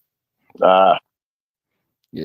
Y'all done migrated up out of the Lou, huh? Except for a couple of y'all. Yeah. Look, I don't got nothing going on there, man. But look, yeah. Look, ain't nothing going on in Louisiana, man. Huh? What branch was your sister in? Air Force. She was in Alaska for like literally her whole. She was stationed in Alaska, though, literally the whole time. Oh wow, that's crazy. She was in the Air Force for like, cause I'm 36, she's 41, so I'm trying to think. She was in Alaska when I was like in 9th grade. Oh wow. Like I was a freshman in high school when I think she left. Cause she's a little older than me. Was she in that? Probably before that. Was she in that part of Alaska where it's nighttime for a month? Yeah. That's what she was. Yeah. Wow. Yeah. Did you know that, B. Will? Yeah. Oh yeah. There's parts of Alaska where it's nighttime for a month. Yeah, that's where she was at. So there's only certain parts. I thought that was the whole Alaska. No, this is the whole of Alaska. Nah, the one that's the closest to. I think they're the closest to the North Pole. Oh yeah. Okay. Yeah, So yeah, that's what a military base is, where it's like yeah. It's literally night. nighttime for a long time. Yeah, that's what a military Elmendorf base probably is. what she was.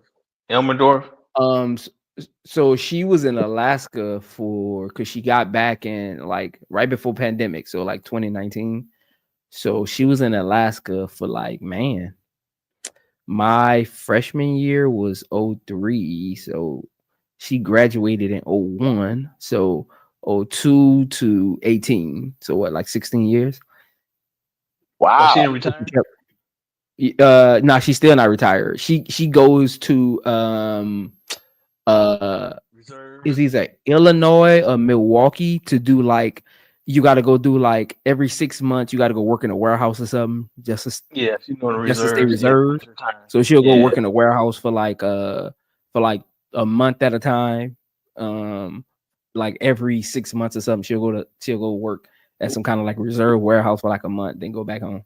Oh, she But working she's for still that. like she's still like reserve. She's not active though. Oh, Yeah. She was in like communications. Oh, okay. Yeah, she working for that pension. Mm-hmm. That's what it is. She put in that time to get that pension. You put in 16, you gotta get that 20. Yep. Oh, okay, so she Yep. probably aiming for that 20. Yeah. Yep. Well, no, because she came home in 19. It was like the year before pandemic. So 21. So she's pushing 20. She's pushing 20. Yeah, she in the reserve, when you come out off active and go into reserve, it's not 1-for-1. So you might depending on your contract and your career for and all that kind of stuff. Okay. She probably had to do I don't know how none of that works. 8 years in the reserve to get her full 20-year pension. So yeah, I know my cousin. I ain't never been reserved, so if she got to do 8 years reserve, 8 years would be next year. Yeah, I'm not sure what it is. 27. If there's 8 years, it'd be 27. I've been in active duty, so I don't know how they calculate it, because it just everything is a calculation, man. So they have to calculate it. So and people can be different. And like you say, they do their numbers weird. They got a weird way of calculating numbers. They do, and I don't understand it. Yeah. Me neither. I don't know. Yeah, that's why I don't even pay attention when she be trying to explain it. I don't pay attention. Yeah, I'm gonna forget that as soon as I walk out this door. Right. She getting them benefits. I know that. Healthcare, then she get it all. She get it all. She ain't got to pay for nothing, medical or nothing like that. Look, I told her you need to give me that Navy Federal card, man. Yeah, that's the branch my cousin was in, Navy. He was in Navy for his, man, that dude went in when he was 17, 18. He's older than me. 17, 18. He stayed in the Navy for like 25 years, man. I was like, damn. He made sure he stayed. He got married. He stayed in there after he got married. I got an uncle that was in the military for like, because he was in like Desert Storm and all of that. Like, he literally just retired. So he was in the military like almost 50 years. Yeah, two of my mom's brothers, my uncles were in the military. My uncle Edwin was in the Army. What was he in the Army? Or Marines, one of the two. And then my other uncle, he was in the Korean War. That's how far that go back. Yeah. Yeah, he was airborne. He jumped out of planes during the Korean War. Man, let me let y'all go, man. So I can get some Z's. Yep. All right. I'll holler at y'all. Man, appreciate y'all for pulling up. Everybody in the chat. Make sure you comment, like, share, subscribe, the usuals. Appreciate everybody for the super chats. JT Money for $5, Lilac BP for $4.99, and JT Money for another $5 super chat. Appreciate all my super chats as always. Again, if you're not a member of my channel, go sign up for a membership, because if you are a member, you already know I've already dropped videos that only members can see. So I've dropped some 10-minute breakdown videos only for my members only. So if you're not a member, become a member so you can actually see my hidden breakdown videos. I just do those for my members, just showing my appreciation. So if you're not a member, go select one of my packages. I got a $2.99 package up to a $99 package. So holla at your boy. Like the video on your way out. Share, like, subscribe, tell a friend to tell a friend. You already know what it is. Deuces. Yep. I am Zo Media, where the passion collide. Spotlight the hustle, bring the grind worldwide. From interviews to moves, the game's in my scope. Showcasing the greatness, inspiring hope. She cross up defender, step back, that's clean. Highlight moments, blowing up the whole scene. From buzzer beaters, the teamwork extreme. The beauty of the game, living out the dream. I break it all down, every pick, every roll. From the layups to the swishes, every hoop, every goal. Got the mic in my hand, got the stats in my soul. Women's basketball shining, that's the ultimate role. From legends of the past.